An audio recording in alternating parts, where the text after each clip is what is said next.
just a heartbeat. The thunderous, desperate downpour that's beating against my windshield will echo in your ears, just as it's drenching my world right now. But please, breathe. You don't need to worry. As our story begins to unfold, this wild storm will surrender, softening into a gentle, soothing stillness designed to cradle you into peace for the rest of the night. There is something so painfully heavy about the dark, isn't there?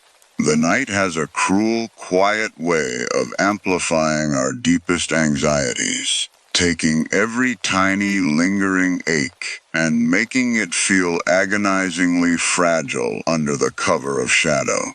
If you've sought refuge in these dark tales tonight, just to silence a restless, aching mind, please know you are not alone. You are not the only soul desperately searching for a place to hide from the chaos of today. Stories are our sanctuary. They give our weary minds a safe place to wander, so our heavy hearts can finally mercifully rest.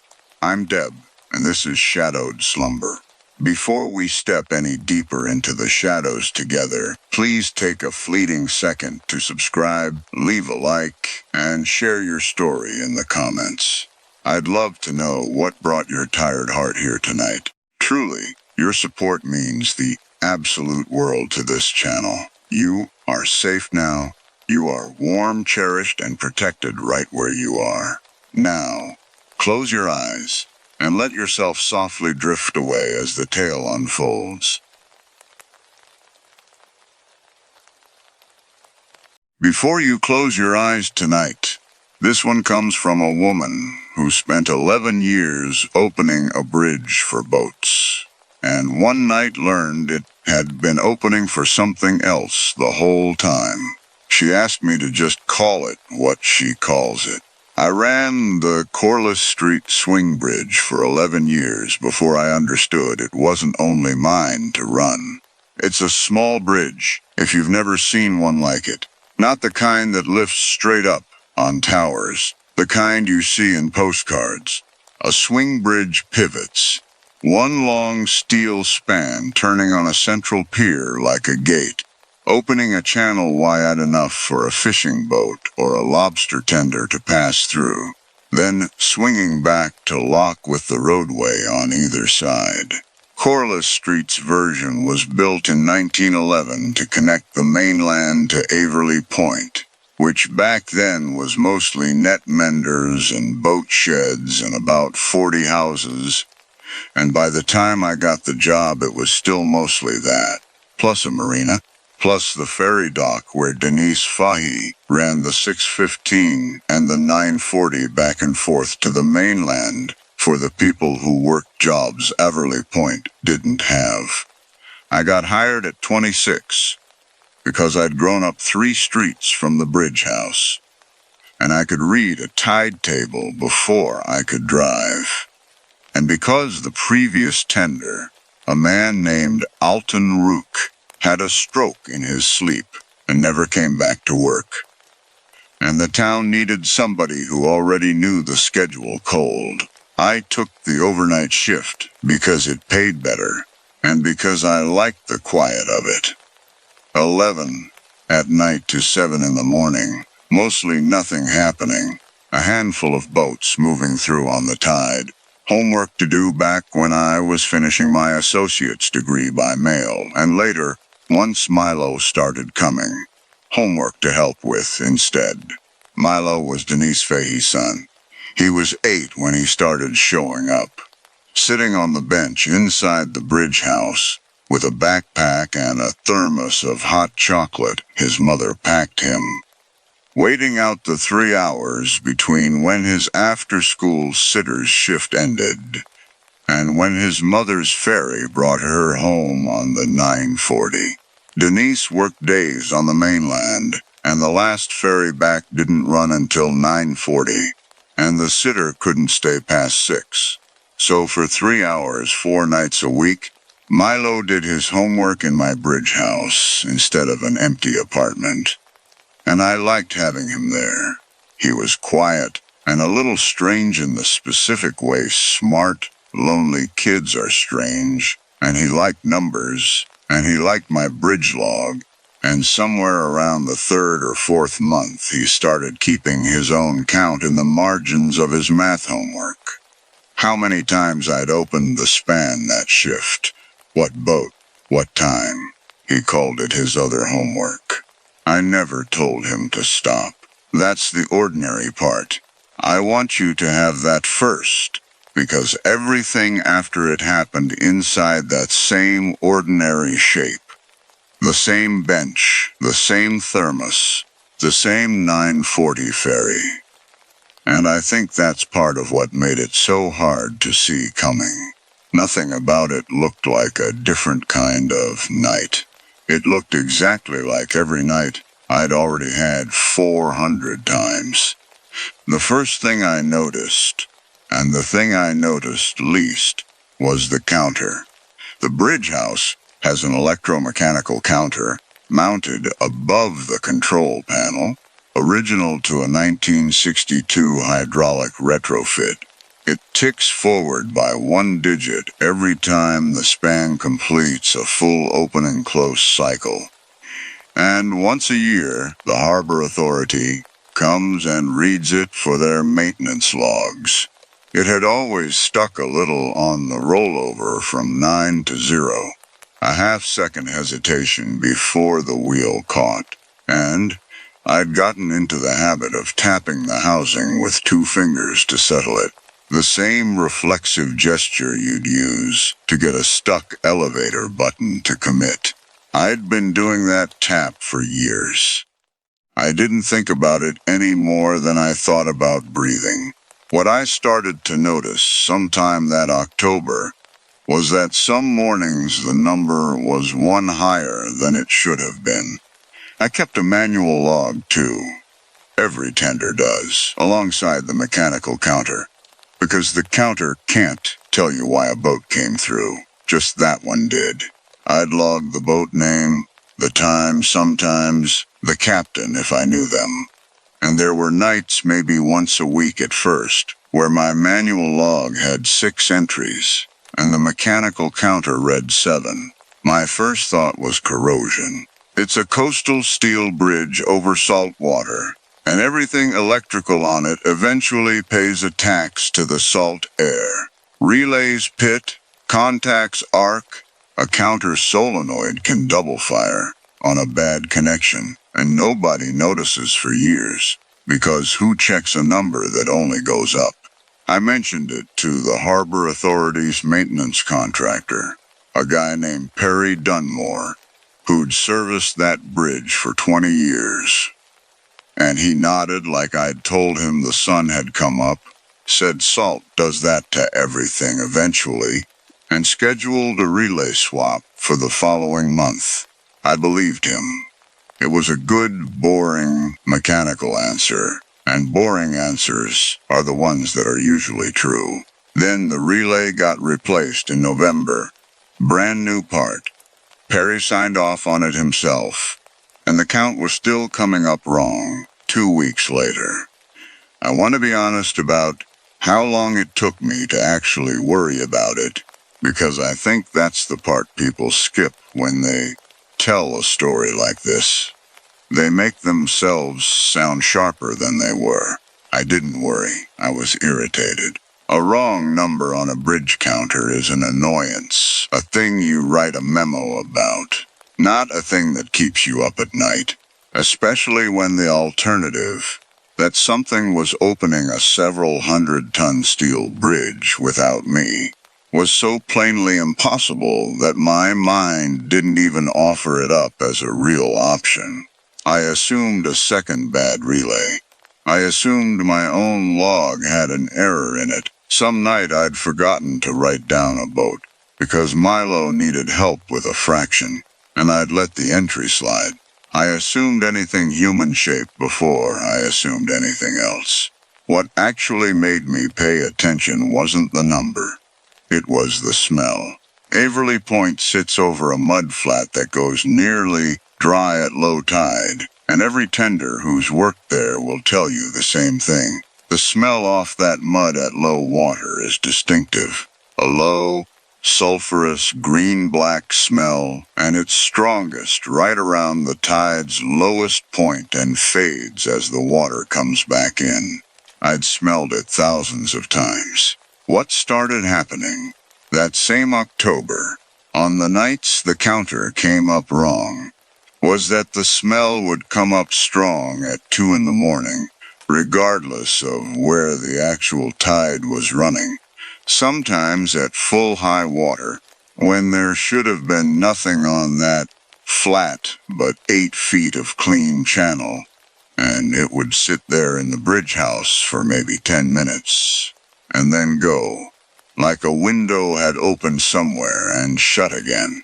I checked the tide tables against it 3 separate times before I let myself admit the smell wasn't following the water at all. It was following the clock. 2 a.m. near enough. Every time. I told myself it was gas off the pilings. Some pocket of trapped decomposition, venting on its own schedule. Nothing to do with the tide chart at all. The tide chart doesn't govern everything that smells bad near a harbor.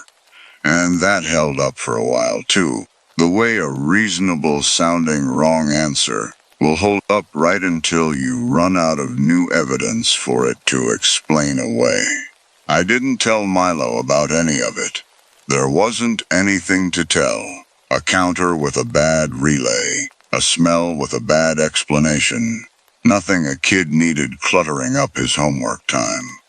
He kept marking his tallies in the margin of his math book, cheerful little hash marks, sometimes circling a number if it was a big boat night. Sometime in early November, he started a new column he called Extra, where he'd write down nights the number didn't match what he'd watched me do from the bench, and he thought it was funny, a puzzle. Ghost boats, he called it. Half joking, the way kids reach for the spookiest explanation because it's the most fun one, not because they believe it. I laughed along with him.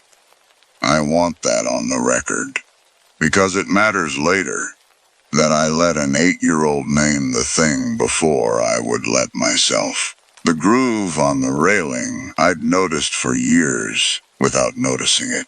Every swing bridge railing gets worn smooth in the places people rest their hands while they wait for the span to close. And Corliss Street's railing had one particular spot on the Averly Point side, worn down almost half an inch deeper than anywhere else along the whole run.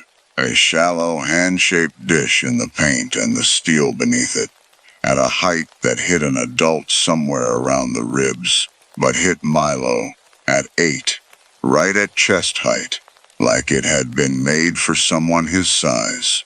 I'd always assumed it was decades of dock workers leaning there, waiting on the boats, the same spot, getting the same 50 years of traffic everywhere else didn't. Milo used to rest his hand in it while he watched me swing the span, because it fit his hand exactly, he said, like the railing was built for him. The night it stopped being explainable was the second week of December, a Tuesday, cold enough that the harbor had a skin of new ice forming in the shallows, and Denise's ferry was running the 9:40 as scheduled. Milo was on the bench with his homework. I opened the span twice that evening for 2 lobster boats coming in ahead of the freeze, logged both, watched the counter roll forward twice normal, matched, nothing wrong. At around 1:40 in the morning, with no boat anywhere on the radio and nothing due until the sitter's boy came through at 5 for the early scallop run, the mud smell rolled up thick through the vents, and the counter clicked forward on its own. I was standing 4 feet from it. I watched the digit move. There was no boat. There was no radio call. There was no hand on the control lever, because my hands were both on the desk in front of me, and I watched a mechanical counter that requires a full physical cycle of a several hundred-ton bridge to advance by one, with the bridge sitting exactly where I'd left it, closed and locked the whole time. I did not, in that moment, run downstairs and check the physical span, because, and this is the part I still find strange about myself, looking back, my very first instinct, ahead of fear, ahead of anything, was that the counter itself must be malfunctioning independent of the bridge, a stuck relay firing a phantom pulse. The exact same boring mechanical explanation I'd been reaching for since October. And some very stubborn, very tired part of my brain reached for it one more time, even as I stood there, having just watched the thing happen with my own eyes at 1 in the morning, with nobody else awake to tell me I hadn't imagined it. I went down to check anyway. Not because I believed the bridge had moved, because I wanted proof it hadn't, so I could file the whole thing under electrical fault and sleep. The physical span was closed and locked, exactly as I'd left it. That should have settled it. Instead, going down those stairs put me past the door to the old control room, and that was the first time in 11 years I'd actually opened it. The original 1911 mechanism is still down there, one level below the current hydraulic control room, sealed off since the 1962 retrofit. A hand-crank gear train and a manual counter of its own, brass-cased, that nobody had touched in 60 years except the Harbor Authority's historian once, for a plaque. I'd walked past that door 1,000 nights and never once opened it, because there was no reason to. It wasn't part of my job, and it was frankly a cold, damp, spider-heavy little room I had no interest in. But the smell was strongest right there, right outside that door, stronger than it had been upstairs, and some part of me that wasn't reasoning anymore just wanted to know why. The brass counter inside, coated in 60 years of dust everywhere except across its own face, where the dust had been disturbed recently by something, read 1 digit higher than the last Harbor Authority inspection tag hanging beside it. I checked the tag date. Nobody had been in that room in 4 years.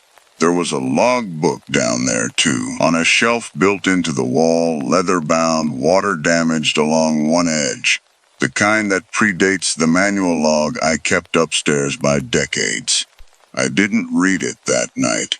I want to be honest. I was cold and rattled, and I wanted to be back upstairs with Milo more than I wanted answers. But I brought it up with me, and once Denise's fairy lights came around the point, and Milo packed up his backpack, and I'd walked him down to the dock the way I always did, I sat with that logbook until sunrise. Most of it was routine, decades of routine. Boat names and tide notes in 6 or 7 different hands across the years, dull as any logbook. Near the back, in a hand from sometime in the 1970s, one entry broke pattern. It wasn't addressed to anyone. It didn't explain itself. It read, "She came again tonight, arms open, waiting for the far bank. 3rd time this month. Tide was wrong both times before. I have stopped writing it up as a malfunction." That was the whole entry. No name given for who she was. No follow-up entry that I could find, though the edge of the page after it had been torn away cleanly, an inch of paper missing from the binding. And it was only later, weeks later, going back through it a second time with steadier hands, that I noticed the torn corner matched, almost exactly. A stain-shaped gap in the tide chart taped inside the current control room's door. A chart I must have looked at 10,000 times, without ever once wondering why one corner of it was missing. I didn't sleep much for a few days after that. I also, and I'm not proud of this, didn't tell anyone, not the harbor authority, not Denise, not Perry Dunmore, because there was nothing to tell that didn't sound like the graveyard shift ravings of somebody who needed a break. I told myself the tank water dreams that follow a bad night's sleep can put images in a tired brain that feel more solid than they are. I told myself an 11-year veteran tender does not go home and tell people the bridge counted a crossing she didn't make. What I did instead was start watching the 2 a.m. window on purpose, every shift, whether or not the smell had already started. Through the rest of December, the pattern held with an evenness that made it worse, not better. Every extra count landed within a few minutes of 2 a.m., regardless of tide, always preceded by the mud smell. And twice more I watched the upstairs counter click forward with the physical span sitting untouched and locked. I went down to the old room after each one, and each time the brass counter downstairs had ticked forward to, in step with the one upstairs, like two witnesses to the same event I couldn't see happening.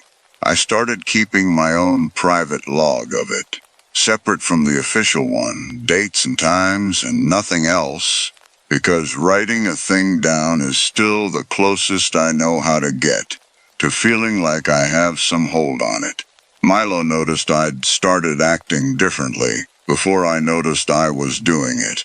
He asked, one night in January, very matter-of-fact the way he asked most things, whether the ghost boats were getting more frequent, because his extra column was getting longer than it used to. I told him it was a wiring problem the harbor authority was still working on. He accepted that the way kids accept most adult explanations, provisionally, and went back to his homework. And I sat there hating myself a little for how easily the lie went down, because some instinct, under all my other instincts, did not want him thinking about it too hard, though I couldn't have told you why at the time. It was the second week of January when I found the thing that finally made the shape of it click into place, and it wasn't in the logbook at all. It was on the railing. I'd gone out to the Averley Point, end of the span on a clear, brutally cold night, to check an ice buildup on the counterweight housing, and my flashlight caught the worn groove on the railing at an angle I'd never seen it at before. Low and raking, the kind of light that shows you texture instead of just shape. Under that light, the groove wasn't smooth wear at all.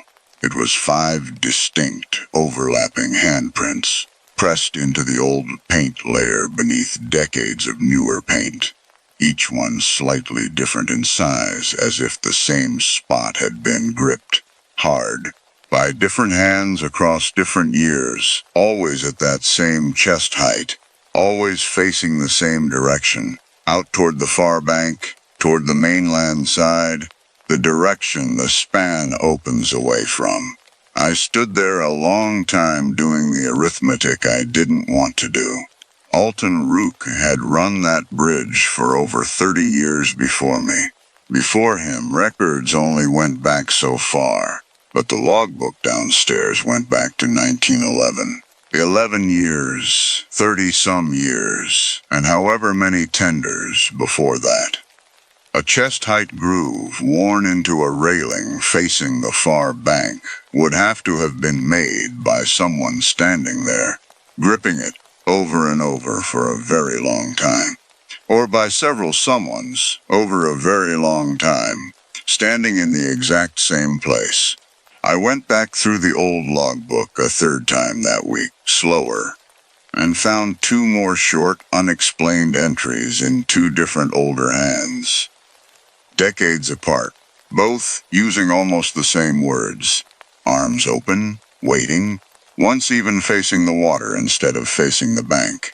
And both, like the first, simply stopping rather than resolving into anything. None of it told me who she was. None of it told me why. I looked over the following weeks in whatever local records I could find. Old Harbor Authority incident files, a few newspaper archives at the library on the mainland, and found nothing that matched cleanly. No drowning, no disappearance with a name and a date I could pin the story to. Whatever this was, it hadn't left the kind of paper trail that gets remembered. It had only ever left this one. A counter, a smell, a groove in a railing, a habit some earlier tender had of writing. I have stopped writing it up as a malfunction, and then presumably not writing about it at all after that.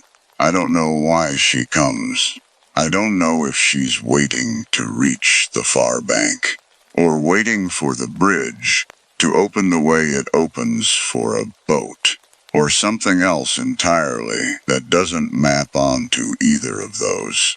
I never got an answer to any of that, and eventually I understood I wasn't going to, and that not getting an answer wasn't the same as being safe from whatever the question was pointing at.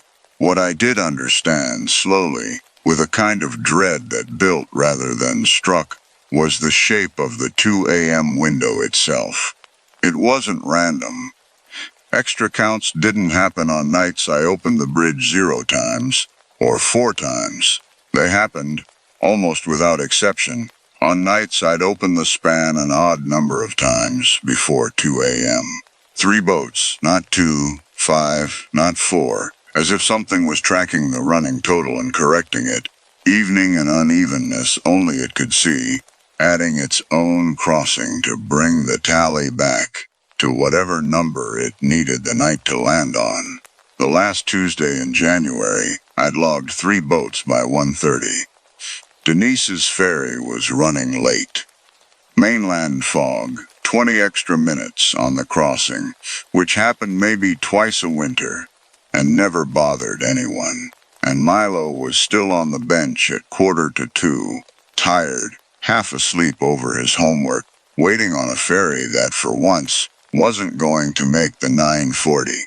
The mud smell came up at 1:52, strong, thick, the way it always did, and I felt the particular cold drop in my stomach that 11 weeks of this had trained into me, and I told Milo, as gently and as normally as I could manage, that I needed him to stay right where he was on the bench for a few minutes. No reason given, just stay put. He didn't stay put. He was 8 and restless, and the fog had made the whole night feel strange and exciting rather than dangerous. And somewhere in the 2 minutes I spent watching the upstairs counter, with my whole body rigid, he'd wandered out onto the span itself to see if he could spot his mother's fairy lights coming through the fog, something he'd done a dozen times before, harmlessly, on a bridge that was locked and closed and going nowhere. Except the counter clicked forward while he was standing on it. I want to be precise about what happened next, because it happened in about 4 seconds, and I've relived those 4 seconds more times than I can count. My training, 11 years of it, drilled past the point of thought, is that you do not touch the control lever on an open cycle already in progress. Without visual confirmation, the channel and the span are clear, because a mistimed intervention on a moving span is exactly how people lose hands, lose worse, and that rule exists because it has saved lives, including twice in my career my own. Every fiber of 11 years of correct, careful, life-saving procedure told me to get eyes on the span state before I touched anything. I looked instead. Not first at the control panel. First out the window, at Milo, standing near the railing at the exact worn spot his hand always rested in, and I understood, with a certainty that had nothing to do with any procedure I'd ever been trained on, that this was not a cycle I was allowed to verify calmly. I hit the manual override and killed power to the drive motor before I had actual visual confirmation of anything, which is the single wrongest thing a bridge tender can do on an active cycle, and which 11 years of training says will someday get somebody killed doing it that way. And I did it anyway, and I was down the stairs and out onto the span before the motor had even finished spinning down. And I got both hands on Milo's shoulders and pulled him back off that railing so hard we both went down onto the deck plating. And the bridge, when I finally looked, hadn't moved, hadn't swung an inch, was locked and closed exactly as it should have been. The counter upstairs, when I checked it afterward, had still ticked forward by one. I've never been able to explain that to my own satisfaction. A crossing counted with no physical motion at all, as though the count and the swing were two separate things that had only ever looked, all these years, like the same event. Whatever crossed that night, it crossed something that wasn't the steel. I walked Milo down to the dock myself when the ferry finally came through the fog. 20 minutes later, and I didn't tell Denise why my hands were shaking when I handed him over, and he didn't ask. Because 8-year-olds forgive a lot of adult strangeness without needing it explained, and because some part of him, I think, understood he'd had a close call with something. Even if he couldn't have said what, I still worked that bridge.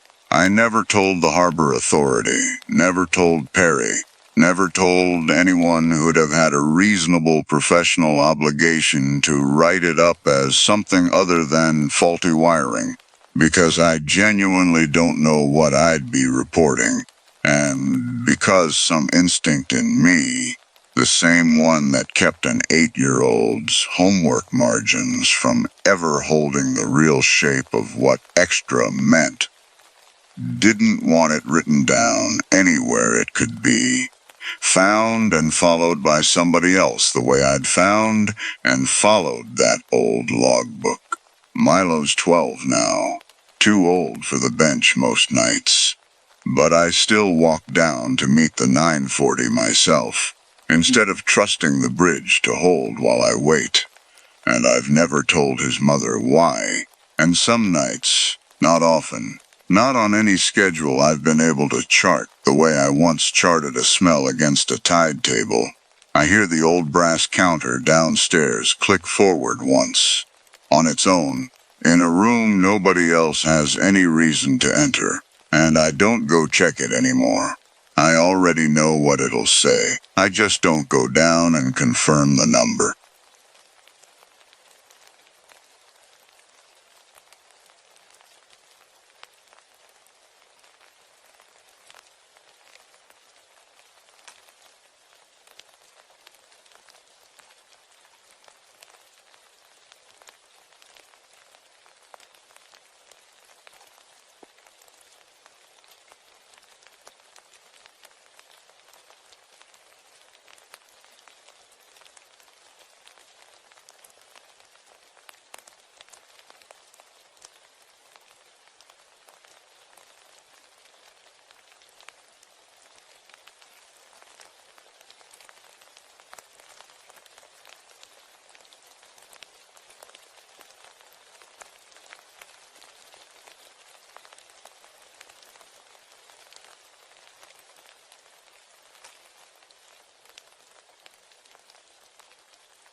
Dev speaks only once, low, almost fond.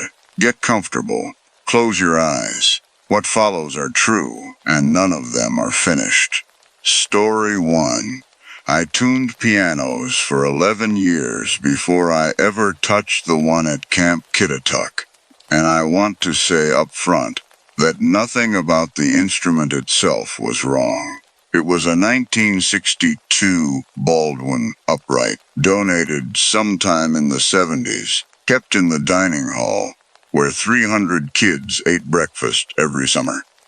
The camp hired me every May to get it ready for June, and every October to close it down for winter. I'd been doing the October visit for 4 years running. The caretaker, a heavy-set man named Pruitt, who lived in the cottage by the boat launch, always let me in and left me to it, because I don't like being watched while I work, and he'd learned that early. My invoice for that visit was $340, the standard off-season rate, and I remember writing it out in the truck afterward, because I always do the paperwork before I drive home, a habit from my father, who taught me the trade and told me a man who puts off his invoices puts off everything else too. That October, the dining hall was already cold. The tables stacked and covered with white sheeting, the kind of cold that gets into a big empty room and just stays there until summer. I worked through the afternoon the way I always do, string by string, and I finished around 5, later than usual, because 2 of the felts needed replacing, and I'd forgotten to bring enough with me the first time, and had to drive into town. I remember being annoyed about that. I remember almost leaving it a half-step flat in the upper register, just to be done and drive home before dark, and telling myself I'd come back and finish it properly, and then not being able to leave it like that, because I never can. That's the thing people don't understand about tuning. You can hear when something's wrong even when you don't want to. So I stayed. It was full dark by the time I finished, maybe 6:40. I played the scale through once, clean, satisfied, and started packing my tools. That's when I heard it play the scale back, not an echo. A full second behind, and slightly sharp on the top note, the way it had been before I fixed it. I stood there with my case, half-zipped, and told myself it was Pruitt messing with me. Some kind of joke. And I called out his name twice, and got nothing back. I checked the room. Nobody. I checked the kitchen doors, both locked from the inside the way they should be. I told myself the wind had gotten into the hall somehow, and made the strings resonate, which doesn't actually happen with an upright piano closed like that. But I wanted it to be true. So it was true enough to get my case zipped and my coat on. I didn't tell Pruitt when I saw him in the parking lot. I didn't want him thinking I was losing it. Not when the contract came up for renewal every spring and I needed it. I came back in May like always. The piano was in tune, perfectly, precisely in tune, better than I'd left it, in a room that had been locked and empty and unheated for 7 months. I asked Pruitt, carefully, if anyone else served the instrument over winter. He said no one had a key but him and me. I asked if the camp had ever had trouble in that building. Anything. A fire, a drowning, anything at all. He looked at me for a long moment and told me the dining hall used to be the old lodge, before the camp bought the land, and that the family who'd owned it had lost a child there, decades back, though nobody talked about it because it was bad for the camp's reputation. There's a framed photograph on the dining hall wall. Group of campers from 1971, the year before the camp bought the land, that Pruitt told me came with the building, and that nobody had ever gotten around to taking down. I'd walked past it 30, 40 times over the years without really looking at it. That May, after what he'd told me, I looked. 12 kids, counselors in the back row, and one small boy off to the side, slightly out of focus, the only one not looking at the camera.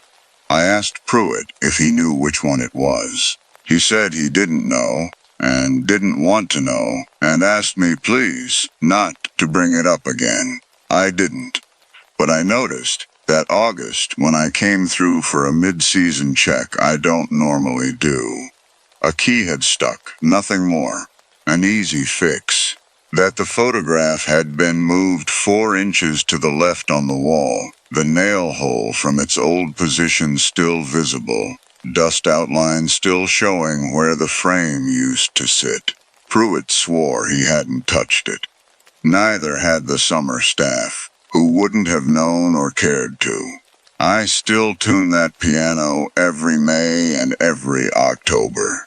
I make sure to leave, every single time now, a note held slightly flat in the upper register. On purpose, something only a trained ear would ever catch. I don't know why.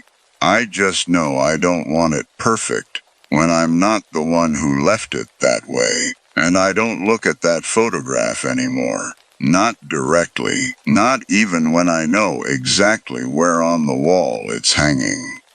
Story 2. I'd been closing out my 31 years with the elevator company when they gave me the Bellhaven job, 4 service elevators in a department store that had been empty since 2019, scheduled for demolition inside a year, and my task was simple. Certify that all 4 cars were safe enough to be run one last time for the demo crew who wanted them at ground level before the building came down instead of stuck between floors. Routine work. The kind of job you give a man 6 months from his pension, because you know he won't cut corners. I never have. I worked alone, which the company allowed for a decommissioned building, and I brought my own radio because the store's power was only partially restored, and I didn't trust a phone signal inside 4 floors of dead retail space. The store had been a Bellhaven since 1974, and half the directory signs were still bolted up over empty departments. Housewares, Junior Miss, Notions, a word I hadn't seen on a sign in 30 years, and that stuck with me all day for no reason I could name. Car 2, on the 3rd floor, was the one that gave me trouble. The call button lit when I hadn't touched it. I logged it, the way you're supposed to, and moved on, telling myself a short in the wiring was the likeliest thing in a building this old, and it had to be, because the alternative wasn't something the maintenance log had a box for. The second time it happened, I was in the shaft itself, on the access ladder, checking the counterweight cable, and the call button lit from below me. While I watched it, no one on any floor, no one in the building but me and my truck outside. The cable itself was sound, no fraying, no slack outside tolerance, which somehow made it worse. Because a mechanical fault I could have written up and closed out in 10 minutes, and this had no fault to write down at all. I climbed down faster than a man my age should climb anything. I could have called it in right then, flagged the car as unsafe, walked, let the company send someone younger to finish, and some part of me wanted to, badly, but I told myself it was a short again, because saying otherwise out loud to my supervisor would have meant admitting I couldn't finish a job I'd been doing since before he was born, and I wanted to leave this career the way I'd lived it, without a mark against my name in the last 6 months. So I kept working. On the 4th floor, I found the maintenance panel for car 2 propped open, its cover leaning against the wall, though I hadn't touched it and no one else had a key to that floor. Inside, someone had written on the inspection tag, in pencil, in handwriting that wasn't mine and wasn't in any of the company's records, a date. 11 years old. I checked it against the store's own incident file that night. the one the demolition company had given me for liability purposes. 3 pages, heavily redacted, and found that date circled in someone else's red pen with no explanation attached, just circled, like whoever redacted the rest of the file hadn't been able to bring themselves to redact that one thing too. Before I left that afternoon, I did what I always do at the end of a job, which is walk the route one last time to make sure I hadn't left tools behind. A habit from an apprenticeship 40 years back that saved me more than once. On the second floor, in what used to be the shoe department, someone had arranged 11 pairs of the display shoes the liquidators had left behind, all mismatched, all facing the same direction, toward the elevator bank, in a straight line down the center of the floor, evenly spaced. The kind of arrangement that takes a person real time to set up and isn't the kind of thing looters or squatters bother doing. I hadn't heard anyone. I hadn't seen a single footprint in the dust except my own, going in one direction, toward them, and none coming back out the way a person would have to leave. I finished the job. I certified all 4 cars, because they were, technically, mechanically sound. But I wrote a private note in my own log, off the company record, the only time in 31 years I've done that. And I told my supervisor I wanted no further assignments in that building before it came down. He didn't ask why. I think now he already knew. The building came down 8 weeks later, on schedule, and I didn't go watch, though half the crew did. I heard later that the demolition company found something in the sub-basement nobody on their manifest could explain, and that they closed it out of their reports the same way Bellhaven's own file had been closed, which is to say, quietly and completely, and without me ever getting a straight answer. Story 3. The hatchery had 4 incubation rooms, and in that October, 1 technician, because Denny had quit 2 weeks into the season without notice and left me covering nights alone until the co-op could hire someone new, which I told myself I could manage, because I've never been the kind of person who says no to a shift nobody else wants to take. The eyed eggs in room 3 needed checking every 4 hours overnight for the white ones. The dead ones, the fungus that spreads if you don't pick them out fast. And I did my rounds on schedule. Headlamp, forceps, the tray count, logged each time in the binder Denny had left behind, still in his handwriting on the first 40 pages. Room 3 held 9 trays of trout eggs, 40-some to a tray. Water temperature held steady at 51 degrees. And I'd learned the rhythm of the place well enough by then that I could tell, half asleep, whether a tray sounded right, just from the pump's hum changing pitch as I walked past it. 3 nights in, I found 6 eggs gone white in room 3 that had been perfectly clear 4 hours earlier, which doesn't happen, not that fast, not without contamination. I should have been able to smell or see. I logged it as a bad batch and moved on, because calling the co-op regional office at 2 in the morning over 6 eggs felt like exactly the kind of overreaction that gets a temporary hire, not asked back, and I needed this job through the winter. Outside, the co-op's gravel lot sat empty except for my truck. The nearest house, a half-mile down a dirt road, close enough that on quiet nights I could sometimes hear a dog barking there, and far enough that nobody would hear me if I ever needed to shout. The 5th night, the tray count in room 3 didn't match the binder at all. 41 eggs logged as present that I could physically count only 38 of.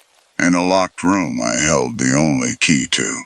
I told myself I'd miscounted twice, out loud, and wrote 38 anyway, because that was what was true in front of me.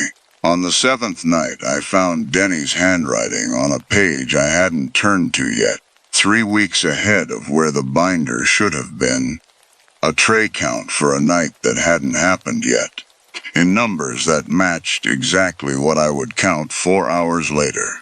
Between the fifth night and the seventh, I started leaving a thermos of coffee on the counter in room 3 at the start of each shift, a habit I've had for years, mine alone to drink through the long stretch before dawn. On the sixth night, it was half empty. When I came back from my round in room 1, the lid screwed back on wrong, the way I never leave it. And there was a faint smell in the room I couldn't place at first, and then did. Chlorine. Sharp. The kind used decades ago to disinfect incubation trays before newer, gentler treatments came in. A smell room 3 shouldn't have carried at all under current procedure. I called the regional office the next morning, not about the eggs, about Denny, and asked, carefully, why he'd left with no notice after 5 years there.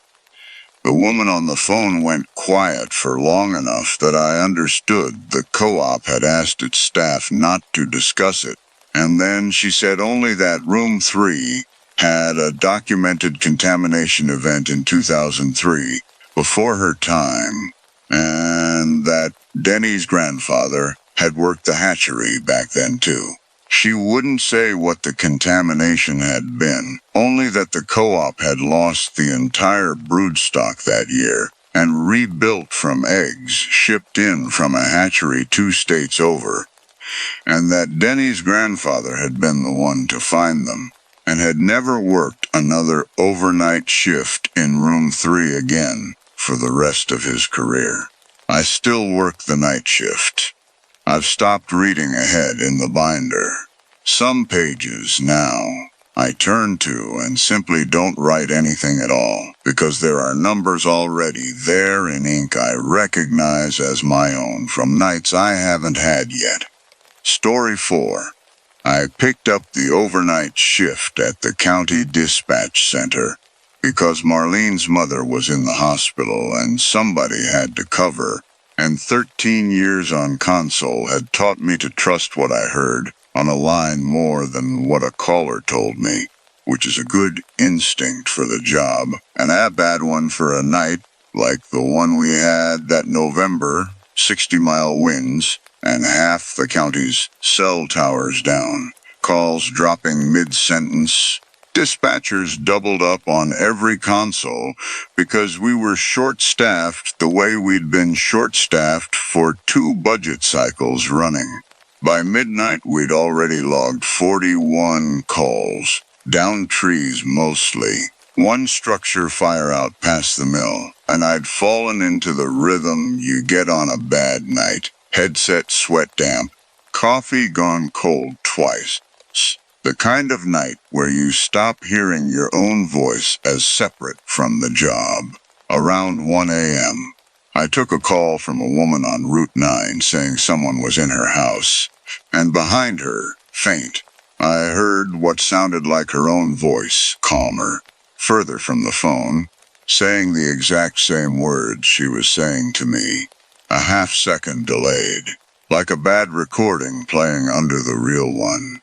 I told myself it was crossed lines, storm interference, static doing something strange to 2 overlapping calls, because that had actually happened twice already that night with other callers, and I dispatched a unit and moved to the next call in queue, instead of flagging it as anything unusual, because flagging every strange thing on a night like this would have meant nothing got flagged at all. While the unit was still en route, I pulled the address up in our system out of habit more than suspicion, the way you cross-check anything during a slow stretch of a call, and found it had 3 prior incident reports attached, all more than a decade old, all listed under a different family name, all closed with no narrative field filled in at all. Just a case number and a closure date. Nothing else, which our system doesn't usually allow. The responding officer found the house empty, doors locked from inside, no woman, no forced entry. The phone line active and off the hook on the kitchen counter when he arrived, though dispatch showed the call had ended 4 minutes before he got there. I logged it as a false report and moved to the next console over to help clear the backlog, because I could not afford, on a night with 60 calls stacked and 2 dispatchers out sick, to be the person who stopped working over one call that made no sense. Marlene called in around 2 a.m. from the hospital, on her break, just to check the storm hadn't taken anything down near her own house, and I almost told her about the call. And didn't, because saying it out loud to another person felt like it would make it a real thing I'd have to do something about. Instead of a strange half hour I could file away and keep working through. The wind outside had picked up again by then, rattling the dispatch center's old windows in their frames. And somewhere down the hall, a coworker was arguing with a vending machine that had eaten his dollar. Ordinary sounds that should have made the buildings less strange and somehow didn't. At 3 a.m., the same address called again. I picked it up myself this time. The voice was the same woman, and this time she wasn't asking for help. She was reciting, calmly, in order every call I'd taken and dispatched since midnight, addresses and times, information she had no way of possessing, in the exact tone the real callers had used, right up to my own voice, dispatching the unit to her house 4 hours before I'd actually done it. The line went dead before I could say anything back. I told my supervisor I needed the rest of the night off. The first time in 13 years I've ever walked off a console mid-shift, and he didn't argue because when I told him what I'd heard, he went quiet the way people do when they already know something and don't want to be the one who says it out loud. Route 9 has had 4 calls flagged as unresolved false reports since 2011. All from the same address, all overnight, and every dispatcher who's taken one has, according to the log, requested a shift change within a month. Story 5. I've worked nights at Cormier's funeral home for 6 years, since Mr. Cormier gave me the job when nobody else in town would look past my record, and I've been grateful enough for it that I've never once complained about the hours, the cold room, or the work itself, which most people can't stomach, and which I've come to find almost peaceful, alone with the equipment humming and the town asleep outside. That peace is why I didn't trust myself at first when the retort, the cremation chamber, started running its cycle on its own, the display lighting up at 2 a.m. with a case number that didn't match anything on my schedule, no body loaded, chamber empty, temperature climbing anyway. I told myself I was exhausted, that I'd misread the display, that 6 years of night shifts had finally caught up with a man who wasn't young anymore, and I shut it down and logged it as equipment malfunction and didn't wake Mr. Cormier, because complaining about faulty machinery a month before he retired and handed the business to his son felt like exactly the kind of thing that gets a man with my record let go quietly instead of kept on.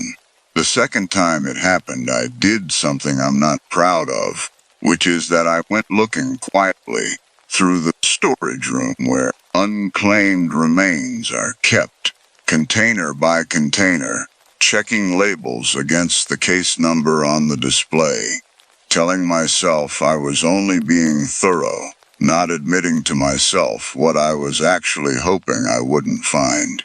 Every container was accounted for except one shelf near the back, where the dust pattern showed a container-shaped gap that didn't match anything on the current inventory sheet, though an older ledger, tucked behind the newer one, listed a container that should have been sitting in exactly that spot.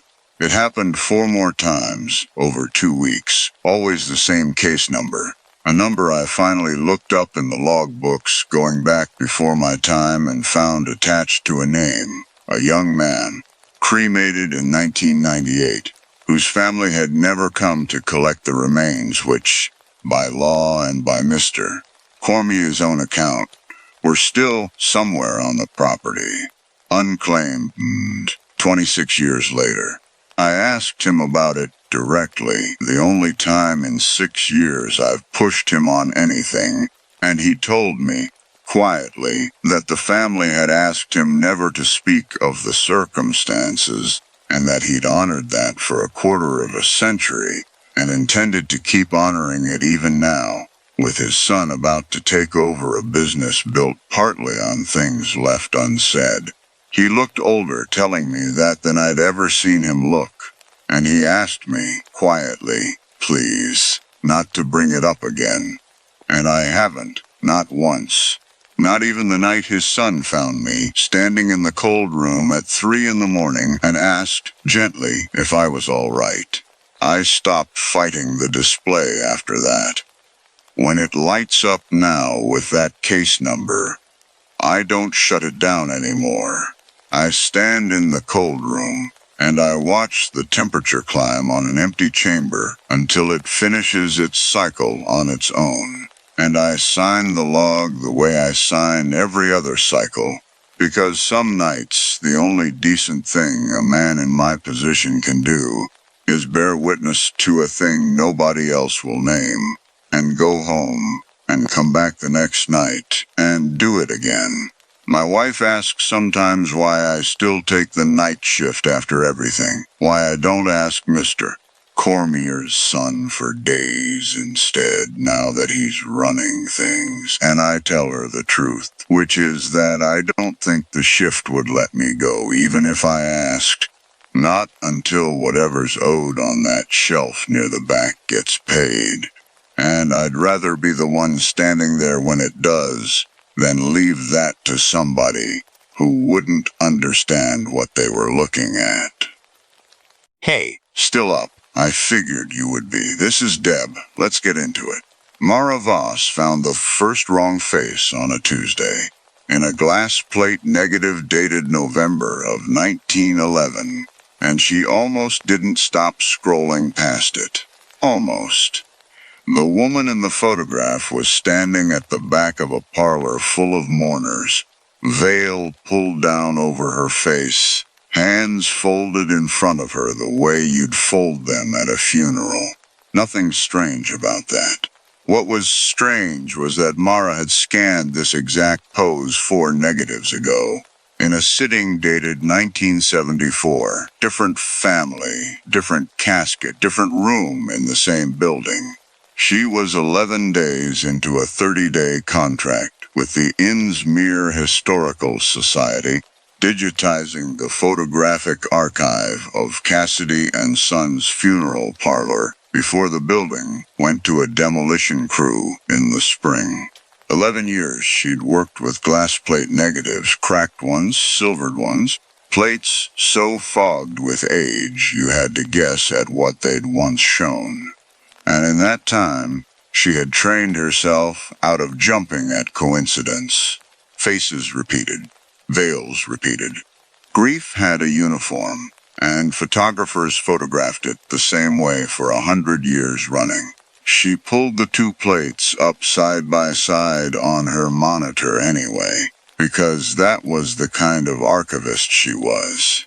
Not because something whispered to her to look, because leaving 2 images unreconciled, when reconciling them took 4 minutes, was a thing she could not physically make herself walk away from. She'd built a career on that particular itch, on being the person other archivists sent the ruined, ambiguous, half-destroyed material to. The one who wouldn't stop until every plate was cataloged clean. Elena used to tease her about it. "You don't finish jobs, Mara," Elena would say. "You end them. There's a difference, and you've never once let yourself feel it." Elena Cade had started this contract. 11 weeks in, on a Thursday morning in this same basement, she'd had a stroke at her workstation and hadn't spoken since, not clearly. Not in a way Mara could carry a conversation with when she visited the rehabilitation wing 3 towns over. The medical bills were the kind of number that made Mara's stomach drop every time she opened the shared account. The Historical Society had a deadline it would not move for a hospitalization that wasn't theirs to worry about, and a payout on delivery that Mara had split with Elena's name still on the paperwork, because splitting it felt like the only promise she could still keep. So she stayed late. She stayed later than late. The basement of Cassidy and Sons had been an embalming room once, before the Historical Society gutted it for archive storage, and it kept an embalming room's chill no matter what the thermostat upstairs claimed. Mara worked in a coat most nights, fingerless gloves cut down from an old pair, breath fogging faintly under the desk lamp when the furnace cycled off.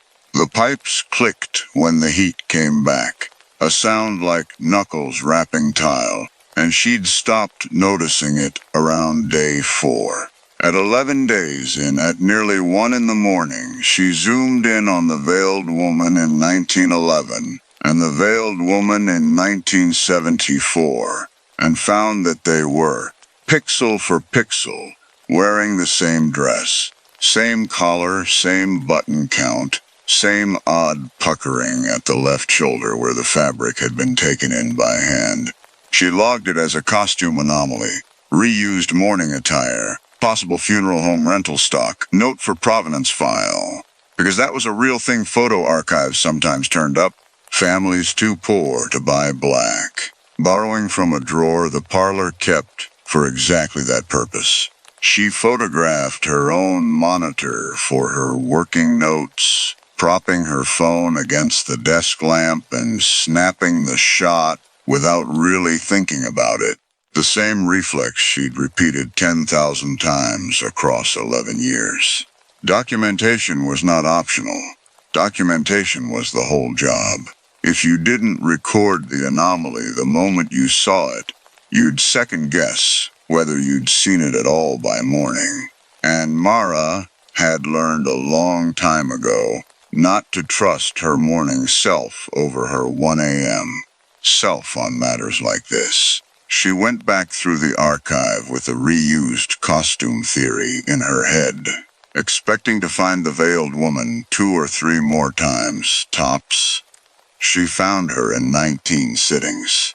19, spanning 1911 to 1986, the year the parlor's records simply stopped, 3 years before it closed for good.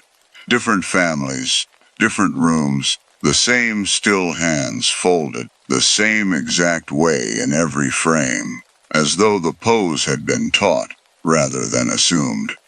Once, impossibly, in an exterior shot taken during a burial at the town cemetery a half-mile from the parlor, standing among trees at the edge of the frame where no interior costume closet could explain her presence at all. She mentioned it, half as a joke, to the one other person who still had a key to the building, a retired schoolteacher named Ruth Pelham, who volunteered 2 afternoons a week, cataloging the society's paper records upstairs, and who Mara had come to like for her dry, unbothered manner. Ruth didn't laugh. She set down the ledger she was holding and said, without much inflection, that her mother had grown up 2 streets over from the parlor, and had never once, in 81 years of living in Innsmouth, agreed to have her photograph taken there, and had never explained why, and had gotten sharp with anyone who pushed. Ruth offered nothing further. She went back to her ledger. It was the kind of non-answer that told Mara more than a direct one would have, and it sat with her longer than she wanted it to. Mara spent her lunch break the next day at the Innsmouth Public Library, 3 blocks from the parlor, scrolling through 40 years of the town's weekly paper on a microfilm reader that squealed every time she advanced the reel. She was looking for anything on Cassidy and Sons closing in 1989, a sale notice, an obituary for whichever Cassidy had run the place last. Anything that would put a plain, boring explanation under what Ruth had refused to say out loud. She found almost nothing. A 2-line item from October of that year noted only that the funeral home had ceased operations, effective immediately, and that arrangements for existing contracts would be handled by a parlor in the next county. No names, no reason given. In a paper that otherwise ran 3 inches of column space on a stolen bicycle. The week before, a longer piece about a family dispute at a local business had run with its middle paragraphs cut clean out. Not torn, cut, the kind of precise excision a librarian or a town clerk does with a blade and a straight edge, rather than the kind that happens by accident. Mara asked the reference librarian, an older man who'd worked there longer than Mara had been alive, whether he knew anything about it.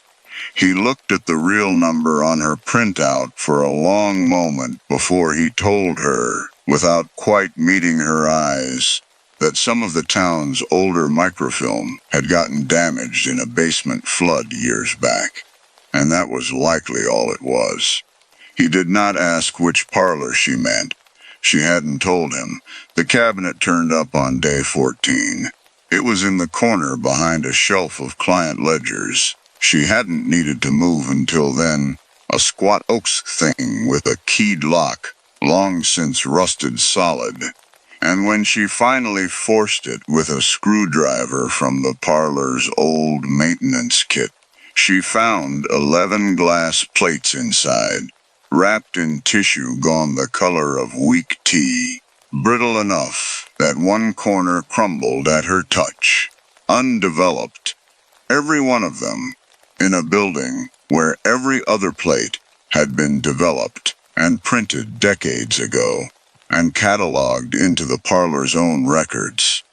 Sitting for the Hollis family, March 1958. Sitting for the Anderson twins, June 1963. These 11 had no ledger entries at all, no family name, no date beyond a scrawled year, 1987, penciled on the tissue of the last one. The year the parlor's records stopped. She found the ledger that explained it 2 nights later, tucked inside a leather daybook that had slid down behind a filing cabinet sometime in the last 30 years, and gone unnoticed by whatever inventory the Historical Society had run before hiring Elena. In the first place, Cassidy and Sons had offered what the daybook called sitting photography. Portraits of the recently deceased, arranged as though resting, a common enough practice a century ago, faded out of fashion decades before it faded out of Innsmouth. But there was a second kind of sitting recorded in careful, private handwriting near the back of the daybook, never once mentioned in any client-facing brochure Mara had scanned that week. A comfort sitting. For families who could not accept that the dead were gone, Cassidy and Sons had, for a fee, arranged a second photograph. The deceased posed once more, this time with an unnamed woman standing in for the family's own grief, veiled so no one would ever have to look at her face, and recognized she wasn't who they needed her to be. The daybook called her the Sitterfer, gave her no other name across 19 separate bookings, and noted, in a hand that grew visibly less steady toward the final entries, that the sitter required no payment, kept no fixed address, and had never once, in the parlor's records, been photographed arriving or leaving. The last comfort sitting on record was dated 3 days before the parlor's regular business, simply stopped, mid-ledger, mid-sentence, as if someone had set the pen down and never picked it up again. Mara sat with that for a long time in the cold basement, the 11 undeveloped plates lined up on the table in front of her, and did the thing she always did when a job handed her something she didn't want to look at straight on. She reached for her camera. She took a reference photo of the plates exactly as they lay. For the file, the way she'd take a reference photo of anything before she touched it. Because if something went wrong in the developing process, she needed to be able to prove the plates hadn't been damaged on her watch. It was procedure. It was the same procedure that had kept her career clean for 11 years. And she reached for it now the same way another person might reach for a light switch in an unfamiliar room, without thinking, because it was the thing her hands did. When she looked at the photo on her phone screen, there were 12 plates in it. She looked back at the table. 11 tissue-wrapped exactly where she'd set them. She looked at the phone again. 12, and the 12th was not wrapped and not lying flat with the others. It stood upright at the edge of the frame, propped against nothing, an image already developed on its surface, a figure, veiled, facing directly into the camera that had taken the photograph she was holding, as though it had turned to meet the lens the instant the shutter opened. Her first thought, the thought 11 years of training reached for before anything else could, was dust on the lens, a reflection, a flaw in the sensor she could diagnose and log and move past. She turned to check the table one more time, to reconcile the two images the way she reconciled every image that didn't match its neighbor. And the overhead light went out. Not flickered, went out, all at once, and the basement's one small window, high up near the ceiling and painted black decades ago, for darkroom work the room used to do, gave her nothing back.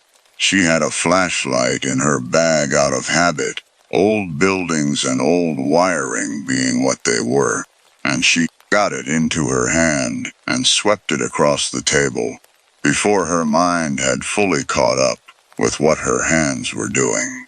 11 plates. She counted them twice, out loud, the way she'd count a fragile shipment before signing for it. Because counting out loud was a thing that steadied her, had steadied her through worse nights than this one, or so she told herself. 11, not 12. She let herself breathe, and the breath came out shakier than she expected it to. The flashlight beam crossed the doorway to the old preparation room, the one she hadn't gone into past the first week, because the Historical Society's inventory said nothing of value remained there, and the smell of old formalin lingered strong enough to sting her eyes from the hallway. The beam crossed the doorway, and something in it crossed the beam back. Not stepped into it, crossed it, the way a shape passes behind a window from inside a moving car. There, and gone in the time it took her eye to register motion at all. She told herself it was a draft-caught curtain. There was no curtain in that doorway. There had never been a curtain in that doorway, and some part of her that had been keeping careful inventory of the building for 2 weeks knew it before the rest of her caught up. She did not run.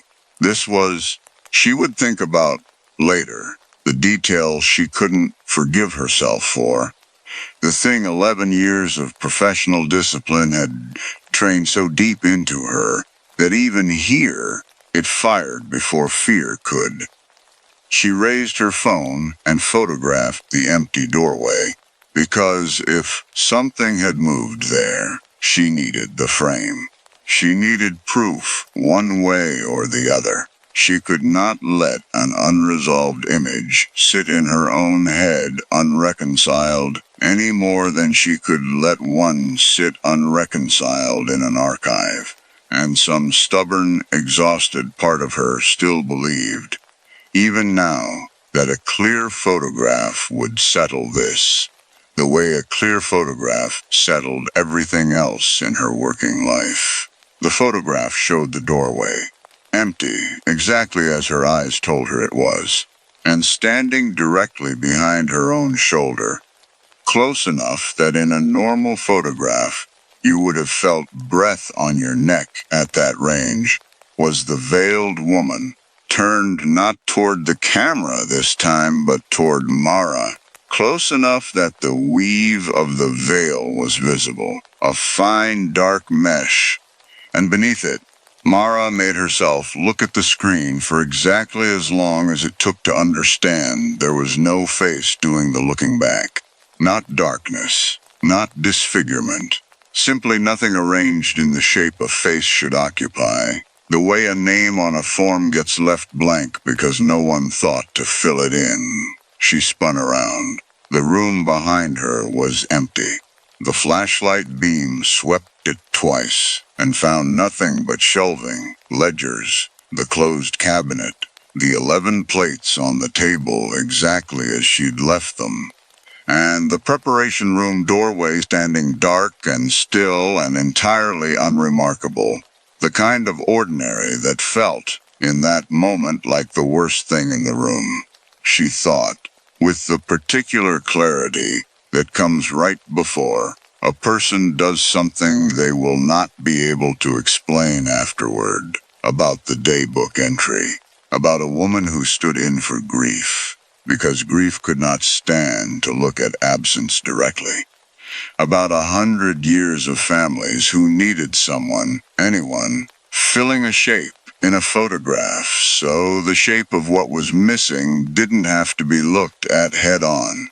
And she thought about her own camera, raised again and again tonight, the way it had been raised 10,000 times across 11 years, every time something in front of her refused to be simple, every time an image didn't reconcile with what her eyes told her, and how each time, without meaning to, without once considering that the act itself might be an invitation rather than a defense, she had been doing exactly what a comfort sitting required, standing in the space, holding the frame open, asking something without a face of its own to come and fill it, because an unfilled frame was the one thing 11 years had taught her she could never simply leave alone. She put the phone in her pocket. She did not raise it again for a long time after that, and doing so cost her more than she could have told you if you'd asked, in words that made it sound as small as it actually was. The flashlight beam caught movement at the top of the basement stairs. Not a shape this time, just a change in the darkness pooled there. A thickening, gone by the time she swung the light fully onto it. She thought of the stairs as the only way out of the room, and made herself walk toward them anyway. Slow. The transport case for the plates clutched under one arm, because leaving the 11 plates behind felt, in that moment, like leaving a wound unbandaged, and some stubborn professional reflex in her would not permit it, even now. She worked fast at the table, packing the plates by feel more than sight, flashlight wedged under her chin so the beam jittered with every breath. and counted them into the case one at a time. 1, 2, 3. Out loud again, because the sound of her own voice in the room was the only thing keeping the shape of the room from feeling entirely wrong. Her fingers had gone clumsy with cold, or with something that only felt like cold, and the fourth plate slipped half out of its tissue before she caught it against her chest. Tissue paper crackling loud as a struck match in a room that had gone otherwise silent. No clicking pipes now, no furnace hum, nothing but her own breath, and the small percussive sounds of glass against glass as she worked. 11 went into the case. She latched it, and the two brass clasps snapped down with a sound that seemed to travel farther in that stillness than it should have. Somewhere behind her, near the preparation room doorway, the air went thick and cold in a way that had nothing to do with the furnace cycling. A cold that pressed rather than simply existed, settling against the back of her neck, the way a hand might settle there to steady someone, or to stop them from turning around. And she understood without turning that turning was no longer a thing her body was going to let her do. She could hear, or believed she could hear, the particular dry whisper of fabric moving against itself, veil-fine, unhurried, the sound old mourning cloth makes when someone shifts their weight from one foot to the other in a room where no one else is standing. She left the cabinet standing open. She left the daybook exactly where she'd found it. She did not develop the plates, though until that night she had planned to develop at least one, purely for the provenance record, purely because an undeveloped image was an unreconciled image, and she had never in her professional life walked away from one of those. She walked away from this one, and kept walking, the case banging against her hip, up the stairs that ran along the old preparation room's outer wall, flashlight aimed at her own feet the whole way, because she understood, with a certainty that had nothing to do with evidence, and everything to do with something older and more reliable than evidence, that if she lit that wall up, and something was walking alongside her on the other side of it, she did not want the confirmation. She wanted, for the first time in 11 years, to leave a question unanswered. At the top of the stairs, the parlor's old foyer waited, moonlight coming clean and ordinary through windows that had never been painted over, and the ordinariness of it nearly buckled her knees. She got the transport case to her car. She got herself into the driver's seat, hands shaking too hard to fit the key on the first 2 tries. She did not look back at the building until she was 3 blocks away, stopped at Innsmuir's one traffic light, and even then she only allowed herself the rear-view mirror, small and framed and safely 2 removes from the thing itself. The building sat dark and unremarkable behind her, 3 stories of old brick with nothing in any window, and she watched it in the mirror until the light changed and made herself drive on. The Historical Society's director, a mild, overworked man named Pruitt, who signed off on invoices and asked very few questions about archival method, accepted the finished digitization 8 days later. Without comment on the 11 undeveloped plates Mara flagged as damaged beyond safe processing, unrecoverable, recommend cold storage only. He didn't ask what had damaged them. He didn't ask why an archivist with 11 years of clean provenance records had suddenly declined to open 11 plates that represented, by any professional standard, exactly the kind of material she'd built her reputation on saving. Mara understood, delivering the file, that this was not the first time someone in that office had signed off. on an incomplete inventory from that particular basement and asked nothing further. There was a version of Innsmuir's official record in which Cassidy and Sons had simply closed in 1989, quietly, for reasons of declining business, and a version underneath it that a mild man at a desk had learned a long time ago not to go looking for. Because looking for it was how you ended up owning it, the way a building owns whatever's left standing in its basement long after the business upstairs has closed. Mara took her payment. She split it, as she'd promised, into the account she still shared with Elena, and she visited the rehabilitation wing that weekend and sat with a woman who could not yet fully form her own name and told her, anyway, that the job was finished, every plate accounted for, the file closed clean. Elena's eyes moved to her when she said it, tracked her face for a long moment in a way that felt for one uncomfortable second less like recognition than like assessment. Mara couldn't have told you what was in them. She held Elena's hand until visiting hours ended and didn't bring up the basement again, and told herself, driving home in the dark with the windows up and the radio off, that the 11 undeveloped plates were exactly what she'd logged them as. Damaged beyond safe processing. A closed line in a finished file. Nothing more owed to them than that.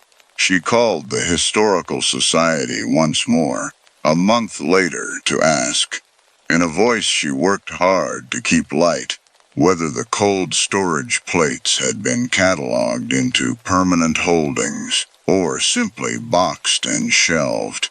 Pruitt told her, after a pause, just long enough for her to notice it, that the box in question had been moved to a facility the society shared with 2 other counties, location unlisted in the public inventory for insurance reasons, and that this was standard practice for damaged material and nothing she needed to concern herself with. She did not ask a follow-up question. She understood by then that some questions in Innsmuir got answered the way Ruth Pelham had answered hers, by being quietly, carefully set down and not picked back up. She still catalogs archives for a living. She still reaches for her camera the instant something in front of her refuses to reconcile. An old habit, older now than it was, harder to unlearn than she'd like it to be. And she has stopped pretending to herself that she's trying very hard to unlearn it at all. Most nights, the photographs show her exactly what her eyes already told her was there. Most nights. Twice since Innsmuir, working other archives in other basements for other historical societies, who ask very few questions of their own, she has raised her phone to document something she couldn't quite make sense of, and found, in the frame, one more figure than the room actually held. She has not deleted either photograph. She tells herself it's for the record. Rest now. The bees always knew before I did. I keep bees for a living, which means I have spent my whole adult life listening to a sound most people never learn to hear correctly. A calm hive hums in one steady chord, low and round, the sound of 40,000 bodies agreeing about something. A frightened hive changes pitch before it changes behavior, rising half a step, thin and bright, the way a person's voice goes tight right before they start telling you a lie they have already decided to believe themselves. I can walk a row of boxes at dusk and tell you, without opening a single lid, which colonies are thriving and which ones are already grieving something they haven't lost yet. It is the only kind of listening I have ever been good at. I want you to hold on to that. because it is the reason my grandmother left me Hollowmead instead of my sister, and it is the reason I am the one telling you this and not her. I should tell you, before anything else, that I am not the sister people describe as careful with feelings. I am the one who reads instructions twice and follows them exactly, who trusts a protocol over a hunch, because a hunch has never once saved a hive, and a protocol, followed correctly, nearly always has. Prue used to tease me about it, gently, calling me the family engineer, even though I have never engineered anything more complicated than a queen excluder. I did not know, standing in that lawyer's office reading my grandmother's will, that this particular habit of mine, the trusting of rules over instinct, was the exact quality that made me the right heir for what came with the property, and not the safe one. The will named the terms plainly enough. 12 pages of ordinary language about the orchard and the outbuildings, and the 12 standing hives that had to remain 12, never sold off, never let to fall below that number. And then, on the last page, a single paragraph that read less like an inheritance and more like an instruction manual for something the lawyer clearly did not understand and had been paid handsomely not to ask about. Within 3 days of any death in the family, the paragraph said, the heir must perform the telling, hive by hive, in the order set down in the ledger kept in the honey house, speaking the full name of the dead to each colony in turn. Failure to do so in the correct order, it said, in my grandmother's own handwriting, added beneath the typed clause, will not be forgiven by what keeps the bees loyal. I had grown up hearing about telling the bees the way most people grow up hearing about not walking under ladders. An old superstition my grandmother took more seriously than she took most things, including occasionally us. Every death in our family for 4 generations had been announced first to the hives before it was announced to the neighbors. A practice she called simply the telling, spoken like a proper noun, the way you'd say a person's name. I had watched her do it exactly once, the summer I was 9, the day my grandfather died, walking the row at dusk in her black dress with her bare hand resting flat against each box in turn, murmuring his name into the entrance of each hive before moving to the next. And I remember being more frightened of her calm that evening than I had ever been of anything else in my childhood. The ledger she used that night lived on a nail in the honey house for as long as I can remember.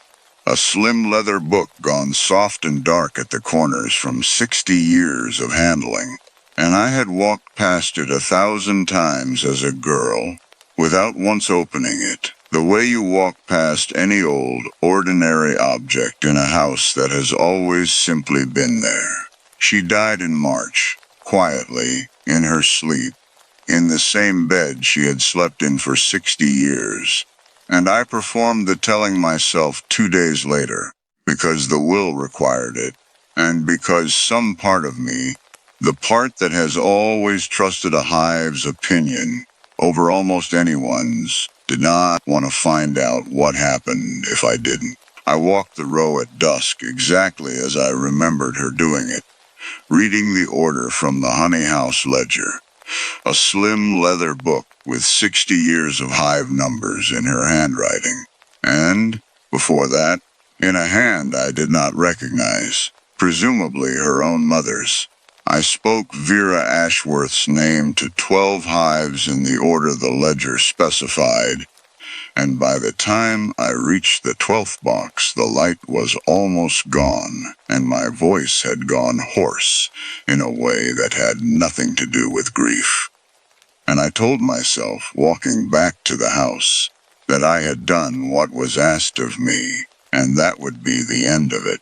It was not the end of it, it was the beginning of something I did not understand until it had already taken most of what I had left to lose. The first hive went quiet 9 days later, not dead, not swarmed, simply silent in a way I had never once encountered in 14 years of keeping bees. I opened the lid expecting collapse, comb chewed through, the bitter smell of a colony that has given up, and found instead a hive fully alive, frames heavy with brood and honey, every bee present and moving, and not one sound coming out of any of it. A hive is never silent while it is alive. I stood there in my veil, in the cold March light, with my hand pressed flat against warm, occupied wax that should have been humming under my palm, and heard nothing at all, and something underneath my ribs went as still and wrong as the box in front of me. I wrote it in my hive log as an anomaly worth monitoring, because that is the professional thing to do with something you cannot explain. And I told myself it was likely some rare acoustic fluke of the cold snap we'd had that week. Bees clustering tighter than usual, sound muffled by close-packed bodies. I have kept bees long enough to know that nature hands you strange, silent things sometimes, for reasons that have nothing to do with you. And I let that explanation carry me for 4 more days. The way a warm and rational door lets you close it behind something you'd rather not look at twice. I even drove 40 minutes to the extension office in town and asked one of the apiary specialists there, a man named Everett, who has forgotten more about bees than I will ever know, whether he had encountered anything like it in his own 30 years of keeping. He laughed, not unkindly, and told me every beekeeper eventually hears something in a hive that has no business being there. Usually nothing more sinister than a mouse nest in the outer wall or a queen piping before a swarm, and he sent me home with a pamphlet about acoustic monitoring devices I never once used. I remember sitting in my truck in the extension office parking lot afterward, relieved in a way that felt almost physical, telling myself that a man with 30 years of experience would surely recognize real danger if it existed, and that his laughter was worth more than my own unease. I have thought about that parking lot a great many times since. My sister Prue came up from the city the following weekend to help me sort through the house, and it was Prue who noticed before I did that the honey from the first hive tasted wrong. Not spoiled, not fermented, just wrong in a way she couldn't name beyond saying it tasted like something with a memory in it, which is not a sentence a woman who sells real estate for a living usually reaches for. And I remember laughing at her for it, gently, the way you laugh at someone grasping for language that food doesn't usually require. I tasted it myself later that night, alone in the kitchen, and understood immediately what she meant, and could not have explained it any better than she had. It tasted, faintly, unmistakably, of the lavender water my grandmother used to keep on her dresser, a scent that had nothing to do with any plant within 4 miles of that hive. I told myself, grief does strange things to a person's palate, that Prue and I were both primed by 3 weeks of packing up a dead woman's house to taste her in everything we touched, and I ate a second spoonful to prove to myself I could, and did not tell my sister what I had noticed, because 11 years of keeping this particular kind of quiet was, by then, a habit deeper than any of my training. The second hive went silent 6 days after the first, and I stopped writing anomalies in the log and started counting instead. 10 hives left sound in them, I began walking the road twice a day, morning and dusk, palm against each box, listening for the low round chord I had trusted my whole working life. And each time I found one gone quiet, I marked it in the ledger beside the telling order, because by then I understood, in the part of my body that has always known things, before my judgment agreed to catch up, that the silence was moving through the hives in the exact sequence I had spoken my grandmother's name to them, and that whatever the telling had done, it was not finished being done to me. There was one good week in the middle of all of it, the kind of week I think about more now than I probably should, when Prue stayed on past the weekend she'd planned, and we spent 3 straight evenings on the back porch, drinking my grandmother's blackberry wine and going through boxes of old photographs, laughing at our own younger faces, at our grandmother's terrible haircuts from the 70s, at a photograph of the two of us as children standing much too close to an open hive, with our grandmother's hand braced protectively across both our chests. We found a photograph, too, of the ledger itself, propped open on the honey house workbench in some decade before either of us was born, though the picture was too faded to make out anything written in it. And Prue joked that our grandmother had probably photographed her own to-do list out of habit, and we laughed about that longer than the joke deserved. The easy, overlong laughter of two tired people grateful for something small to hold on to.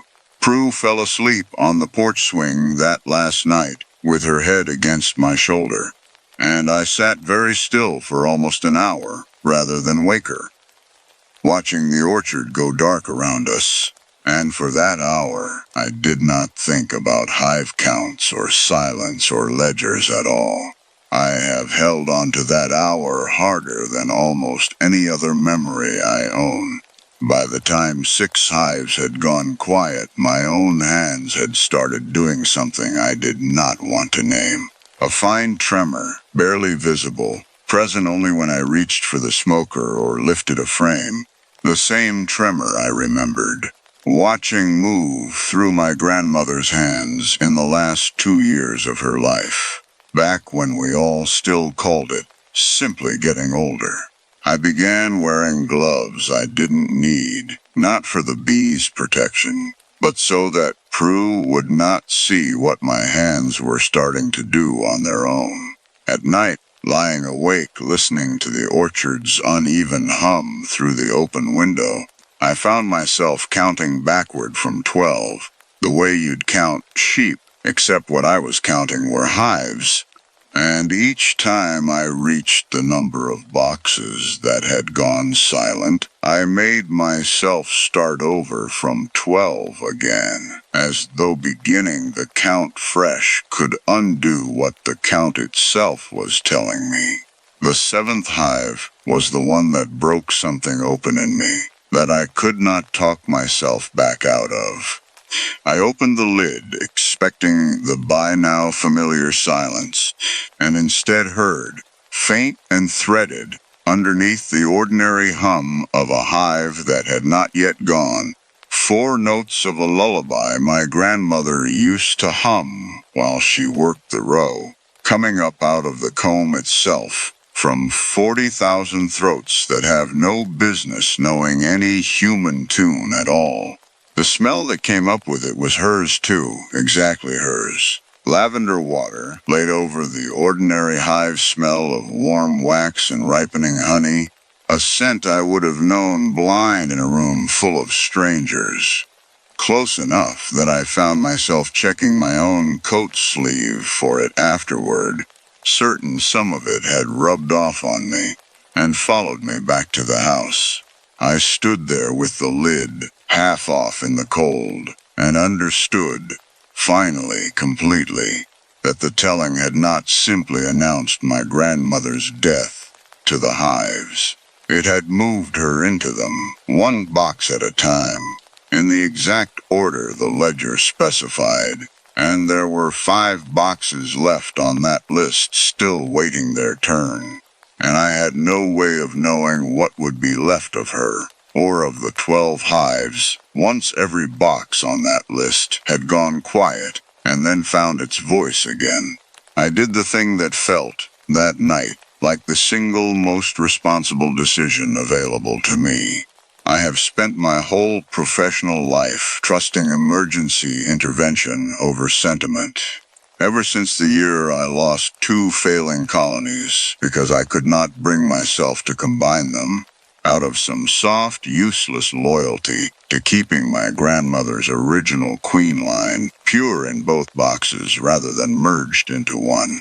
That mistake cost me an entire season's honey crop, and very nearly the apiary itself. And it taught me, hard and permanently, that the correct beekeeper does not hesitate, does not sentimentalize a failing hive, combines and requeens the moment the textbook tells her to, and grieves the loss of the old line afterward, privately, on her own time. So when I found the 8th hive faltering, queen missing, workers moving in the slow, purposeless drift of a colony about to collapse, I did exactly what 14 years of training told me was right.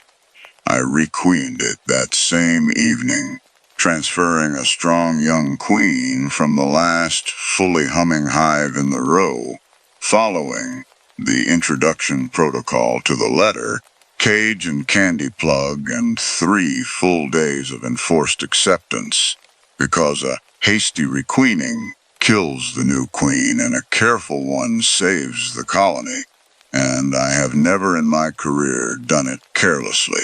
I want to tell you now, because you deserve to know before you hear the rest, that the careful, correct, professionally sound thing I did that evening was the worst decision I have made in my life, and I made it for the same reason I have made every other careful decision I have ever regretted.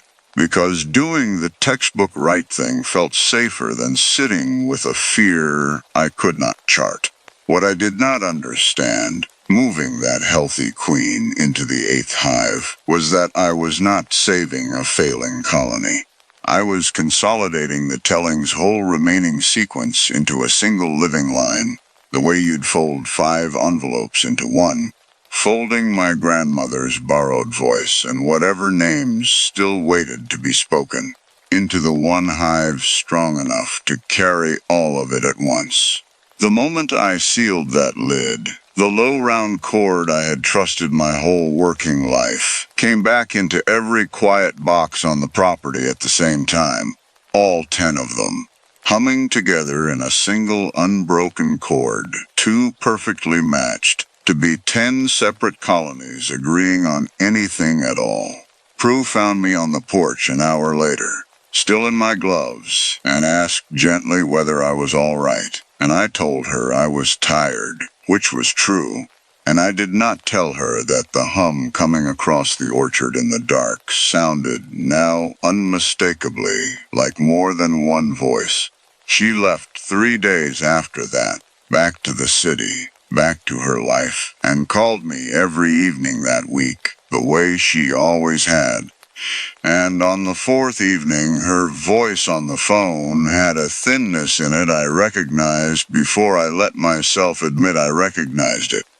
A half step higher than her ordinary register, the exact pitch a frightened hive rises to before it changes behavior. She talked for 20 minutes about a difficult closing at work, a buyer who kept renegotiating past the point of reason, and every ordinary complaint she made sounded, underneath, like it was being spoken through a slightly too narrow opening, the way a voice sounds coming up a stairwell rather than across a room. I told myself it was the bad connection out here, that phone lines through the orchard have always been unreliable, that grief travels through a family in strange delayed waves, and this was simply hers finally arriving, 3 weeks late, the way grief sometimes waits for a person to feel safe again, before it lets itself be felt at all. I have spent 14 years being paid to notice the smallest deviation in a sound I know better than my own heartbeat, and I let myself believe for 4 more days that I did not recognize what I was hearing in my own sister's voice. The last hive, the ninth on the ledger's order, the one I had requeened, went silent on a Tuesday evening in April, and this time the silence did not stay confined to a box. I walked out at dusk expecting to hear the merged chord I had gotten used to over the preceding week, and heard instead nothing at all from any of the 12, a stillness so complete that even the orchard itself seemed to be holding its breath, and underneath that stillness very faint, very far away, coming not from the hives, but from the direction of the driveway, where Prue's car had parked 3 days earlier. I heard 4 notes of a lullaby that did not belong to any bee. I do not remember deciding to run toward the sound instead of away from it. I remember the porch light throwing a long yellow rectangle across the gravel, the exact warm color of the blackberry wine we had shared on that good week. And I held on to that color the whole way across the yard, 'cause it was the only thing left that still made sense to me. Prue was standing at the edge of the first row, in the dark, in her city shoes, though she had told me on the phone 3 days earlier that she was staying home that week to catch up on work.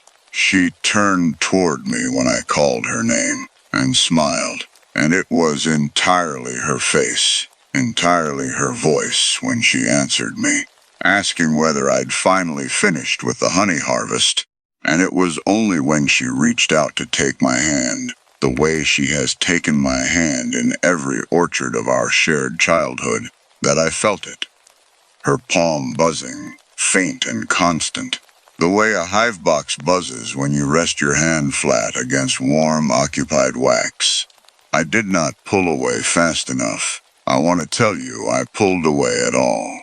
What I remember most clearly is that her hand was warm and steady and exactly the right size for mine, the way it had always been. And for one full second I let myself believe that whatever had moved through those 12 hives had settled somewhere gentle after all, had chosen, out of everything it might have taken, the one shape that still felt like coming home. The stillness broke all at once, every hive humming back to full voice in the same instant, 10,000 small wings going up together across the whole dark orchard. And in that sound, underneath it, I heard my grandmother's name spoken once, in my sister's voice, and then nothing that was Prue's voice at all. She let go of my hand on her own. She walked back toward the house at an ordinary pace, the way you'd walk back toward the house on any ordinary evening, and she has not, in the 11 months since, said one word that a stranger could point to and call wrong. She remembers our childhood correctly. She still forgets to close cabinet doors, the way she always has. She still hums, sometimes, when she thinks no one is listening. And I have never once let her see that I hear the 4 wrong notes underneath the tune she thinks she knows. I gave up the hives that autumn, all 12, sold to a keeper 2 counties over, who asked no questions I wasn't willing to answer honestly, and I have not opened a lid or worn a veil since. Some mornings I still wake certain I can hear them, that low round chord drifting across a distance that no longer exists, and it takes me a full minute of lying still in my own bed, in my own house in town, 3 streets over from the hardware store, where I now buy nothing more dangerous than birdseed, to remember that the hives belong to someone else now, and that whatever sound I am hearing is only my own blood in my ears, doing its best impression of something I used to trust.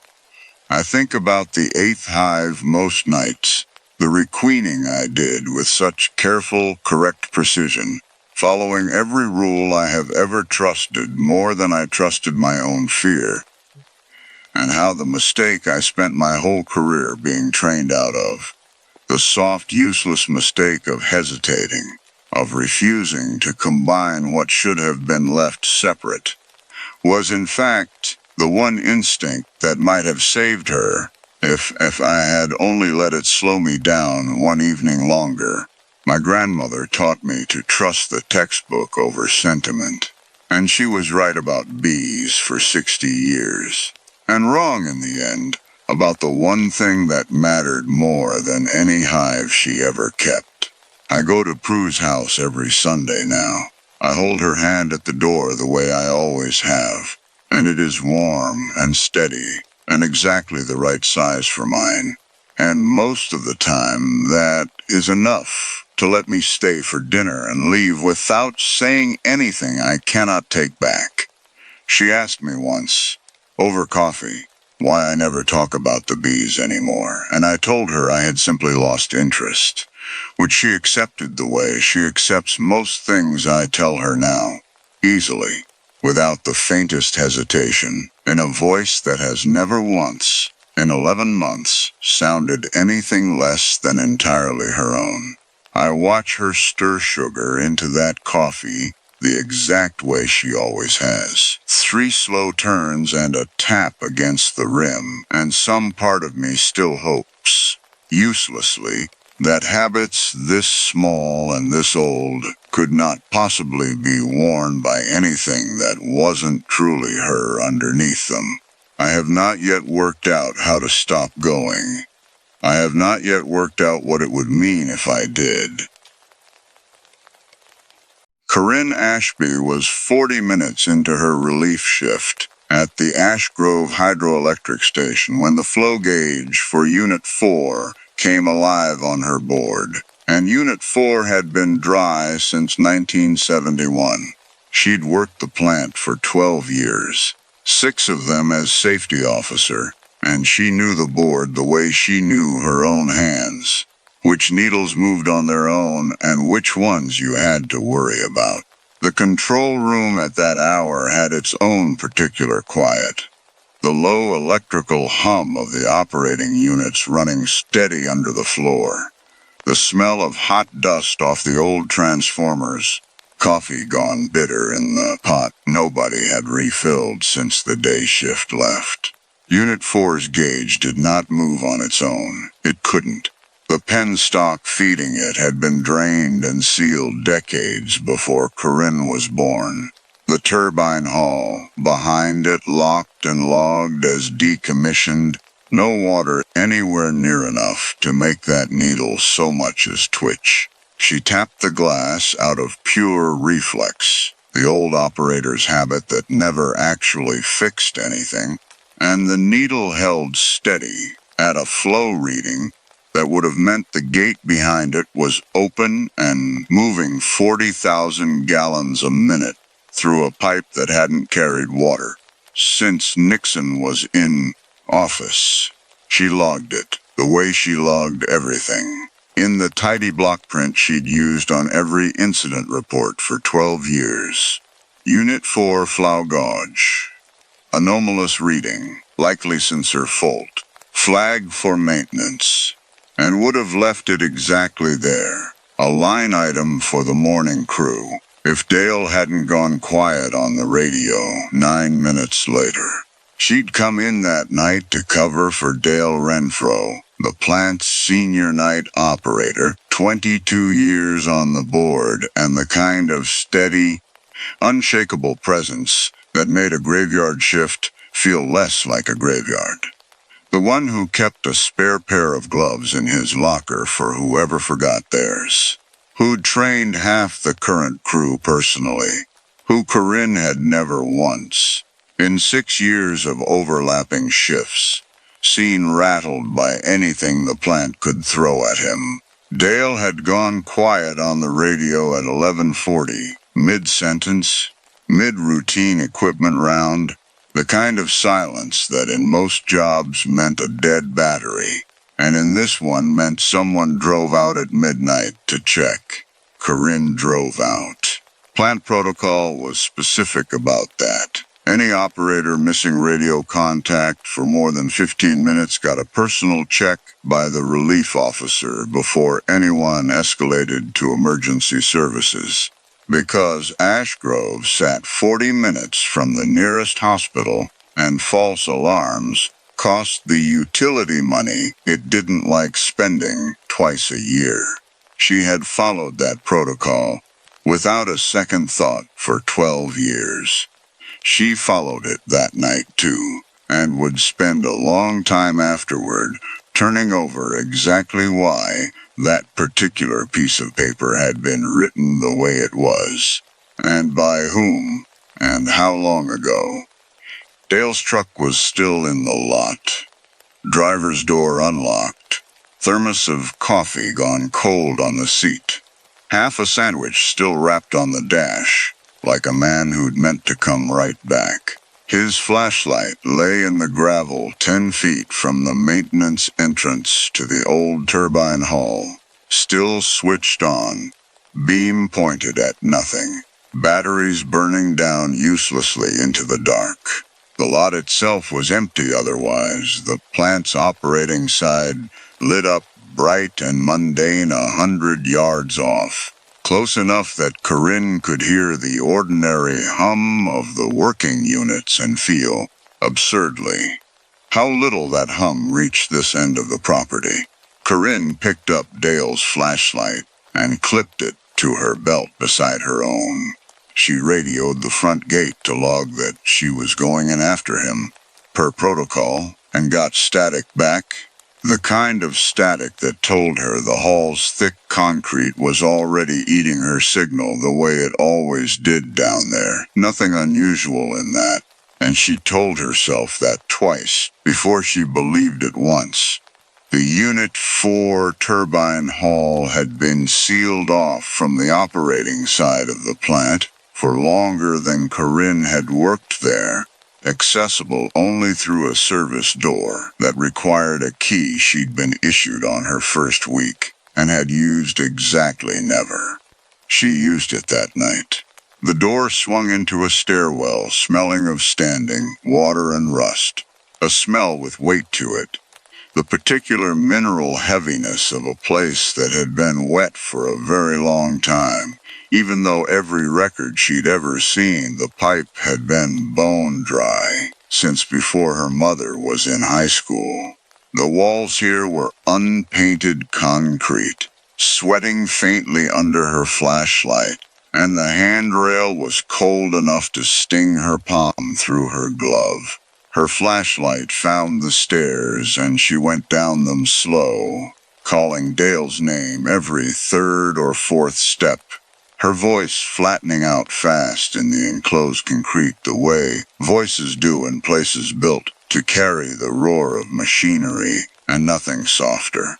Somewhere below her, faint enough that she told herself twice, it was pipes settling. Something that might have been a footstep answered one of her calls a half-second late, off rhythm, the kind of echo that shouldn't exist in a stairwell, with no one else in it. She found the logbook on the second landing, resting on a maintenance shelf that had no business having anything on it. Its cover furred with damp and mildew, and she almost left it. She was here for Dale, not paperwork, and every year on this job had taught her the difference between what mattered right now and what could wait.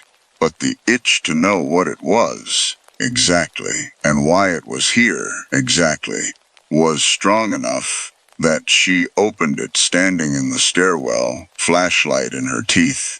because that was simply how her mind worked, and always had. The entries ran from 1958 to 1971. Routine turbine maintenance notes in 3 different handwritings. Grease pressures, bearing temperatures, the small dutiful record-keeping of men who'd expected this book to outlast them by exactly as long as it needed to, and no longer, until the final 6 pages, which were all in one hand, increasingly cramped, describing water pressure readings on a supposedly dry line that made no engineering sense at all. Readings that climbed steadily across entries dated only hours apart. One entry, 3 days before the last, noted only, "Heard the gate cycling again tonight. Checked the wheel myself, hasn't moved. Wheels rusted, same as always. Don't know what's cycling if not the gate." Another, the following night, asked Renfro's father to walk it with me. He wouldn't go past the second landing, wouldn't say why. Told me to leave it alone, same as everybody else. The last entry, dated the day Unit 4's official decommission paperwork was filed, read only. Told them the gauge don't lie, even when the pipe's supposed to be empty. They said file it as sensor fault and go home. Going home. Corinne read the name Renfro twice before it landed. She had never once heard Dale mention family working the plant before her time. And she stood in the stairwell a long moment, with the logbook open in her hands, doing the kind of arithmetic that made the hair rise on her arms before her conscious mind had fully caught up with why. There was no name signed to it. There was no record anywhere in 12 years of plant history Corinne had access to of what had happened to whoever wrote it, or whether they'd gone home at all. She had asked once, back in her second year at the plant, why the round sheet still listed a mothballed unit's control panel as a daily check item, and the answer she'd gotten from the outgoing safety officer, a tired man 3 weeks from retirement, who clearly wanted the conversation over, was that it had always been on the sheet, that changing it required a form nobody wanted to fill out for a 2-minute task nobody minded doing, and that she'd understand once she'd been there longer. She had let it go. She let most things go that weren't actively costing the plant money or putting someone in the hospital, and a box on a checklist had never seemed worth the fight. Standing now at the base of the stairs with the logbook's last entry running through her head, told them the gauge don't lie. She found herself doing arithmetic she hadn't done before. The round sheet requirement dated, per the revision stamp in the corner of every laminated copy she'd ever carried, to April of 1971. The same spring the logbook entries stopped. She kept moving. The stairwell led out into the turbine hall itself, a cavern of a room built to house machinery the size of houses, empty now except for the dead bulk of Unit 4's turbine casing, under a skin of dust and standing shadow, and it was there, near the base of the casing, that her flashlight found Dale. He was sitting with his back against the cold steel, radio still clipped to his shoulder, staring at the sealed penstock hatch on the far wall, with an attention that didn't break when she called his name, didn't break when she crossed the room and crouched in front of him and said it again, sharper. Up close, his skin had a grayish, waterlogged look to it that made no sense in a dry hall, and his coveralls were damp from the knee down, soaked through in a way that no amount of standing condensation could account for. His pupils tracked something she couldn't see, moving in small, precise increments across the middle distance, following a shape that had no business being there. His lips moved without sound, the same shape over and over. And it took her a long moment, kneeling there with her hand on his arm, cold even through 2 layers of fabric, to realize he was reading numbers off, a sequence repeating, that she recognized after the 3rd pass as a maintenance authorization code for a gate that plant records insisted had been welded shut for 50 years. A code she herself had never once had cause to memorize. And Dale, 22 years on the board, should have had even less reason to know by heart. The penstock hatch behind him was not welded shut. It stood open 6 inches, and past that gap the sound Corinne had been telling herself was a trick of the hall's acoustics, resolved unmistakably into the sound of moving water, close and rising. Every instinct that had nothing to do with 12 years of training told her to get Dale up and get both of them out through the stairwell right now, radio dead or not. Every year of that training told her something different. The emergency procedure for an active gate malfunction required the responding officer to attempt manual gate closure before evacuation, because Ashgrove's downstream spillway fed directly into a residential stretch of the towel wash, and an uncontrolled release at full pressure could take out 3 bridges and the low end of town before anyone downstream had 30 seconds warning. She had drilled that procedure a dozen times on gates that worked exactly as engineered. She had never drilled it on a gate that was supposed to have no water behind it at all. On a hall that hadn't operated in half a century. On a colleague sitting on the floor mouthing a 50-year-old authorization code like it was the only sentence left in him. She went for the hatch. She would think, much later, about how cleanly the manual pulled her there.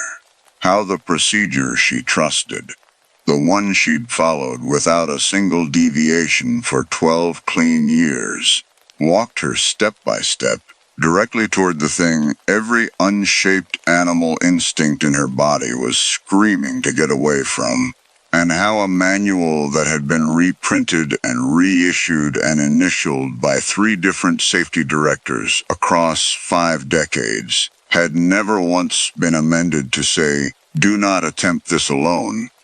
Do not attempt this at all, not for a gate behind which there should have been nothing." In the moment itself, there was no room for that thought at all. Only the wheel under her palms, rust flaking cold against her skin, and the certainty, procedural and absolute, that closing a live gate came before anything else on the list, including the small, clear voice somewhere underneath the training that kept asking her, quietly, why a 50-year dry unit would need a gate closed in the first place, and what exactly she thought was on the other side generating the pressure she could feel building against her hands. The manual wheel controlling the hatch was corroded solid, and she threw her weight into it anyway, boots skidding on the wet concrete, the sound of the water behind the gap climbing from a murmur into something with real pressure behind it, something that pushed a fine cold mist out through the 6-inch gap and onto her face. And underneath the smell of standing water there was another smell now, something with iron in it, old and steady, that made her stomach turn even as her hands kept working the wheel. The wheel gave, all at once, with a shriek of rusted metal, and the hatch swung inward 3 more inches before jamming hard against something on the other side that was not rust and was not debris, something that gave slightly under the pressure the way flesh gives, and did not give any further, no matter how much weight she put behind the wheel. Dale's voice changed behind her. dropped the authorization code mid-sequence, and said, flat and clear in a tone she'd never once heard him use in 6 years of working nights together, that the gauge doesn't lie, even when the pipe's supposed to be empty. The exact words from the logbook on the landing above, a sentence he had absolutely no way of having read. Corinne let go of the wheel. The mist coming through the gap had thickened into something closer to spray. Cold enough now that her fingers had gone stiff and slow around the flashlight, and beneath the moving water she heard something else moving with it. Out of rhythm with the current, dragging rather than flowing, closing the 6-inch gap from the other side, one patient inch at a time. She got Dale up by main force, one arm under his shoulder, boots slipping on concrete gone slick with spray.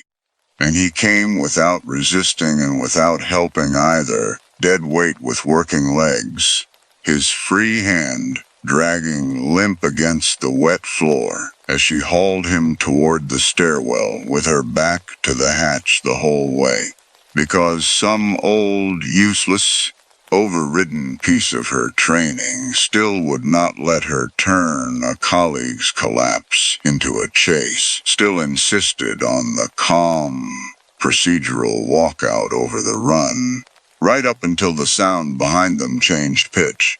Water no longer just rising but moving, fast now, and under it something that was unmistakably, impossibly. The scrape of metal dragged deliberately across concrete, and every trained calculation in her went out at once, and she ran, hauling Dale with her up the stairs 2 at a time, his shoulders slamming hard against the rail on the second landing, the flashlight beam jumping wild across walls that seemed, for the length of that climb, closer together than they had been on the way down. The roar behind them filling the stairwell until she couldn't have told you, afterward, whether it had actually gained on them or whether the sound alone had simply grown large enough to feel like pursuit. They came out through the service door into a night that felt, after the haul, absurdly ordinary. Cold air, gravel underfoot, the plant's ordinary hum from the operating side, carrying faint across the lot. Corinne got Dale into her truck and radioed the front gate again, and this time it went through clean, no static at all, as though the hall had simply stopped interfering the instant the door shut behind her.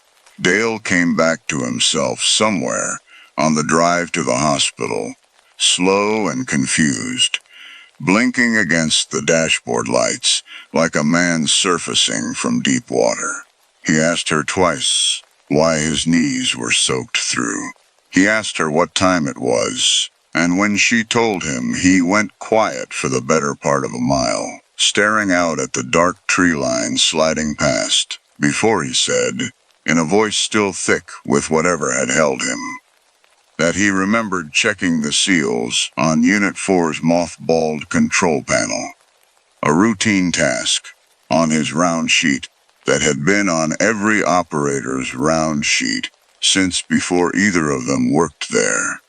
A box to check that no one had ever questioned, on a unit no one was supposed to need to check at all, and then nothing. A gap, he said, like a skipped page. He asked her, quietly, not to put anything about the hatch in her report, and when she asked him why, he said only that he didn't want anyone deciding he wasn't fit for nights anymore. And she understood, hearing the fear under that sentence, that it was easier for both of them to let the version with a faulty generator seal stand. The utilities regional office sent an investigator 2 days later, a courteous man in a windbreaker who toured the turbine hall for 11 minutes, photographed the hatch, closed and dry, when Corinne walked him to it. dry and welded looking in a way she was certain it had not been 3 nights before, and filed a report attributing Dale's medical episode to carbon monoxide exposure from a faulty seal on a nearby standby generator. Case closed. No further action recommended. Corinne read the report twice before she signed her portion of it, looking for the paragraph that would explain the gauge, the logbook, the 6 inches the hatch had swung open under her own hands, and found instead a clean, plausible, entirely reasonable account that left no room in it for any of those things, written by a man who had spent 11 minutes in the hall and never once asked her what she'd actually seen. She asked him, before he left, whether anyone intended to look into why the gauge for a 50-year dry unit had shown live flow that night. He told her, not unkindly, that sensor drift on decommissioned equipment was common and not worth the maintenance budget to chase down. She asked whether the round sheet requiring operators to physically check Unit 4's mothballed panel might be updated, given what had happened. He said that changing standing procedure required a review board that met twice a year, that this didn't rise to that level, and that he'd note her concern for the file. She watched him write 2 lines in a notebook and close it. She understood, watching him do it, that this was not the first time someone at the regional office had decided a question about. That Hall wasn't worth the paperwork, and that the decision had likely been made the same way more than once before, by more than one courteous man, in more than one windbreaker. Going back far enough that nobody currently on staff remembered why the policy existed in the first place, only that it did, and that the form required to change it was long enough, and vague enough about who had authority to sign it, that in 50 years apparently no one ever had. She spent an afternoon, a week after the investigator's report, closed the file, going through the plant's personnel archive in the records room off the main office, looking for whoever had signed that last logbook entry. The archive only went back to 1975 in any organized form.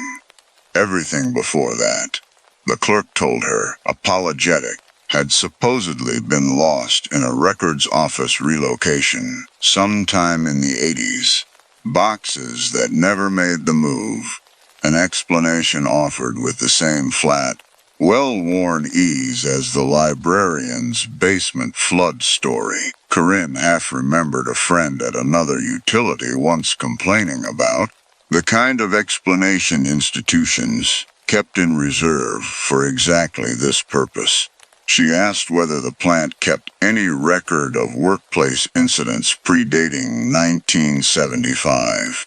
She was told that OSHA reporting requirements hadn't applied retroactively, so there'd have been no obligation to preserve anything from before then, which was true, and which was also, she understood by then, not really an answer to the question she'd asked.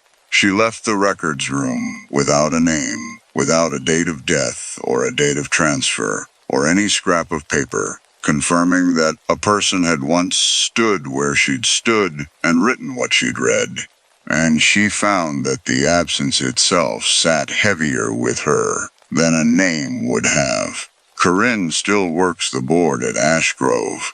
She still drives out personally when an operator goes quiet on the radio, because that's still the rule, and she has never in 12 years broken a standing rule without direct authorization to do so. Not even now, not even having watched exactly where the rule was built to lead her once already. She requested formally that the Unit 4 panel check be struck from the round sheet, and was told the request had been logged for the next review cycle 8 months out and she has learned not to ask again before then, because asking again apparently counts against you in ways nobody puts in writing. Dale transferred to the plant's day shift 6 weeks later, and has never once, in Corinne's hearing, mentioned Unit 4, the hatch, or the 6 hours of that night he still cannot account for.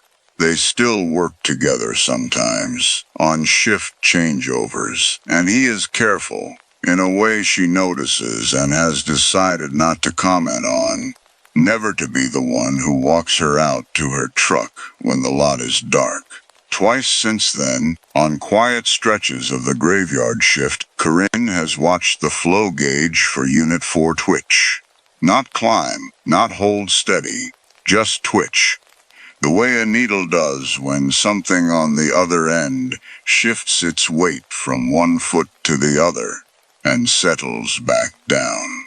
Both times, her hand went to the radio out of pure trained instinct, ready to log it and go check, the way 12 years had taught her a working operator does.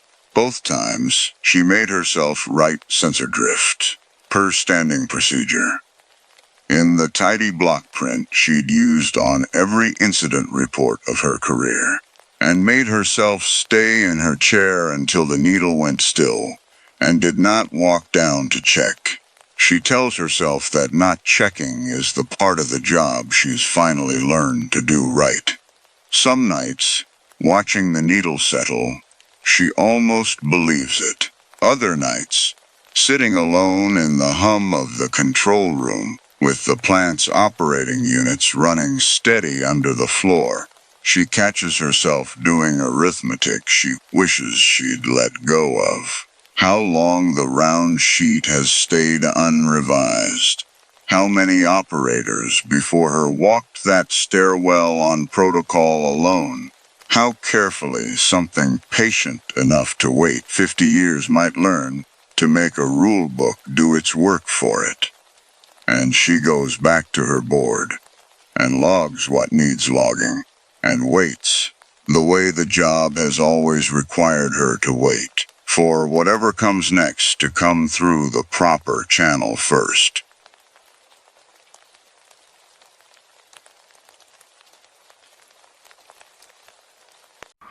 The Kessler-Voss service van pulled up outside the Ambrose building at 1:52 in the morning, rain freezing to slush the second it hit the windshield. And the first thing Nadia Kessler noticed, before she'd even killed the engine, was that the building had 5 elevator doors set into its lobby directory and only 3 cars listed as active. She'd worked this building twice before. Both times daylight jobs, both times in and out inside an hour. Never once with a reason to stand still in the lobby long enough to actually read the brass plate over the directory. She read it now, waiting for the engine to finish its cough and die, the wipers frozen mid-stroke across the glass. 5 doors, 3 cars. 2 blank slots where a name or a number should have sat. The brass beneath them worn smooth and slightly duller than the rest, like something had once been there and been taken away, rather than never installed at all.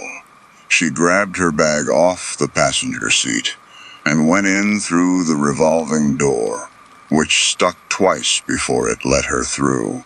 The lobby beyond it, lit by nothing but a single emergency fixture over the security desk, and the pale wash of stormlight through 19 stories of dark windows above her. Somewhere up in that dark, a man she'd known for years was waiting on her, and somewhere below her feet, though she had no way of knowing it yet, something else had been waiting a great deal longer than that. The storm had been chewing through the grid since 10, taking out substations one after another across the west side of downtown, and the Ambrose, 19 stories of 1920s limestone and brass, The kind of building that still had its original elevator cages behind the newer panels because nobody had ever paid to strip them out, was running on backup power, thin enough that half its floors sat dark. The lobby smelled the way old building always smelled to Nadia after midnight. Cold radiator iron, floor wax gone slightly rancid, and under it, faint, the mineral smell of wet limestone breathing through walls 2 feet thick. Nadia had been the only tech on call for 6 buildings tonight after her usual backup. A tech named Priya, who normally split the downtown rotation with her, got flagged out to a hospital entrapment on the other side of the river an hour ago and wasn't coming free anytime soon, not with the bridges the way they were. That left Nadia alone with a company radio, a van full of tools going soft with cold every time she stepped back outside, and a night watchman named Walter Oxner stuck somewhere above her, 12 years into a security job, he'd told her once, half joking over coffee in this same lobby, that he only kept because his pension didn't kick in for 2 more years, and his knees weren't built for anything more physical anymore. Car 3, Walter said, when she raised him on the building's intercom line from the lobby, his voice thin with the particular strain of someone trying hard not to sound as scared as he was. Stop between 11 and 12. Lights went out maybe 4 minutes before that, then the car just stopped. I've got my flashlight. I'm all right. My chest is a little tight is all, and Nadia, I'd rather you hurry if you can. Walter had a heart condition. Nadia knew that because he'd mentioned it once, months back, half joking. Don't let me die in one of your elevators. And she'd laughed with him, because that was the kind of thing you laughed at, until the night it stopped being a joke. I'm already inside, Walter. Give me 8 minutes. Keep talking to me, if it helps. Tell me about your knees. A short, wheezing laugh came back through the intercom static hack. Bad as ever.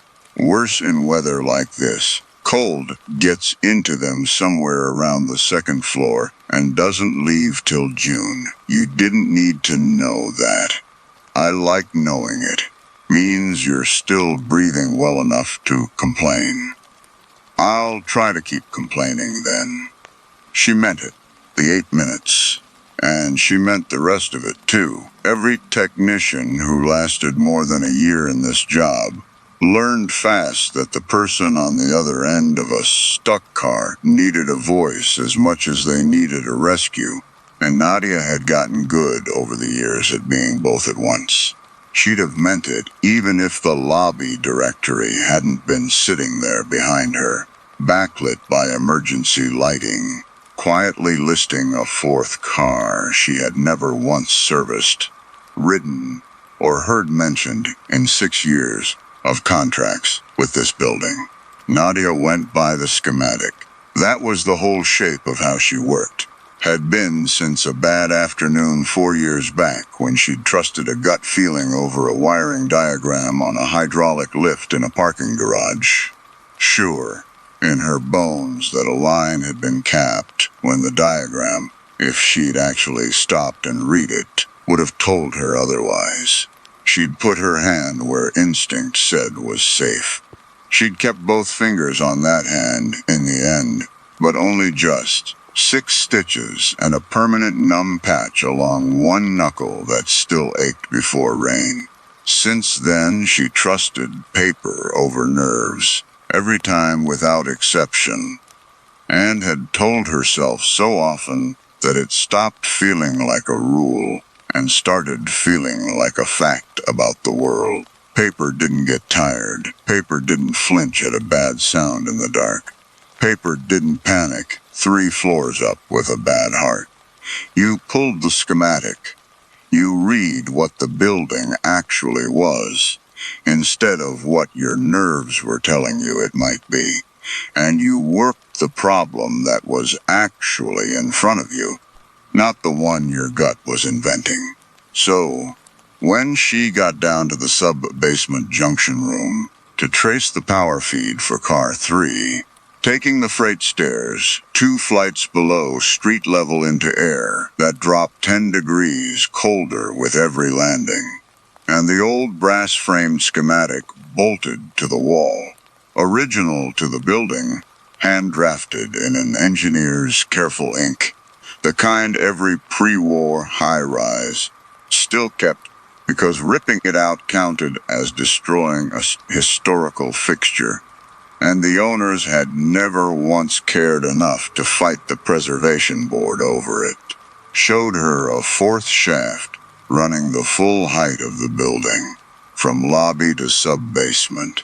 Parallel to the 3 she'd always known were there, she did exactly what 4 years of hard-won discipline told her to do. She checked the notation beside it, tracing the drawn line with one finger the way she always did, out of habit, to make sure she was reading the right shaft off a page, crowded with 80 years of penciled corrections. Shaft 4, decommissioned 1958, sealed sub-basement, read the small brass plate riveted below the drawing, in lettering gone soft and grayish with 8 decades of hands touching it, other technicians on other cold nights running the same finger along the same line. Sealed. Fine. Not her problem tonight. She turned back to the junction box for car 3, found the breaker she needed, and started tracing the feed. That was when she heard it. A low mechanical groan, metal under strain, coming from somewhere to her left. Not from car 3's shaft. From the wall beside it. The wall the schematic told her had nothing behind it at all. She told herself it was thermal stress. Old limestone buildings did that in weather like this. Contracted and complained as the temperature dropped fast enough.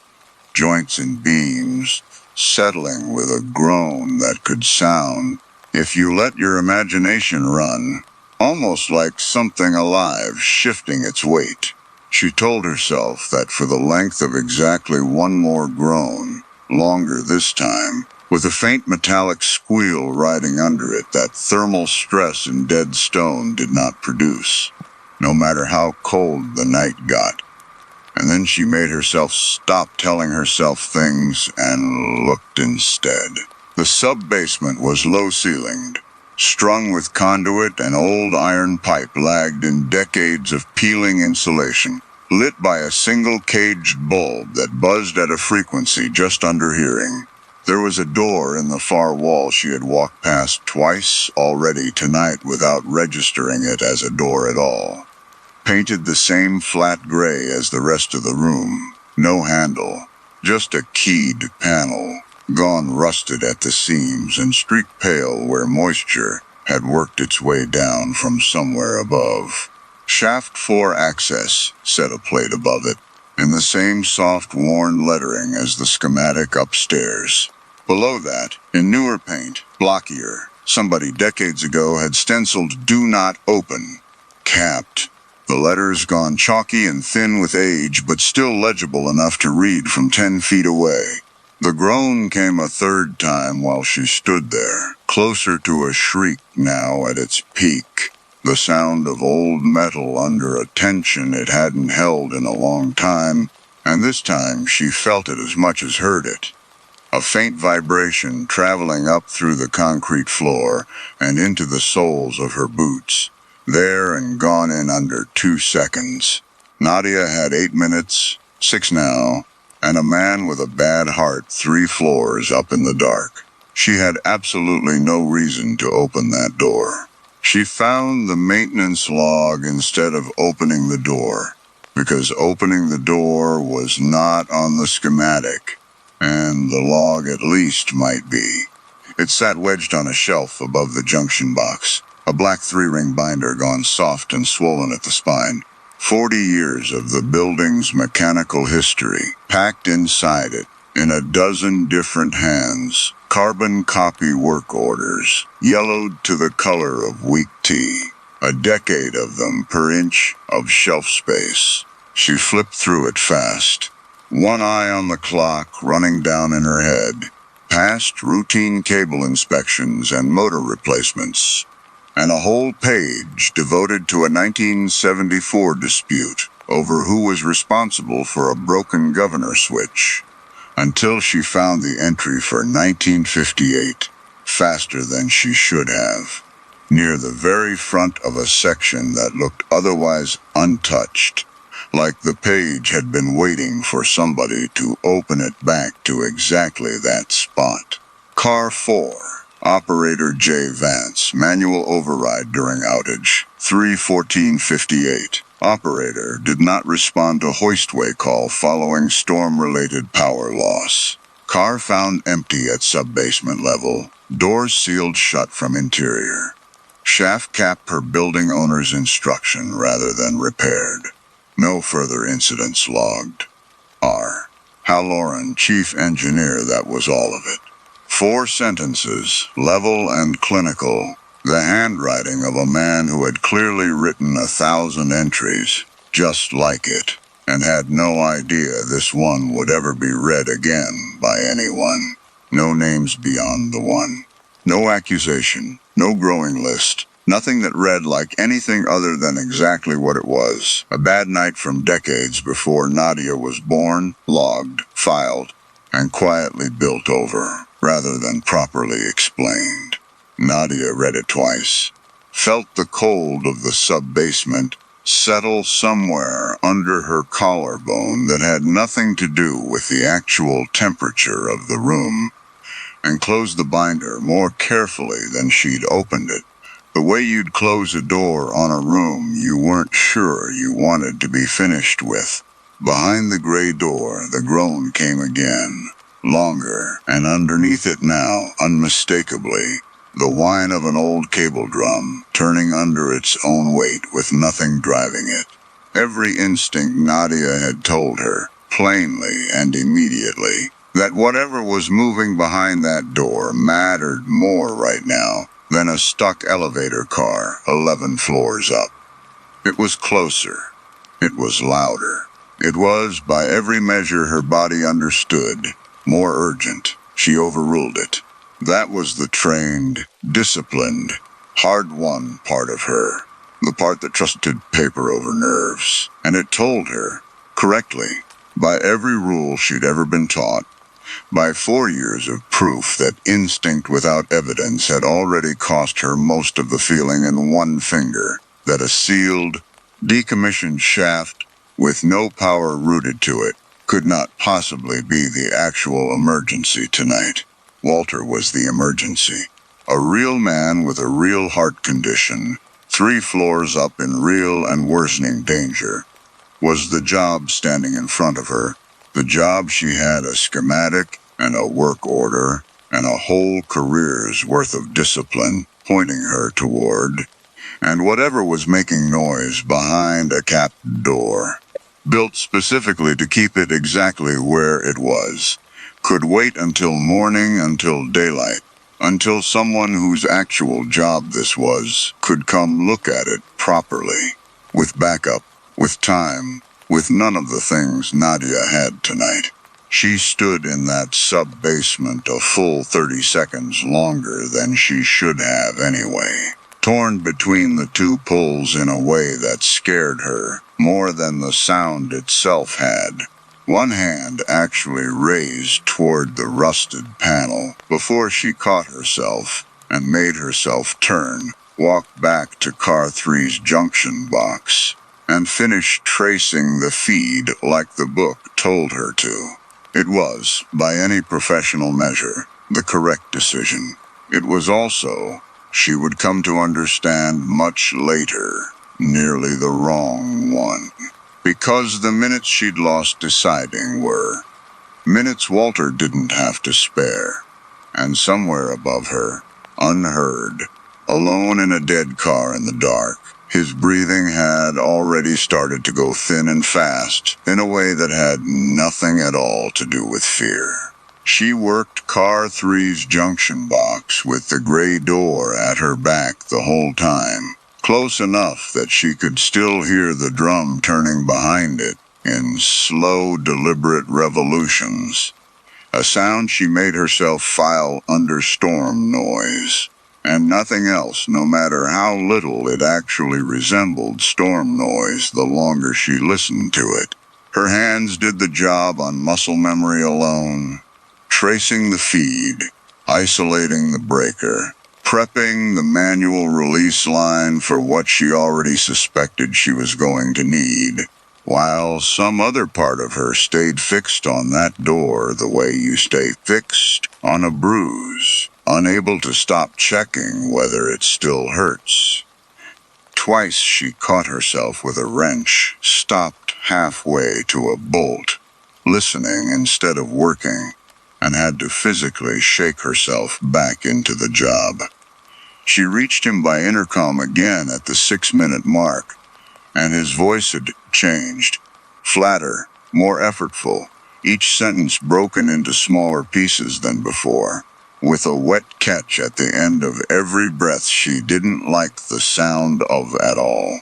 Nadia. Chests. Worse. I don't love how I hear you, Walter. I'm coming to you right now, not the panel you. Stay sitting down, hands on your knees, breathe slow. In through your nose, out slow through your mouth. Count it if it helps. Counting, he said, and gave a short, strained laugh that turned into a cough halfway through. Never was any good at that.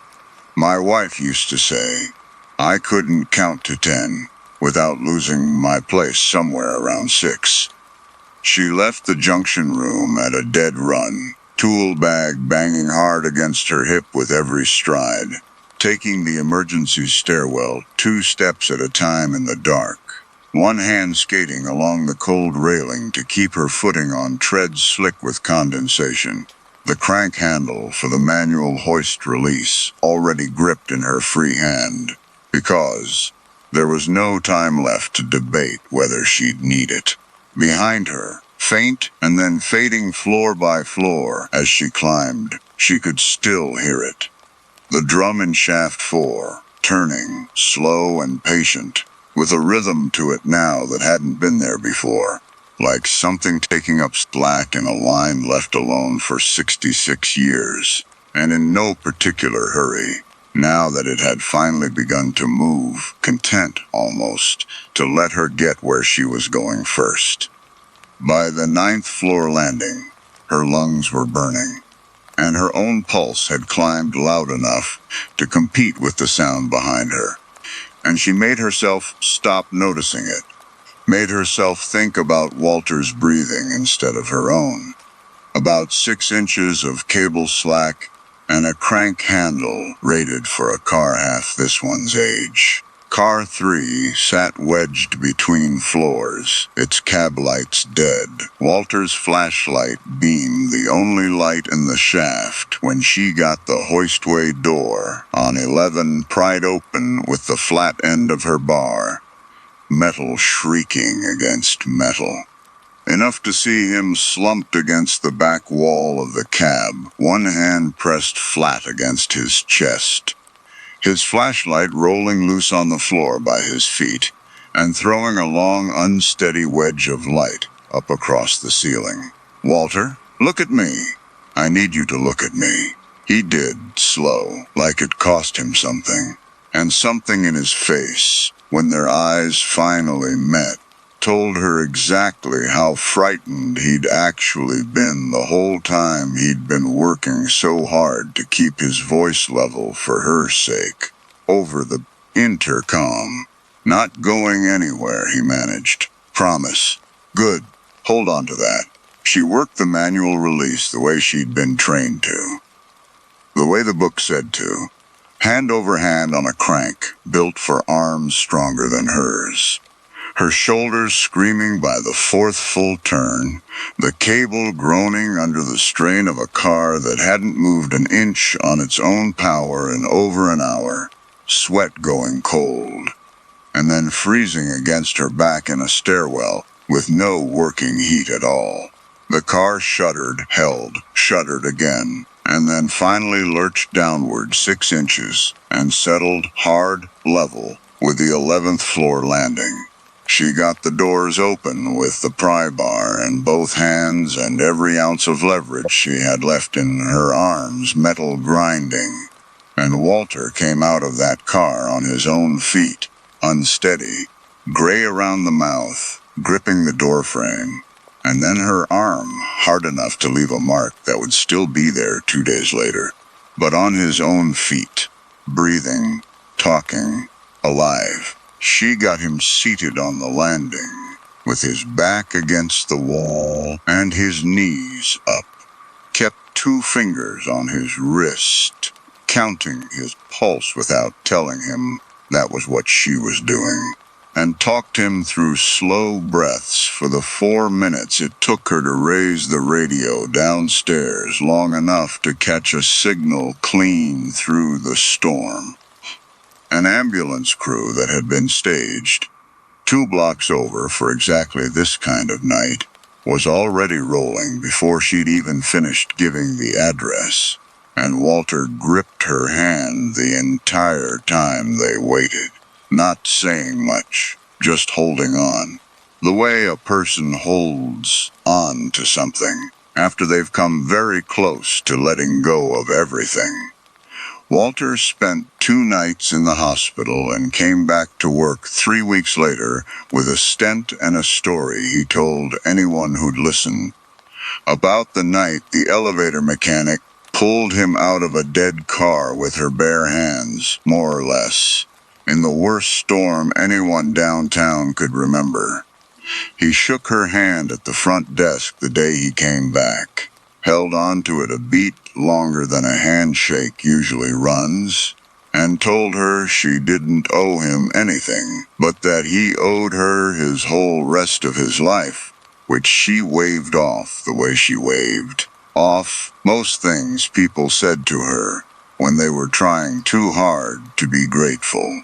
He brought her a thermos of coffee every shift she worked in that building for a month afterward, unprompted, setting it on the security desk without comment, and she drank every cup of it without ever finding the right way to tell him it wasn't necessary. He never once mentioned any noise from the sub-basement, not that night, and not since. Nadia never asked him if he'd heard anything either, because she genuinely did not know, if he said yes, what she wanted the rest of that conversation to look like. The building's incident report, filed by the property management company a week later, blamed the storm's power surges for isolated mechanical strain across multiple shaft systems, recommended a full electrical inspection of the remaining active cars, and made no mention of Shaft 4 at all, not one line, as though the door in the sub-basement wall existed on a different set of records than the rest of the building. When Nadia went back 3 weeks later to service Car 3's controller and clear the last of the storm-related fault codes, the gray door in the sub-basement had fresh concrete poured across every seam of it, still faintly damp at the edges, when she pressed a knuckle against it without quite deciding to. No work order attached to the job anywhere in the building's file, no crew logged as having done it, no explanation offered by a management company that never once returned the single email she sent asking who had ordered the work. She let it go, mostly. She still goes by the book, more than ever, if anything, because the book had been right that night in the way that mattered most, had told her exactly where the real emergency was and exactly where it wasn't. And she has decided, deliberately, that this is the lesson worth keeping from all of it, rather than the other one sitting right alongside it that she doesn't let herself look at too closely. but she still does the downtown rotation. She still gets called back to the Ambrose building 3 or 4 times a year for one thing or another: a sticking door sensor, a governor recalibration, the small, unglamorous maintenance that keeps a 90-year-old building's elevators running. And every single time, without exception, she finds some reason to walk past the sub-basement junction room a little more slowly than the job strictly requires, and pause there and listen at the fresh concrete for a few seconds longer than she'd ever admit to a coworker. She has never once heard the drum turn again. Last month, working late on a different job in that same sub-basement, replacing a relay 2 rooms over, she thought she heard something else instead, faint through the wall, so quiet at first she genuinely couldn't be sure it wasn't just her own pulse ticking in her ears after a long shift.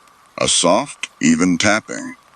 Unhurried, patient in a way that took her a full 3 seconds standing perfectly still to recognize as counting rather than noise. 11 it seemed to go. A pause, then 12, another pause. Like something working its way carefully up through the floors of a building it remembered far better than any schematic bolted to a wall. It stopped the moment she turned her head toward it, all at once. The way a held breath stops. She has not, since, found a reason good enough to go looking for where it might have started. And she has stopped being entirely sure. Some nights driving home from that building at 2 in the morning, that she wants to find one.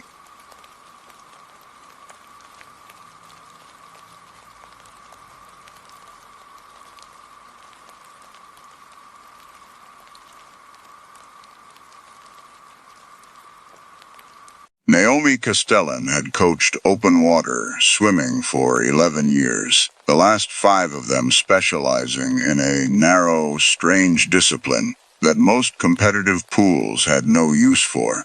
Endurance swims through flooded quarries, the kind of water that held its cold in layers and its depth in numbers nobody fully trusted until they had gone down and checked. She took the Latchford job in June, hired by a client named Petra Som, who intended to become the 7th person on record to complete the quarry's full 3.2-mile perimeter swim, an attempt that had claimed, over the decades, 2 lives and considerably more abandoned efforts than anyone in the small town of Latchford cared to advertise to outsiders.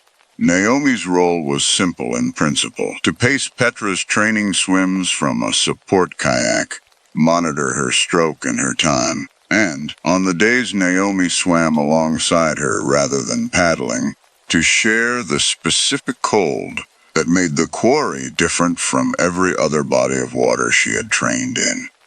Latchford Quarry ran 210 feet deep at its center.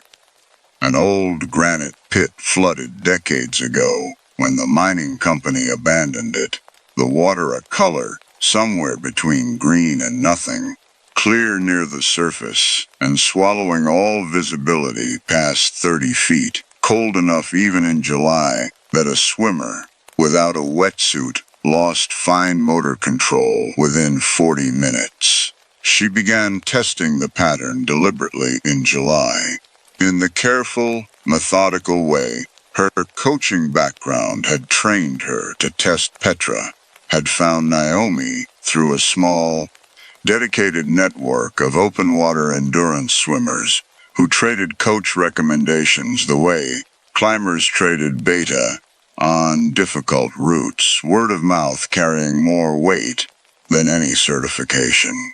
She was 34, a structural engineer by trade, meticulous in a way that made her a satisfying client to train, logging every swim's conditions with an obsessive precision that matched, in its own way, the private log Naomi would later find herself keeping about something considerably less controllable then stroke rate and water temperature. Petra's motivation for the swim was, as far as Naomi could tell, uncomplicated, an athletic milestone rather than any deeper reckoning, which made what eventually happened over the summer feel to Naomi like a particularly unfair kind of arithmetic. Naomi arrived in Latchford in early June and rented a small cabin above Hollis Dunmore's tackle shop, the only lodging in town that offered a monthly rate reasonable enough for a 12-week contract. The town itself amounted to little more than the shop, a diner, a gas station, and the quarry's public access road. The kind of place that existed almost entirely because of the water rather than despite it, its economy quietly dependent on the handful of serious swimmers who came through each season to attempt what Latchford's own residents had long since stopped attempting themselves. She noticed the first oddity after her third training swim with Petra, a scrape along her own left forearm that she did not remember acquiring, 4 parallel lines raked shallow across the skin, the kind of mark a rock outcropping might leave if she had brushed against the quarry wall during a turn. She checked her memory of the swim and found nothing that matched. No moment of contact, no sting of impact she would ordinarily have registered, even through cold water and adrenaline. She assumed she had simply missed it, the way a body sometimes absorbs a small injury without immediately reporting it to the mind that owns it, and thought no more about it until 9 days later. On her 6th training swim, when her forearm brushed the quarry's submerged eastern wall during a wide turn and came away with a scrape, 4 parallel lines, in the exact position, at the exact angle, as the mark she had already been carrying unexplained for over a week. She told herself this was coincidence. The kind of thing a body produces when it repeats the same physical task enough times that its injuries start to rhyme with each other. A scrape in roughly the same place, because the same turn produced roughly the same contact each time. This explanation held for 12 more days, through 4 more training swims, until the morning she woke with a streak of gray hair at her left temple, a single-inch-wide band that had not been there the evening before, standing out sharply against hair that had shown no gray at all at 29 years old. She stood in front of her bathroom mirror for a long time that morning, turning her head to catch the light at different angles, telling herself this was stress, or a vitamin deficiency, or one of the ordinary explanations a body offers before a person is willing to consider the alternative. The alternative arrived 16 days later, on the shore of Latchford Quarry itself, when Petra emerged from a training swim laughing about a moment during the loop when she had nearly panicked, disoriented in the poor visibility near the quarry's deepest point, and had surfaced, briefly, into a patch of unexpectedly warm water that had calmed her enough to find her bearings again. Naomi asked where exactly this warm patch had been. Petra described a spot along the northern stretch, roughly 60% through the loop, near an old submerged conveyor structure left over from the quarry's mining days. Naomi had passed through that exact spot on her own swim that same morning, 3 hours before Petra's, and had surfaced into the same unexpected warmth, and had in that moment of calm, without any memory of deciding to, reached up and touched the gray streak at her temple, which had, by that point, widened to nearly 2 inches.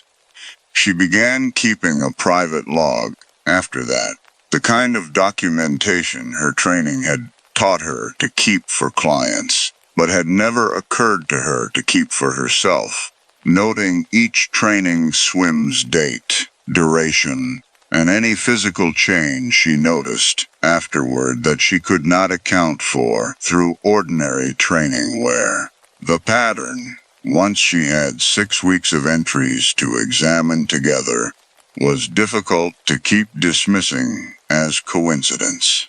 Every mark, every ache, every new gray hair or unexplained callus appeared first, sometimes by days, sometimes by as much as 2 weeks. And only later did its ordinary cause present itself in the water, a scrape against rock, a strained tendon from an aqua, anything, noting the exact date and description of each new unexplained mark before her next swim. Then watching, swim after swim, for the moment its cause finally caught up.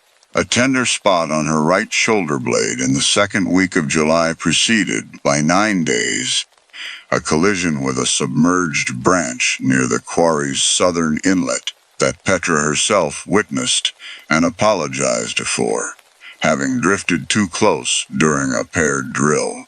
A dull ache behind her left knee, noted on a Tuesday, resolved itself into an actual strain the following Thursday, acquired during a stretch of hard kicking Naomi had not even planned to do until the moment she found herself doing it.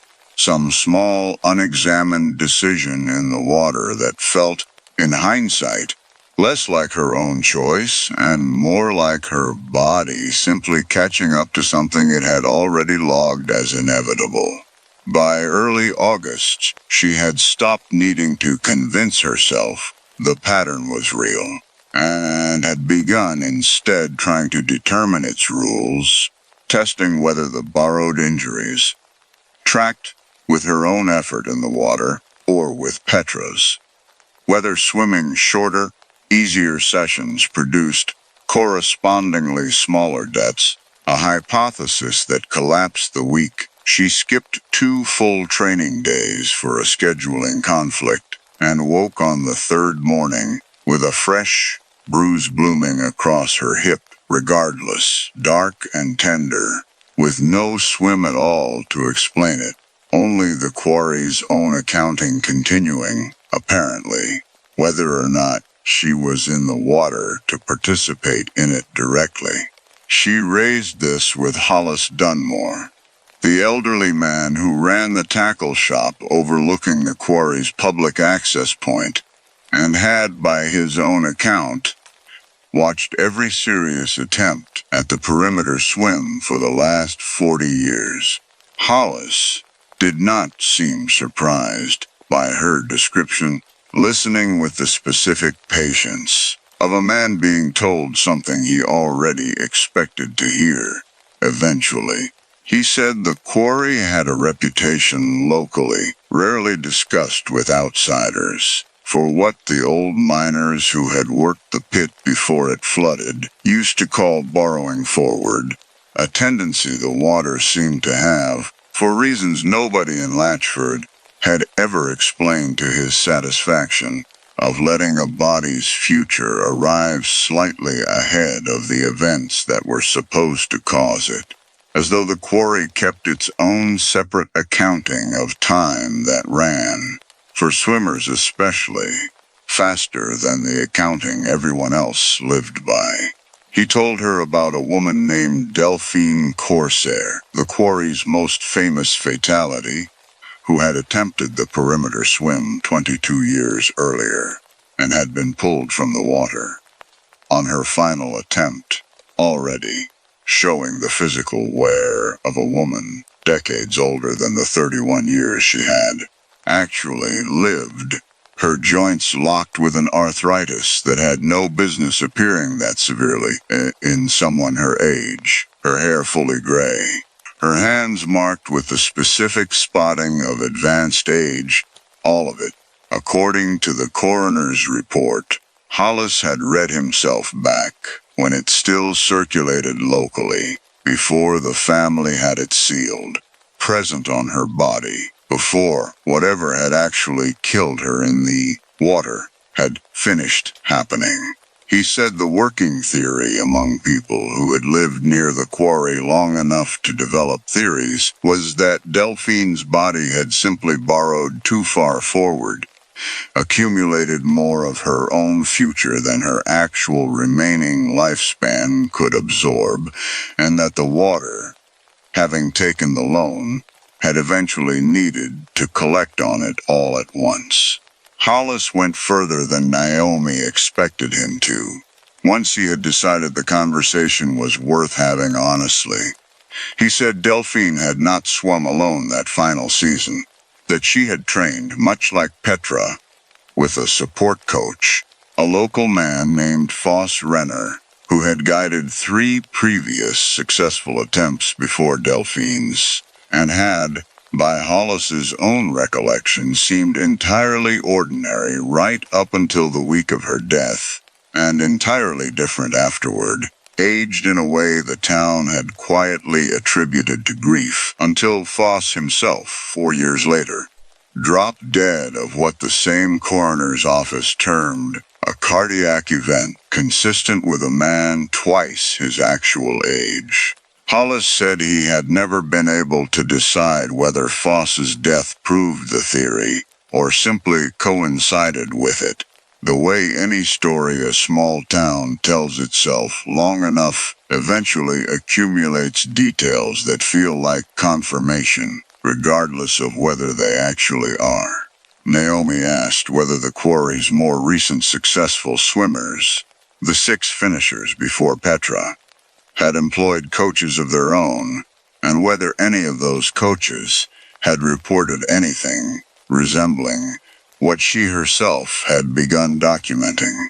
Hollis said he did not know most of their arrangements in detail, that swimmers came and went through Latchford without always sharing their support structure with the tackle shop, but that he could recall, now that she had raised it, at least 2 of the previous finishers' coaches leaving town shortly after their swimmer's successful attempt and never returning for another season, a pattern he had never thought to connect to anything until this conversation gave him a reason to.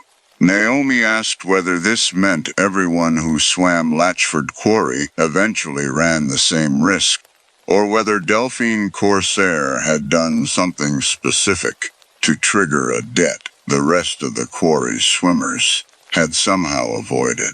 Hollis said he honestly did not know, that in 40 years of watching swimmers train and attempt and occasionally fail the loop, most of them walked away afterward, showing no lasting effects beyond the ordinary wear any endurance athlete carried, and that as far as he could tell, whatever the quarry borrowed from a person, it borrowed selectively, taking more from some swimmers than others, for reasons that had never once, in his own observation, tracked with anything as simple as how many times a person swam, or how hard they pushed themselves in the water.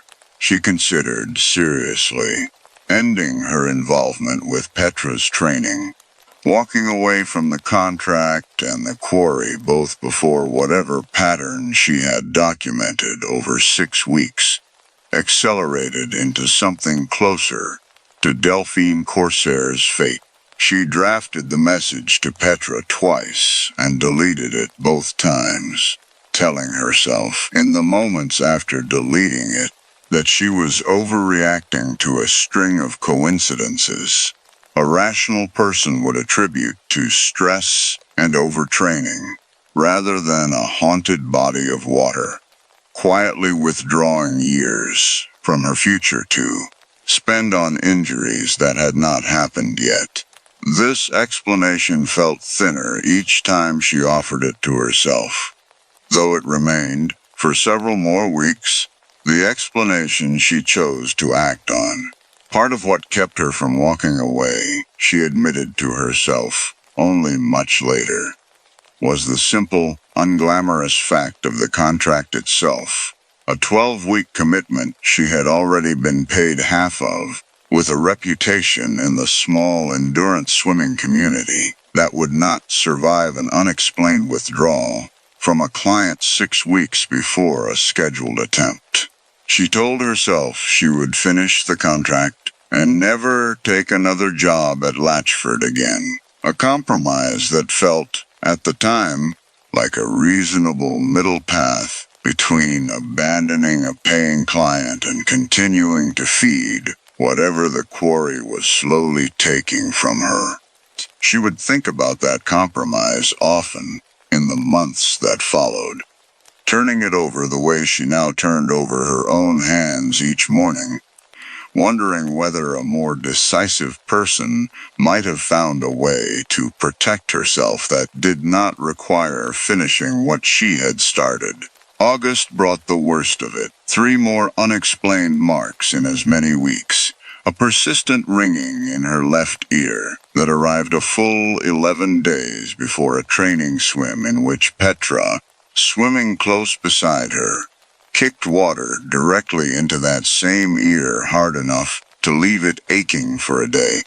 And a night in the last week of August, when Naomi woke at 3 in the morning with the specific hollow ache in her lower back that she recognized, with a dread that had become almost familiar by then, as belonging to some injury the quarry had already decided she would sustain sometime, somehow, before the summer ended.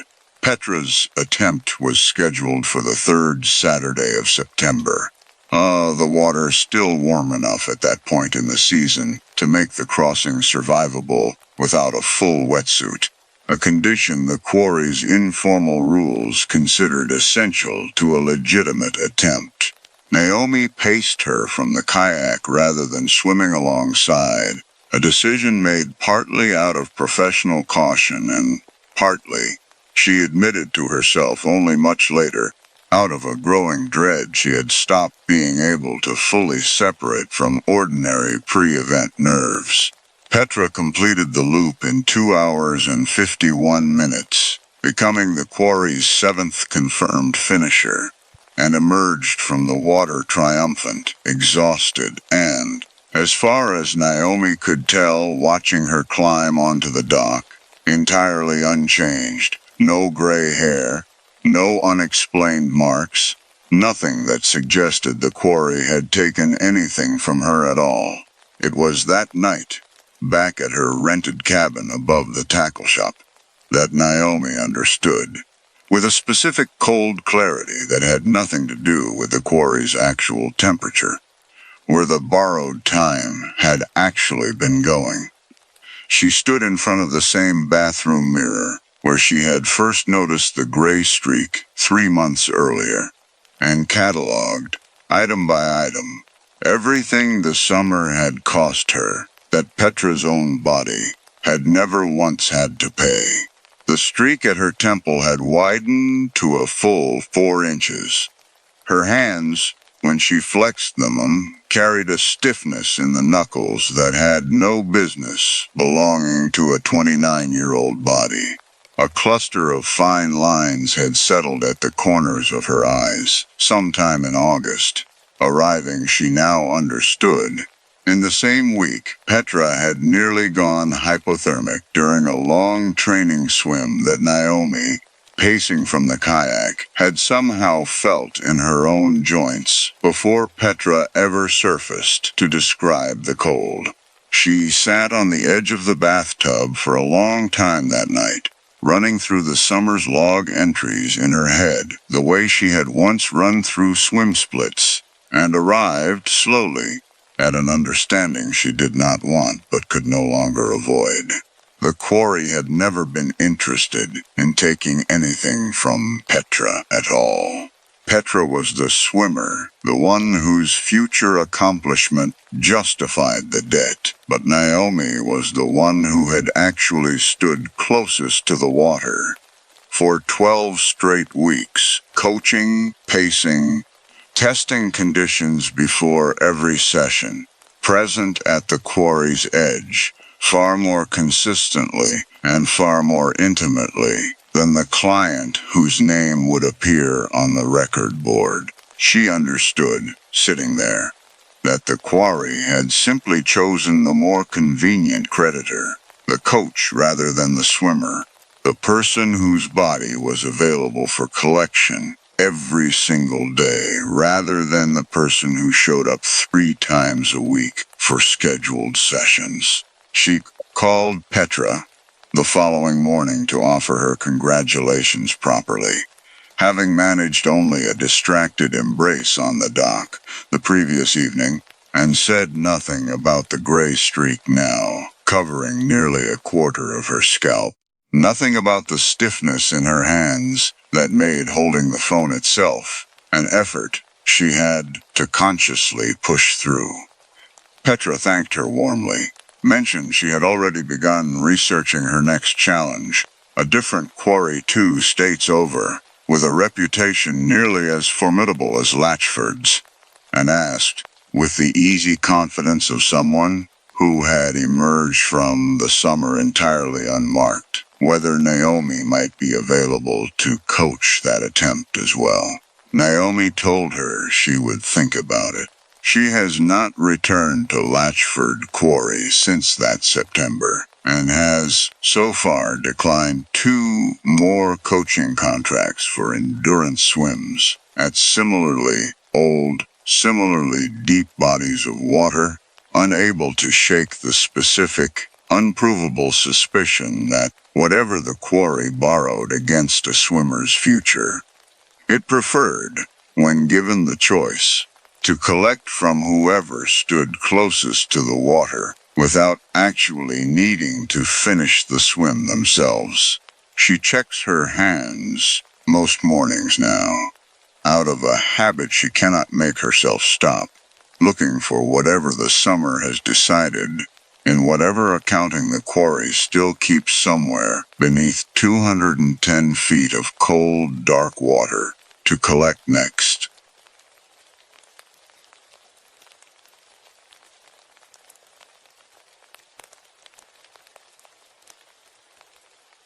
Reuben Aldous had operated trains for the Kessler Transit Authority for 17 years, the last 6 of them running the graveyard shift on the Hallion line, a route that carried almost no passengers between 1 and 5 in the morning, but still ran on schedule regardless, because a transit system's contracts required the trains to move whether or not anyone rode them.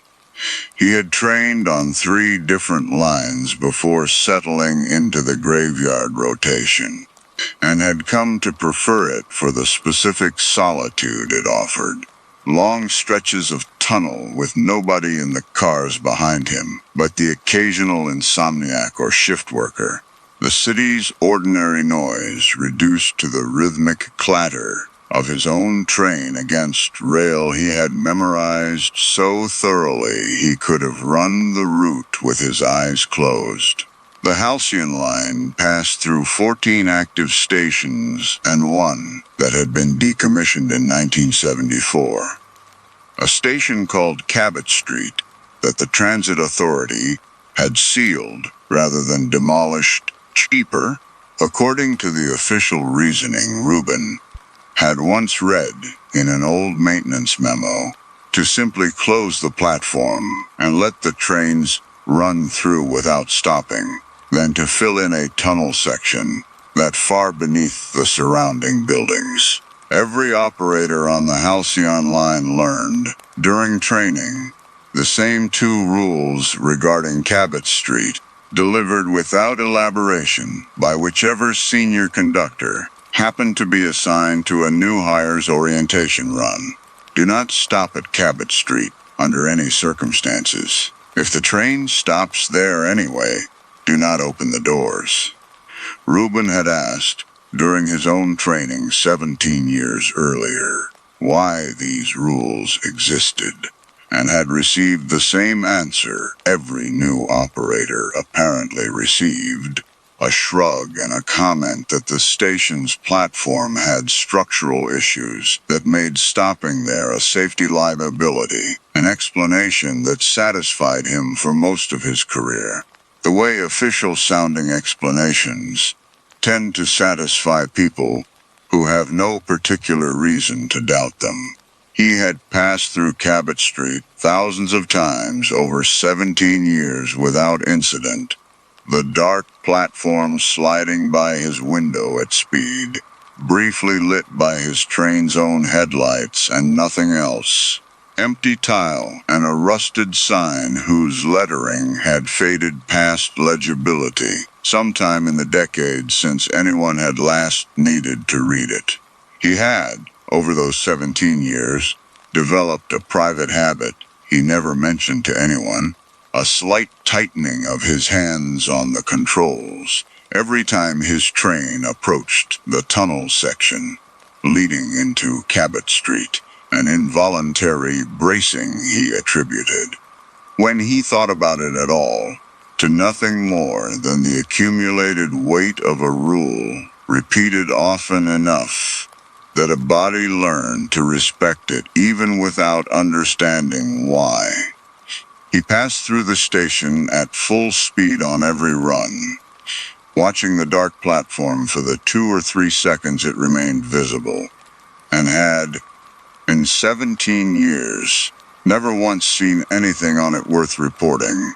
Only the same empty tile and the same faded sign, until the night that habit's usefulness was finally tested. The first incident happened on a Thursday in November, close to 2 in the morning, on a run Reuben had made without variation for 6 years. He felt the train begin to slow as it entered the tunnel section approaching Cabot Street, a deceleration he had not initiated, the controls under his hands registering no input from him at all, as though something else had taken the throttle, while leaving his hands exactly where they had been. He pulled at the controls, radioed the control center, and received only static in return, the same static, he would think later, that seemed to live specifically in this stretch of tunnel and nowhere else on the entire Halcyon line. The train came to a full stop with its third car aligned, almost precisely, with the center of Cabot Street's dark platform. The tunnel lights beyond his windshield, which should have shown the same dim maintenance glow they always did at every other section of the route, had gone entirely dark, leaving only his train's own headlights to illuminate the platform's edge, a narrow strip of cracked tile, and a section of the original mosaic signage, half obscured by decades of grime, that Reuben had never been close enough, at running speed, to actually read.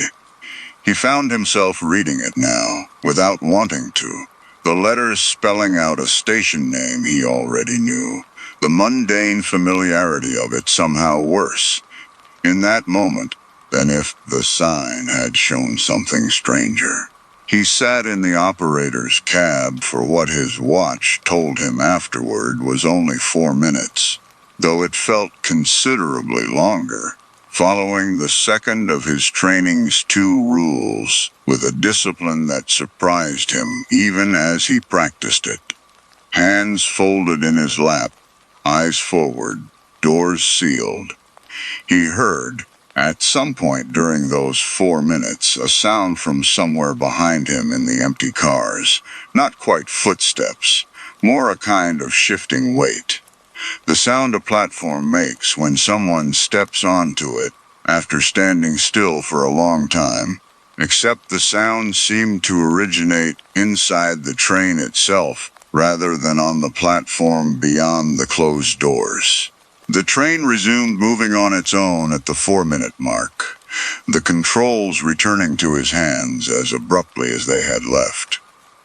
And Reuben finished his shift that night without further incident, filed no report, and told no one, partly out of professional embarrassment, and partly out of a suspicion that whatever had happened would sound, described aloud to a supervisor, considerably less credible than it had felt sitting in that cab. He asked, carefully, at the next shift changeover, whether any of the other graveyard operators had experienced anything similar at Cabot Street. The two he asked directly, a woman named Corinne Adebayo and a man near retirement named Gus Fenwick, both went quiet in a way that told him more than either of their eventual answers. Corinne admitted, after some hesitation, to a single unexplained stop 3 years earlier, describing almost exactly what Reuben had just experienced. The same 4-minute duration, the same sound of weight shifting somewhere in the empty cars. She told him she had never mentioned it to anyone in her 9 years on the line, having decided early on that whatever it was, it belonged to a category of workplace strangeness better left unexamined, the same instinct that kept people from investigating too closely. The odd smells or unexplained cold spots that accumulated in any building old enough to have outlived its original purpose. She said the thing that had stayed with her longest was not the sound itself, but the specific quality of relief she had felt when the train finally resumed moving, a relief so total it had left her hands shaking for the rest of that shift, and that she had found herself, in the 3 years since, unconsciously tightening her grip on the controls every single time her train approached that stretch of tunnel, exactly the private habit Reuben himself had developed without ever discussing it with her. Gus admitted to considerably more. 6 stops over his 24 years on the line. Each one, he said, slightly different in its details, but identical in its core shape. An involuntary stop, a period of stillness lasting somewhere between 3 and 6 minutes, and a sound from within the train that none of them could fully explain, despite each having heard some version of it.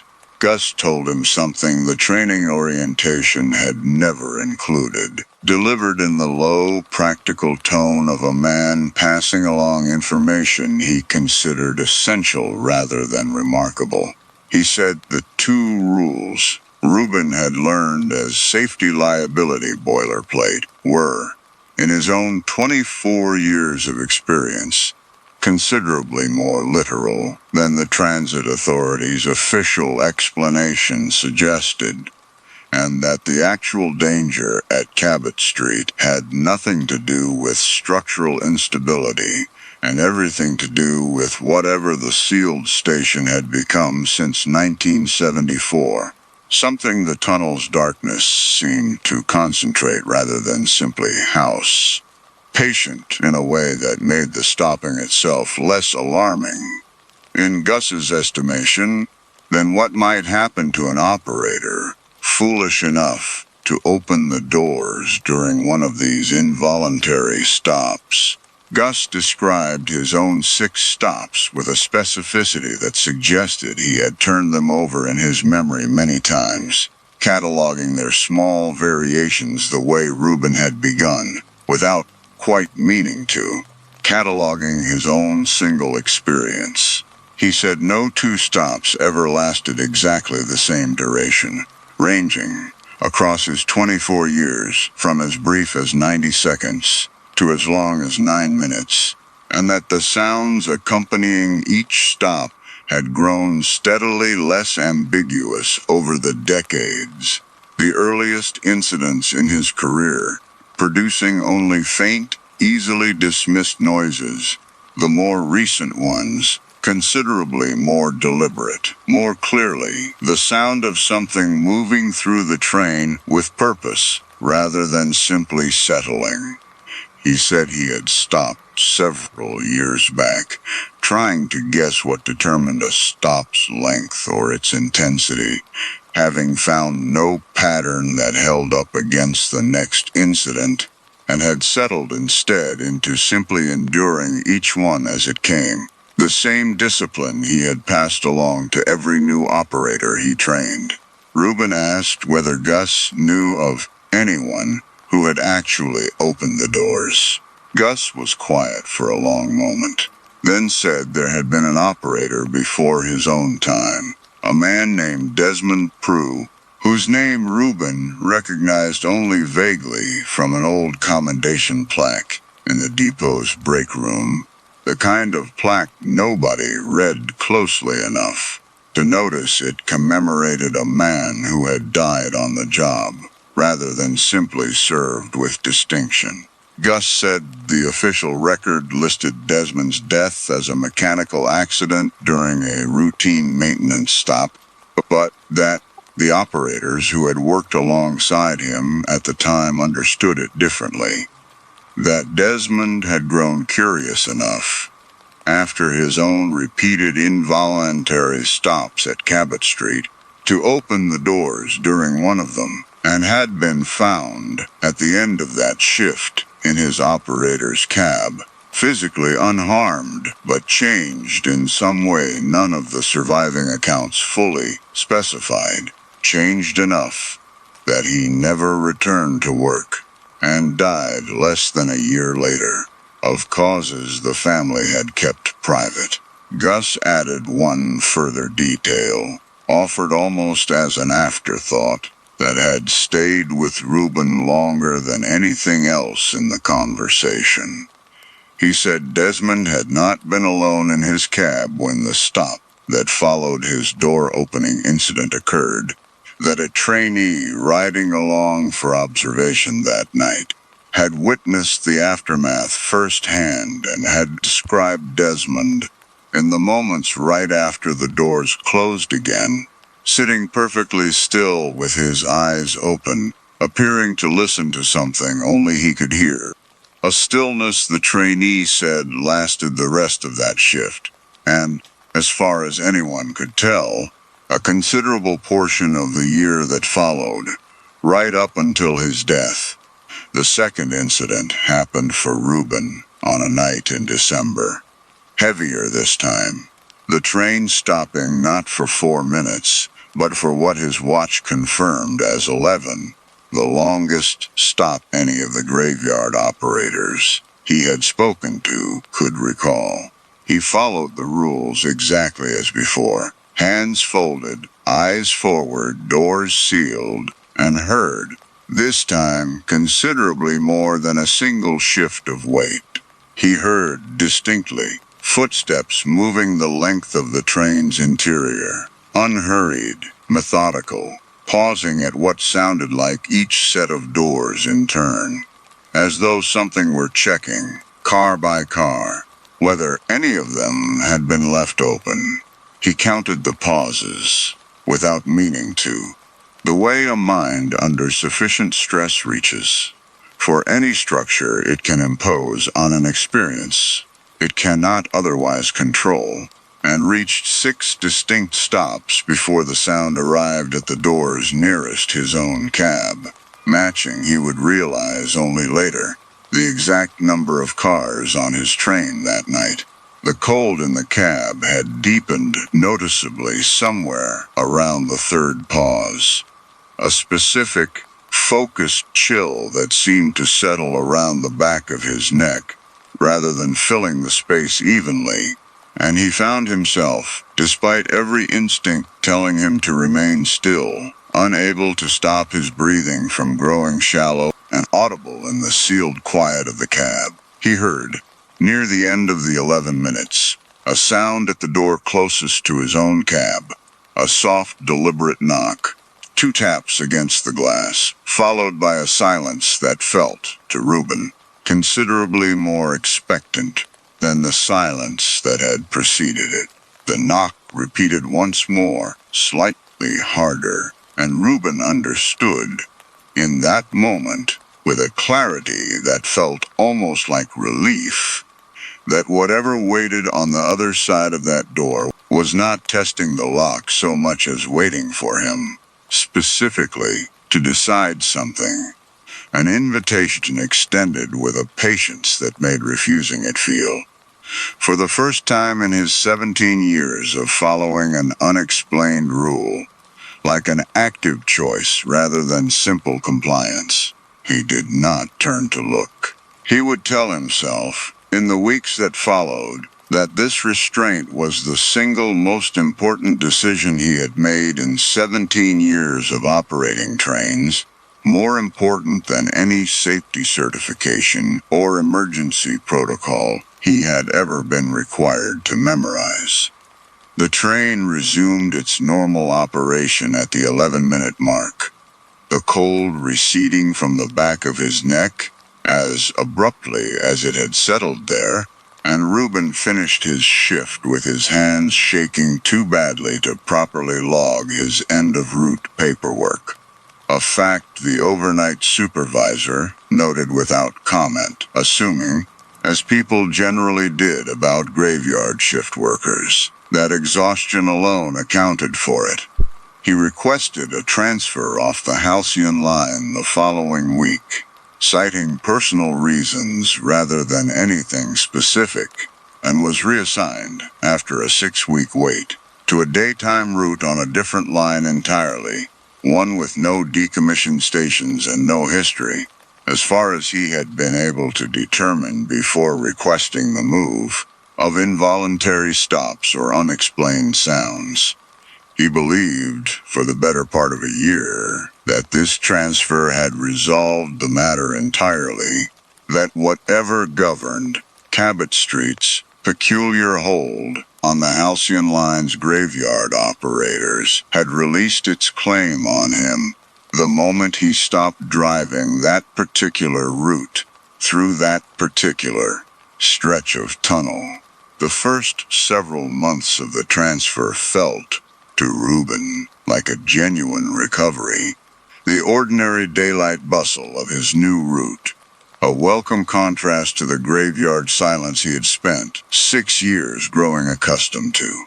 He slept better, ate more regularly, found himself capable, for the first time in longer than he wanted to admit, of passing an entire shift without once glancing over his shoulder into the empty cars behind him. He allowed himself, cautiously, to believe that Cabot Street had been a closed chapter. A strange and frightening one, but closed. The kind of story a person eventually tells at a bar, rather than something that continued to shape his daily life. He was wrong about this, in a way that revealed itself gradually, rather than all at once. He began noticing, roughly 8 months after his transfer, that his new daytime route, despite running entirely above ground on a different line with no decommissioned stations anywhere along its path, occasionally produced a specific quality of silence in his cab that reminded him, with an unpleasant physical jolt each time, of the silence that had preceded both incidents at Cabot Street. It happened first on an ordinary Tuesday afternoon, a brief moment between stations where the ambient noise of the car, the passengers, the rail itself, seemed to drop away entirely for perhaps 2 or 3 seconds, long enough for Reuben to grip the controls and brace for a stop that, this time, did not come.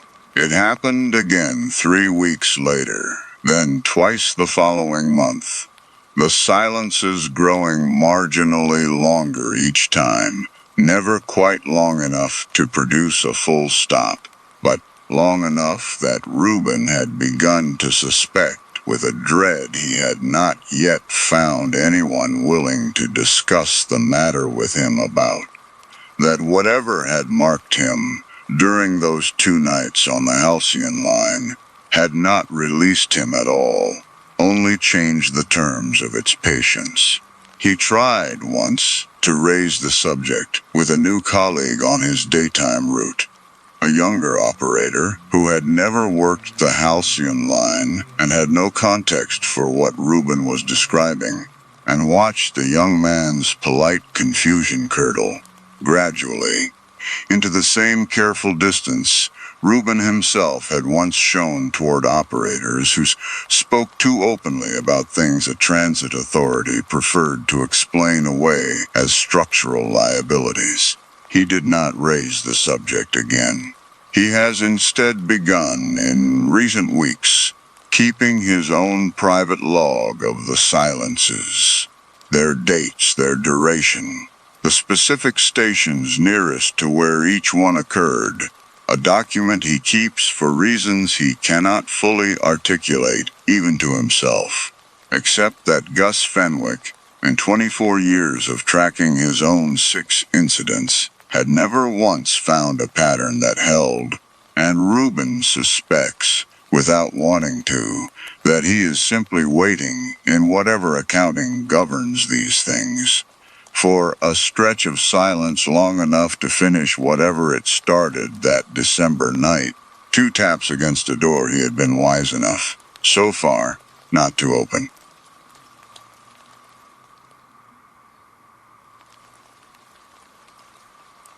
Priya Nakamura had worked as a bridal seamstress at Verlaine's, a small, well-regarded shop that had outfitted 3 generations of brides in the same downtown storefront for 8 years, long enough to develop the specific patience the work required. The endless small adjustments, the fittings that ran late when a bride cried at her own reflection, the quiet satisfaction of a hem that finally hung correctly after 4 attempts. She had seen in 8 years most of what the job had to offer in the way of ordinary strangeness, superstitious brides who refused to let their dress be finished before the wedding, families who fought over veils, the occasional gown that arrived from a bride's deceased mother's closet, carrying decades of preserved fabric and grief in equal measure. Verlaine's occupied the ground floor of a building that had housed some version of the same business since the 1930s. And the shop's back room, where Priya did most of her detailed alteration work, still held a cedar-lined storage closet original to that era, used now mostly for archiving finished patterns and the occasional family heirloom left in the shop's care between generations. Priya had always liked the back room for its quiet, its good afternoon light, the specific calm that came from working with her hands on something that mattered enormously to exactly one person and almost nobody else. A scale of stakes she found, after 8 years, considerably more manageable than the kind of pressure she imagined other jobs carried.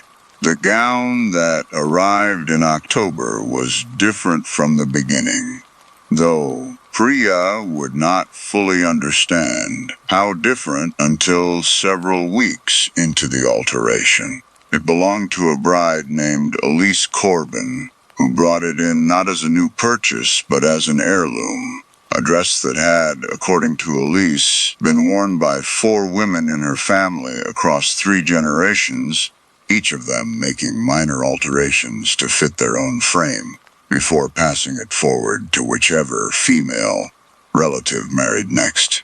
Elise wanted it taken in at the waist and the hem shortened by 2 inches, straightforward work by any measure, and left it with Priya, along with a small folder of documentation her family had apparently kept for decades. Alteration notes from each previous seamstress, dates, measurements, brief comments about the fittings.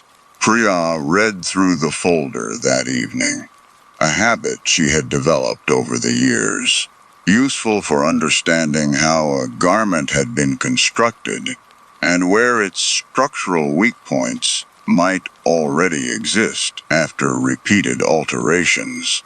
The earliest entry dated to 1958, written in a careful, old-fashioned hand, recording alterations made for a bride named Constance Reyes.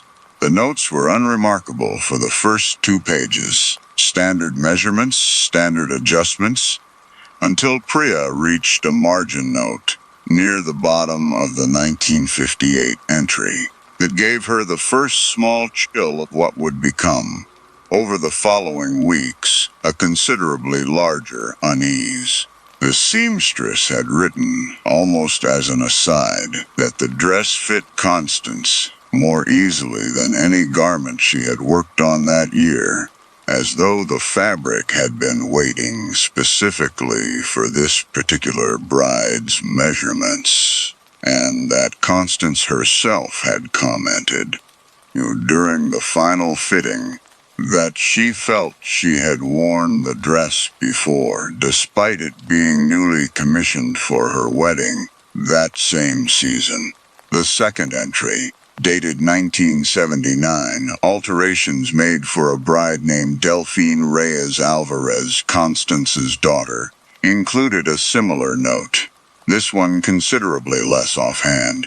The seamstress, a different woman entirely, wrote that Delphine had experienced what she described as a strange dizziness during the final fitting, severe enough that they had to pause the appointment, and that Delphine had said, once she recovered, that she had briefly seen, in the fitting mirror, not her own reflection, but what she described as an older woman wearing the same dress, standing in the same position, for the span of perhaps 2 or 3 seconds before the reflection corrected itself. The seamstress had noted this without comment beyond a single line at the bottom of the page, advised the family this dress should perhaps be retired. Family declined. Priya found the third entry, dated 1998, for a bride named Marguerite Alvarez Corbin, Elise's own mother, considerably harder to read than the previous two. The seamstress, whose handwriting had grown noticeably less steady across the page, recorded not a single dizziness incident, but a full fitting session, during which Marguerite had reportedly spoken, briefly, in a voice and cadence that did not match her own, addressing the seamstress by a name that belonged to neither of the women present in the room. The seamstress had written, in a hand that pressed hard enough into the paper to show through to the following page, that she had never, in 30 years of dressmaking, encountered anything like it, and that she strongly recommended the dress be destroyed rather than passed forward again. A different hand, presumably a family member's, had added a note beneath this recommendation, brief and final. The dress stays in the family. This is not the seamstress's decision to make.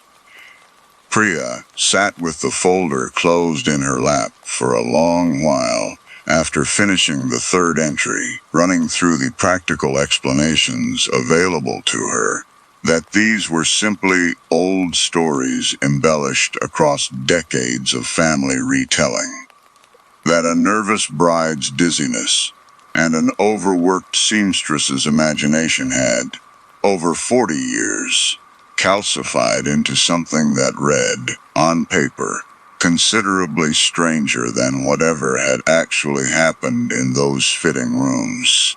This explanation held reasonably well until she began the alteration work itself 3 days later, and noticed, taking in the waist seam, that the dress's interior lining carried a faint discoloration along certain stress points, a pattern that did not match ordinary fabric aging, more like a stain that had been carefully, repeatedly cleaned, without ever fully lifting.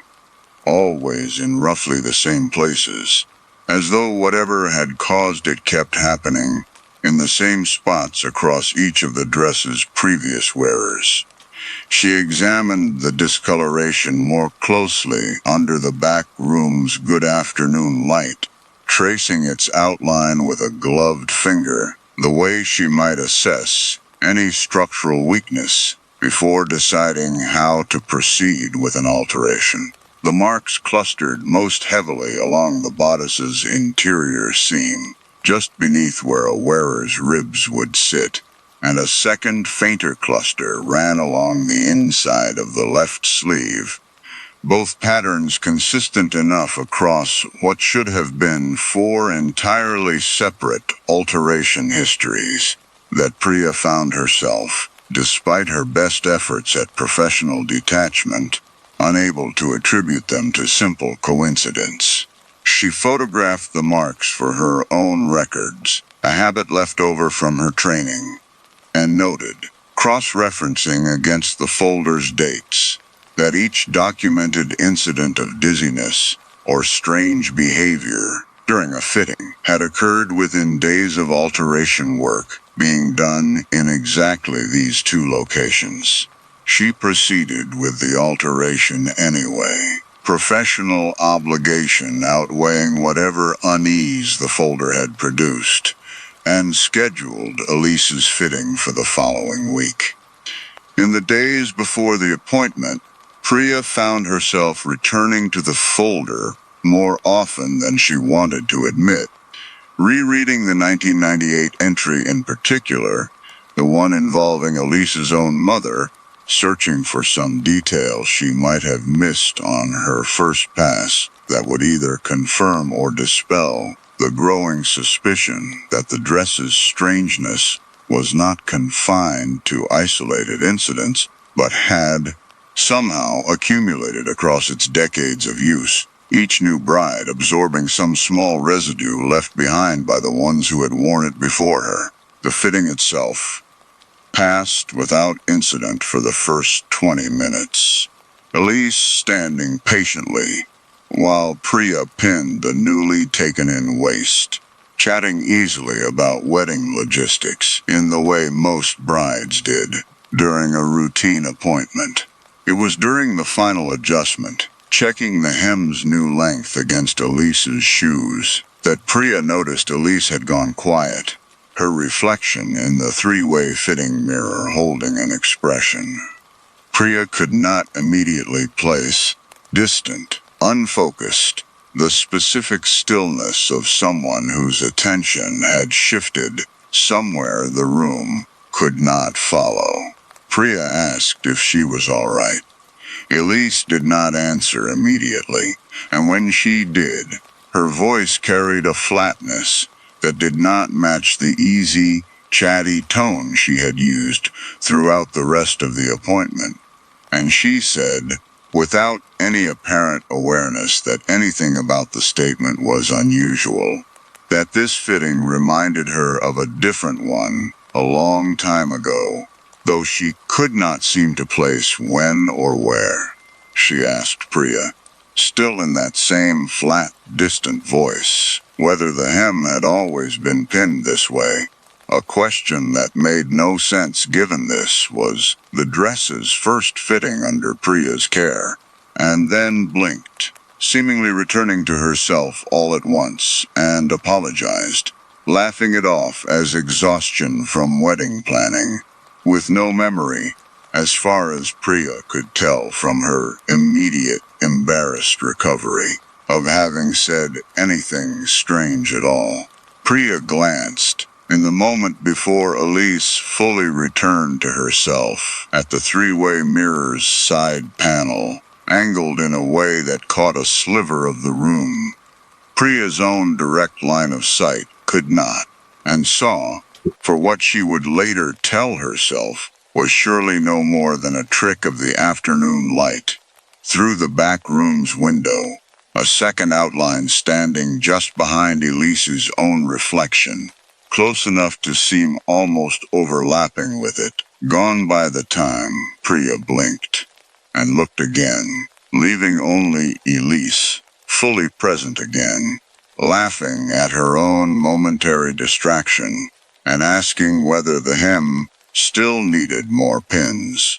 Priya finished the fitting without further incident, and spent that evening reading through the folder a second time, searching, now with genuine unease rather than professional curiosity, for anything the earlier entries might have mentioned about what happened to the dress or its wearers. after each wedding concluded. She found nothing explicit, only a pattern she had to piece together herself from scattered details across 40 years of documentation. That each bride who wore the dress had gone on to have daughters of her own, and that each of those daughters had, in turn, worn the same dress at her own wedding, a lineage the family had apparently maintained deliberately, generation after generation, despite at least 2 separate seamstresses across those decades explicitly recommending the garment be retired or destroyed. She raised the matter with Elise directly at the final fitting, choosing her words carefully, framing it as professional concern about the dress's age and structural integrity, rather than anything approaching what she actually suspected. Elise's response surprised her with its calm certainty. She said her grandmother had mentioned, once, in passing, that the dress carried some kind of family blessing, though she had never elaborated further, and that Elise Hurst had always assumed this was simply sentimental language for an heirloom, rather than anything meant literally. She said the women in her family had, as far as she knew, all gone on to have long, happy marriages after wearing it, and that whatever strangeness the seamstresses across the decades had noted, she was inclined to attribute to nerves and old house superstition, rather than anything worth delaying her wedding over. Priya asked, carefully, whether Elise's grandmother had ever said anything more specific about where the blessing had originated, whether the dress itself had been made for a particular purpose beyond simply being worn at weddings. Elise thought about this for a moment, and said only that her grandmother had once mentioned an earlier relative, someone further back than Constance, whose name nobody in the family seemed to remember clearly anymore, who was said to have commissioned the original dress under circumstances the family had never fully explained.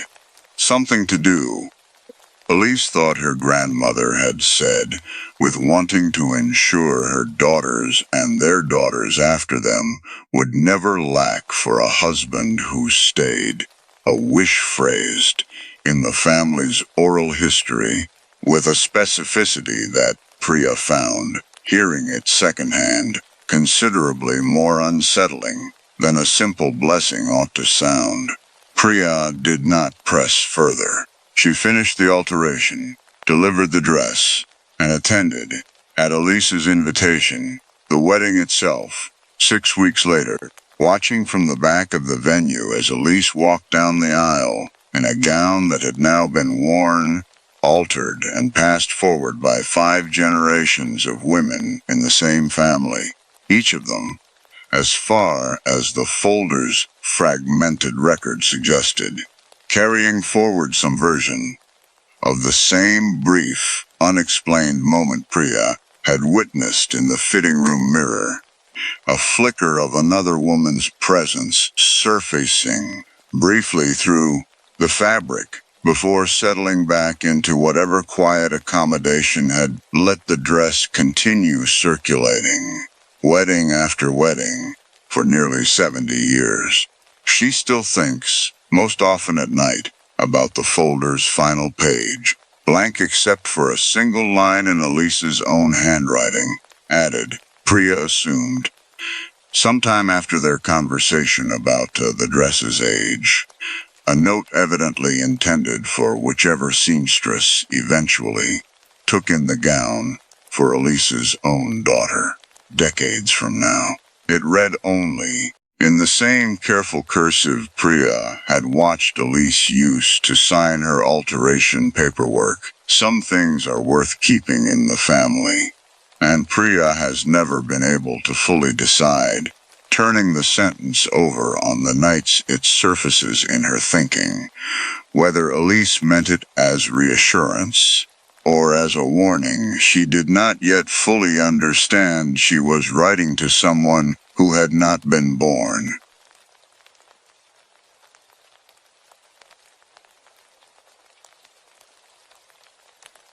I have tuned 11 pipe organs in my life, and I can tell you the exact moment each one stopped being wood and metal and started being something that knew I was there. It is never dramatic. It is a half step of pitch that should not exist, a note that bends when nothing is bending it. Most tuners never notice. I notice everything. That has always been the whole of what I am good at. And it has cost me more than anyone who has not lost a brother to a sound they didn't hear will ever understand. I was 9 when it happened, and my brother Eli was 7, and we were at Halverson's quarry this summer. Our parents let us go unsupervised for the first time, which tells you something about the kind of parents they were, and the kind of confidence I had already built a reputation for. I had my hearing aid in my left ear, the one that still worked well enough to matter, and Eli was somewhere behind the rock shelf that hung over the deep end, and he called for me twice. I know it was twice, because a boy fishing near the north bank told the sheriff so, and the sheriff told my mother, and my mother, God rest her, never once told it to me directly. I heard it the way you hear everything that matters most, secondhand, through a wall, not meant for you. I did not hear him call. The water in my right ear, the dead one, roars sometimes when I swim, a false ocean sound that drowns out whatever is actually happening around me. And that day it must have roared loud enough. By the time I understood something was wrong, I was already running, and by the time I reached the shelf, the surface had gone flat and green and telling me nothing at all. I became a piano tuner at 19 because a piano is honest. It tells you exactly what is wrong and exactly how far off it is, in numbers, in cents and hertz, no guessing, no second-hand information. I moved into pipe organs at 26 because they are the same honesty on a larger and stranger scale, a whole building's worth of throats that only speak the truth about themselves to someone willing to climb inside and listen with her whole body. I trained under a woman named Sunniva Bakke in Minneapolis for 4 years, learning to tune by beat frequency instead of by meter, learning to hear 2 pitches fighting each other and know, from the speed of the fight alone, exactly how many cents apart they stood. She used to say a tuner's ear either grows or it calcifies, and mine grew the wrong direction, grew sharper and sharper, until I could hear a slightly warped tuning fork from across a room, until silence itself started to sound crowded, full of small, imperfect sounds other people's ears simply threw away. I am good at my work, because I have spent 18 years training the one ear I trust never to miss anything again. I did not understand until October that an instrument built to hold a sound perfectly is also built to hold on to every sound it has ever been given, and that some of those sounds are patient. St. Aubers sat on a headland outside a fishing town so small it did not have its own zip code. A squat, gray congregational chapel built in 1861 from ballast stone. The heavy rock ships once carried in their hulls for balance and dumped on the docks when they took on cargo instead. The rector, a soft-spoken man named Holloway, who was retiring at the end of the year, had hired me through a restoration grant to bring the chapel's organ back to voice before the building was deconsecrated and sold to a developer who wanted the bones of it for a wedding venue. 12 ranks, hand-pumped originally, electrified in the 1930s, silent, since a storm knocked a tree through the bellows chamber roof in 2003. Holloway wanted one full evensong before the sale went through. I had 6 weeks. I liked him immediately, the way you like people who apologize for things that are not their fault. And I liked the building almost as much, the way the light came low and gold through the west window in the afternoon, and lay across the pipe shades like something poured. The organ itself sat in a shallow loft above the west door. Its facade pipes painted a flaking robin's egg blue with gilt mouths, the kind of decoration a poor congregation had clearly saved for years to afford. Behind that painted front, the real instrument waited in 3 ranked chambers, stacked like the inside of a lung, great and swell side by side with the pedal division below them, everything connected by a wind trunk as wide as my shoulders that I had to climb through sideways to reach the reed chest at all. It smelled, inside the case, like every organ I have ever worked in, and also like nothing else. Warm dust and old leather bellows and something faintly mineral underneath. A smell I would later place as the ballast stone itself, damp and cold even in a dry building, as though the wall had never quite finished believing it was on land. I did not, on the first day, notice the ballast stone was arranged strangely along the north wall, denser somehow, packed the way a jaw is packed with teeth. I would notice later. By then, it would already be too late to matter, though I did not know yet that it mattered at all. The Vox Humana stop was the first thing I found wrong on my second morning inside the case. Vox Humana, human voice, an old reed rank, built to imitate the sound of a choir when nothing else in the instrument could manage it. A stop most organs from that period carried and most tuners considered more trouble than beauty, prone to going sour, prone to sounding less like singing, and more like something choking on the attempt. I pulled the stop and played a slow scale up the compass, and on the 4th pipe from the bottom a note bent. Not sharp, not flat in any way a crack or a warped shallot would explain. It simply wavered, the way a human voice wavers, when it is trying not to cry while it talks. I climbed down, logged it as a probable hairline split in the resonator, the kind of fault that lets air leak sideways and creates an overtone the ear reads as vocal, and went back to the reed ranks that actually needed my attention that week. I had heard organs do stranger things than that. A church in Providence I'd worked in years back had a 16-foot pedal pipe that used to groan like a ship's hull whenever the furnace kicked on downstairs. And there had been nothing behind that but old wood and bad luck. That was the explanation I gave myself, and for 4 days it held. On the 5th day, I climbed back into the case to reseal the resonator I'd flagged. A clean repair, 20 minutes of work, and when I finished, I played the note again to confirm the fix. The waver was gone. In its place, threaded so lightly under the tone that I almost missed it, was a sound with a shape to it. 3 syllables, rising at the end the way a question rises, or the way a name does when someone is asking you to turn around.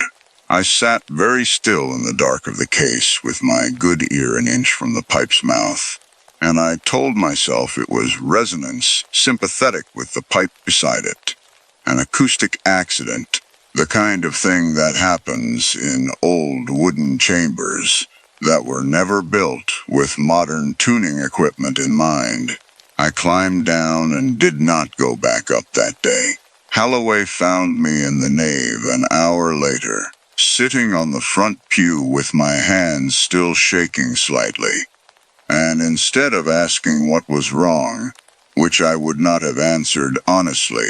He asked if I'd like tea, which I said yes to before I'd finished deciding.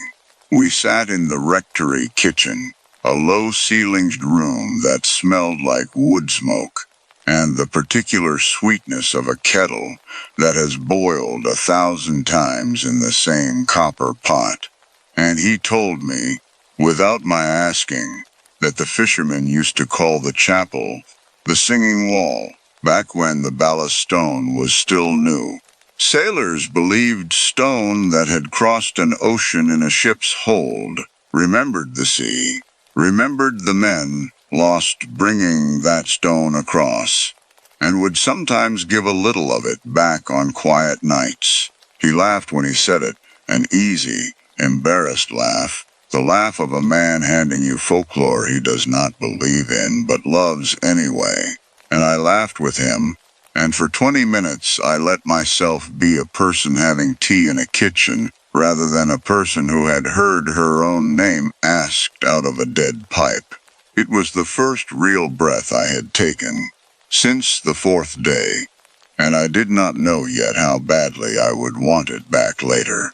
I told myself, walking back to the guest cottage that evening, that a person could simply decide not to go back up into a wooden box in the dark, to listen for something she had already chosen to explain away.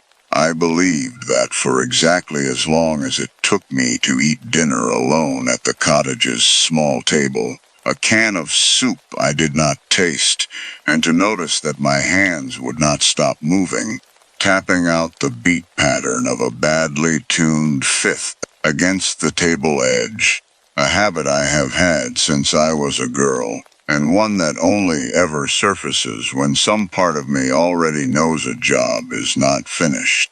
I put my coat back on before I had decided to. I went back into the case that night alone, because that has always been how I solve things, alone and after hours and with no one watching me fail. The chapel at night was a different building, the gold light gone to nothing, the west window a black eye instead of a warm one, and the case around the Vox Humana pipes closed over me like a mouth once I climbed inside it. I played the note.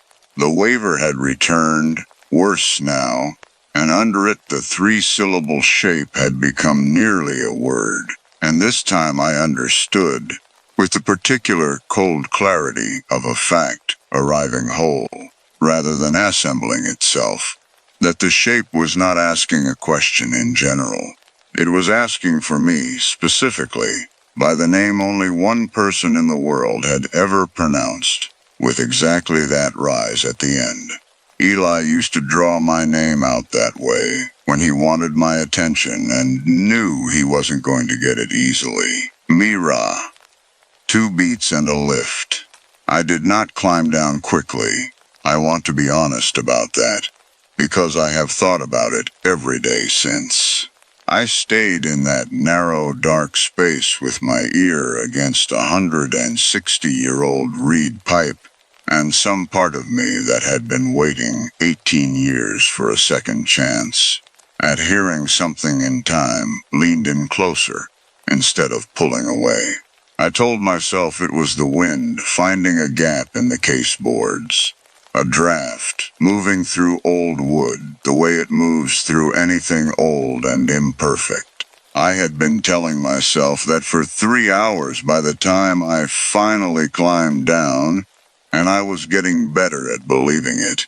The same practiced, deliberate better I have always gotten at believing whatever keeps my hands steady enough to finish a job. The days after that, the sound stopped staying inside the pipe.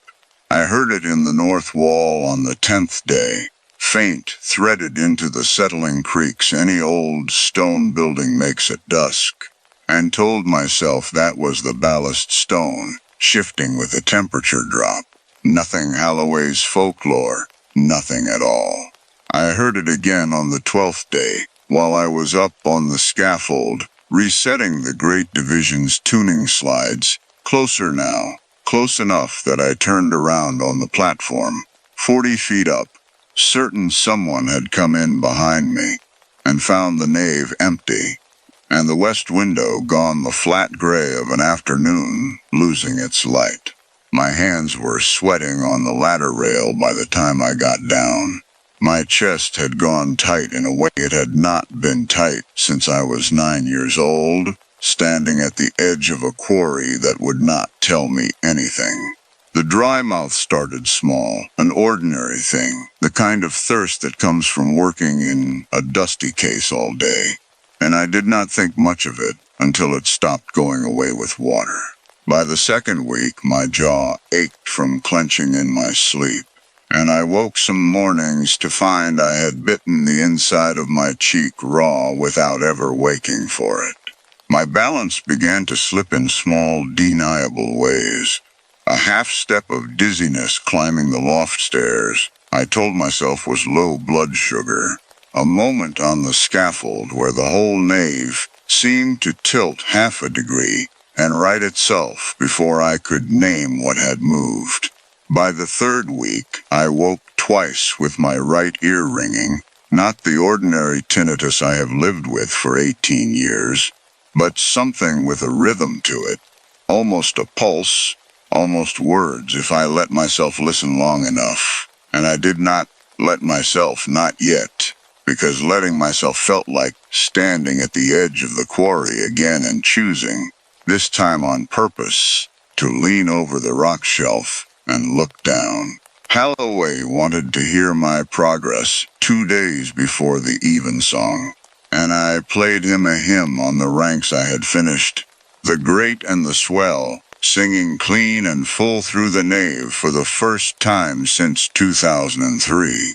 And it was, I will say honestly, beautiful, the kind of sound that makes the work worth what it costs a person's hands and back and hearing.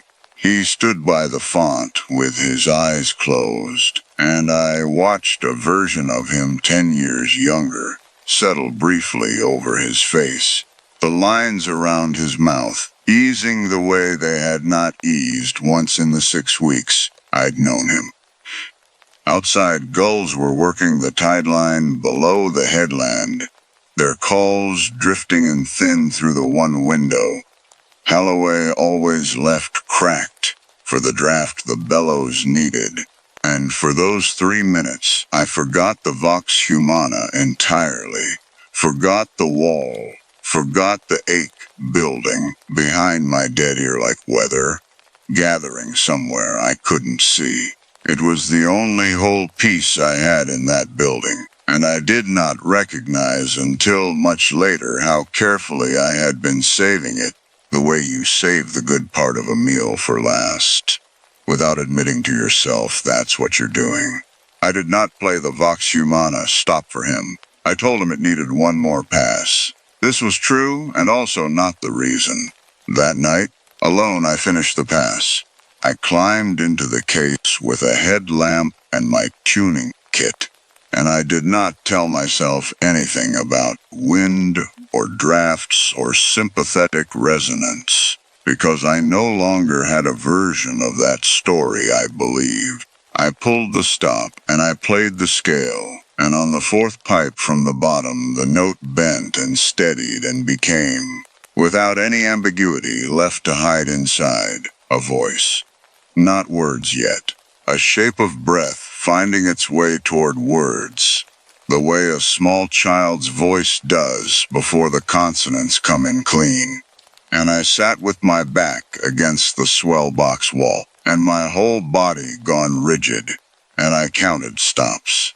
Great to pedal coupler, swell to great, swell to pedal, 16-foot bourdon, 8-foot diapason. I ran the stop list in my head the way I used to run the multiplication tables, when the panic got too large for the rest of me to hold, a habit from childhood I had not needed in 20 years and reached for now like a handrail in the dark. It did not stop the sound. It only gave me somewhere small and dry to stand while the sound kept coming. The word arrived on the third repetition of the scale. Mira. Just that. Not a scream, not a wail, Nothing the ghost stories would have prepared me for. A boy's voice, tired and small and very patient, saying my name the exact way he used to say it, and under it, so faint I could have imagined it, and have told myself for years afterward that I did. The sound of water, close, moving, the particular flat slap of a quarry pond against limestone. I stopped breathing, that was all. I stopped breathing, and I sat in the dark with 160-year-old reed pipe 6 inches from my face, and I understood 2 things at once with no space between them. The first was that this building had not manufactured a ghost. The stone did not remember drowned sailors, and the wall was not singing anyone's old grief but mine. Whatever a place like this can hold, it had not been holding Eli. It had been holding me, the version of me that never turned around fast enough. And it had finally found an instrument built to give that version a voice. The second thing I understood was that I had spent 18 years becoming the most careful listener I knew how to be, and I had done it entirely, so that I would never again have to actually listen to the one thing I owed an answer to. My right ear had begun to bleed. I did not notice until I wiped my face, and my hand came away dark under the headlamp, a thin line from the ear that has never in 18 years done anything but ring. And even that felt correct in a way I could not have explained to Holloway, or to anyone standing outside that case with me. The dead ear was the one that hadn't heard him. It made a terrible sense that it would be the one asked to pay. I did not run. I want that said plainly, because I have turned it over enough times since to know it is the part I am least sorry for. My legs shook against the swell box floor, hard enough that I could hear my own knees knocking the wood, an absurd, human sound in the middle of everything else, and some old animal part of me screamed to get out through the wind trunk while there was still a way to do it. I stayed. I leaned my forehead against the pipe rack, close enough that the reed's next breath moved warm air across my cheek, warm the way breath is warm, not the cold I had braced for, and I said his name back. Just that at first. The way you'd answer someone calling across a room. Eli. Then, because the word alone did not feel like enough, and had never once, in 18 years, felt like enough, I said the rest of it. The sentence I had built a whole career, and a whole ruined, careful life around, never having to say out loud to anyone. I'm here. I hear you now. I should have heard you then, and I didn't, and I have been sorry every day since. And I am sorry now, and I am not going to stop being sorry. But I am not going to run from this room either. The voice did not answer in words again. It rose once, a long-held vocal tone that filled the little wooden chamber the way a full choir fills a nave, and then it thinned, and went out the way a candle goes out, when someone finally gently closes a door on the draft that had been keeping it lit. The reed pipe beside my face fell silent in a way pipes do not fall silent all at once, mid-breath. No decay tail, no settling hum, whole and then absent. I sat in the dark a long time after that, with blood drying along my jaw and my ears roaring, both of them now, the dead one and the good one. An ordinary human roar of blood and pulse, and nothing else at all. And it was, after 3 weeks of half-heard names in old stone, the loneliest sound I had ever been grateful to hear. Holloway got his even song. I finished the Vox Humana the next afternoon in daylight, with the case doors propped open, and the west window pouring gold across my hands, and the stop played clean, a full choir's worth of imitation human voice, warm and true, and belonging, finally, to no one but the instrument itself. I stood at the console after and played the whole rank, up and down twice, listening the way I have trained myself to listen for 18 years, for any waver, any crack, any name still waiting inside the metal, and I found none. I have gone back to that chapel twice since. Once for the sale walkthrough and once this spring because the developer let me just to stand in the nave a while. I did not go back into the case either time. Some debts, once paid, you do not go looking to reopen. However carefully you tell yourself you only want to check the tuning. I still hear things other tuners miss. That has not changed, and I do not expect it to. Sunniva always said the ear does not unlearn what it has been trained to catch, and she was right about that the same way she was right about most things. But I do not trust silence the way I used to. The old useless belief that if I only listened hard enough, carefully enough, with the right ear turned the right direction, nothing would ever again get past me unheard. I know better now. Some sounds arrive secondhand no matter how well you listen, and some you have to sit still long enough to let find you, on their own schedule, in their own dark case, and answer honestly when they finally do. There is a brass tab on the console of every organ I have restored since, the little engraved plate that names each stop, worn smooth under 100 years of fingers pulling it. On the Vox Humana at St. Olber's, faint enough that you would have to know to look. Someone long before me had scratched 2 letters into the wood beneath the plate, so small and so old they had gone the color of everything around them. E&V. I asked Holloway about it before I left. He said it was probably a long-time chorister's initials, some boy from 100 years back, who'd loved that stop enough to leave his mark on it, the kind of small vandalism churches learn to forgive because it comes from love. I did not tell him my brother's name. I did not need to. I already knew, the way you know the one fact in a room, that was never going to be a coincidence. That some instruments are built to hold exactly the sound a person spends her whole life refusing to let herself hear, and that they will wait, patient as stone, as long as it takes.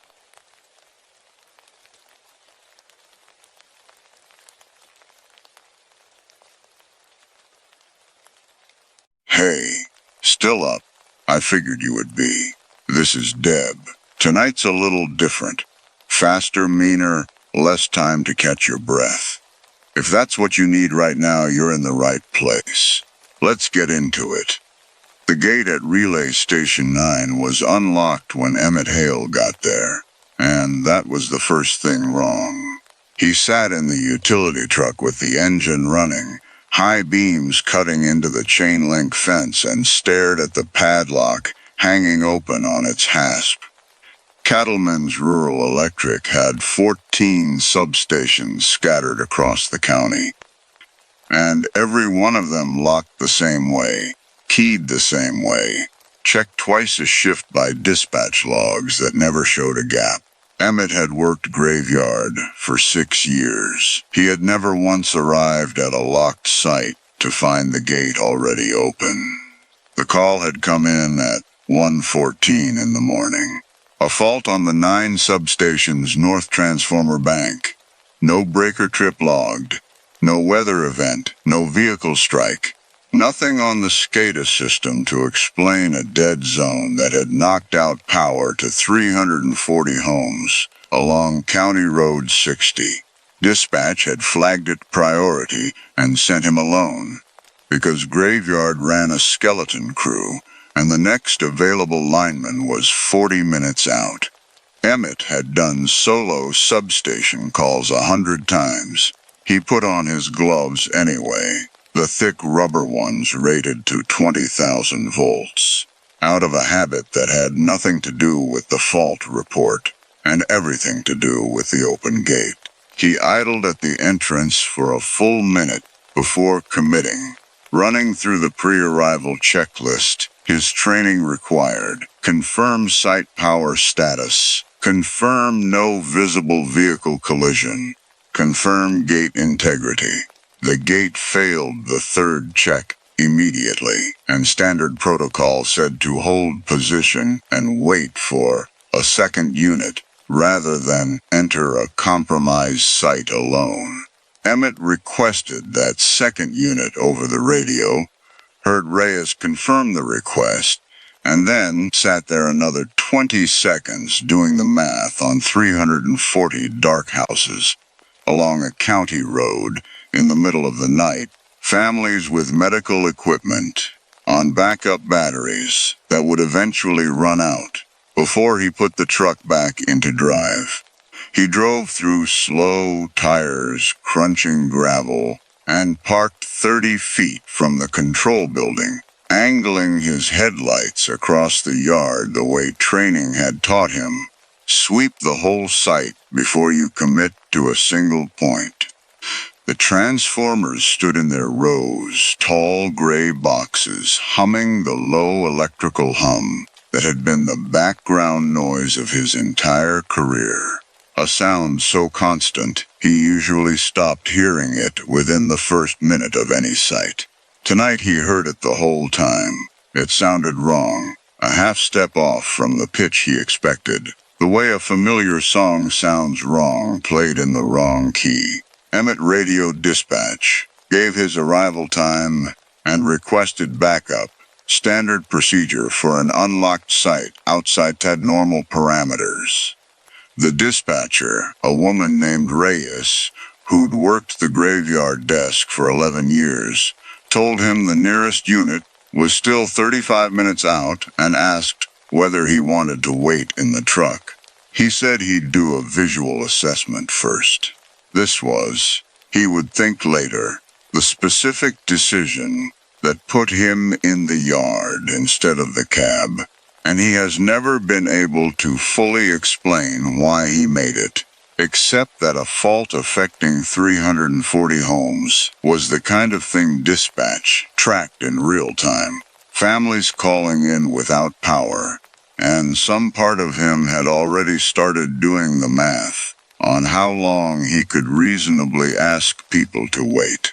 He walked the perimeter fence first, flashlight beam cutting across gravel and chain link, and found the cut. Not the padlock, a separate cut, 4 feet up the fence on the north side.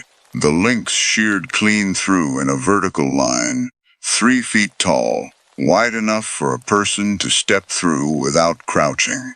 The edges were bright, unrusted, recent. He ran his flashlight along the ground on both sides of the gap, checking for footprints or drag marks the way his training had drilled into him for any scene involving a security breach, and found the gravel undisturbed on the outside of the fence. No approach trail at all, as though whatever had cut through had come from somewhere other than the open desert beyond. Emmett stood there for a long moment with his flashlight on the gap, and radioed it in, and Reyes told him the responding unit had been bumped up in priority and was now 22 minutes out. He asked her to run a check on the site's exterior cameras. 2 units mounted on the north and south corners of yard, standard equipment at every cattleman substation. Reyes came back a minute later, her voice carrying a note he hadn't heard from her in 11 years of working graveyard together, and told him both cameras showed the same timestamp frozen at 12:47 a.m., 4 minutes before Colton Marsh's final logbook entry, and had not recorded a frame since. 22 minutes felt like a long time standing alone in a substation yard, with a fence cut open by something that hadn't used the gate. He moved toward the control building instead of the transformer bank, reasoning that the fault diagnostics lived there, and a fence breach was A sheriff's department problem, not an electrical one, and he could accomplish something useful while backup closed the distance. The building door stood ajar, 6 inches, which was also wrong, since the door locked automatically and Emmett's own key card was the only one authorized for the graveyard shift. He pushed it open with the back of his gloved hand. The SCADA terminal sat dark, screen black, though the indicator light on the tower beneath the desk still glowed steady green. Powered but not displaying, a state Emmett had never encountered in 6 years of troubleshooting these systems. He touched the mouse. Nothing. He checked the cable run behind the tower and found it intact, properly seated, no obvious fault. He tried the hard reset sequence next, holding the tower's power switch for 10 seconds, and the fans inside spun up normally. The boot sequence lights cycled the way they were supposed to, and the screen stayed black through the entire cycle.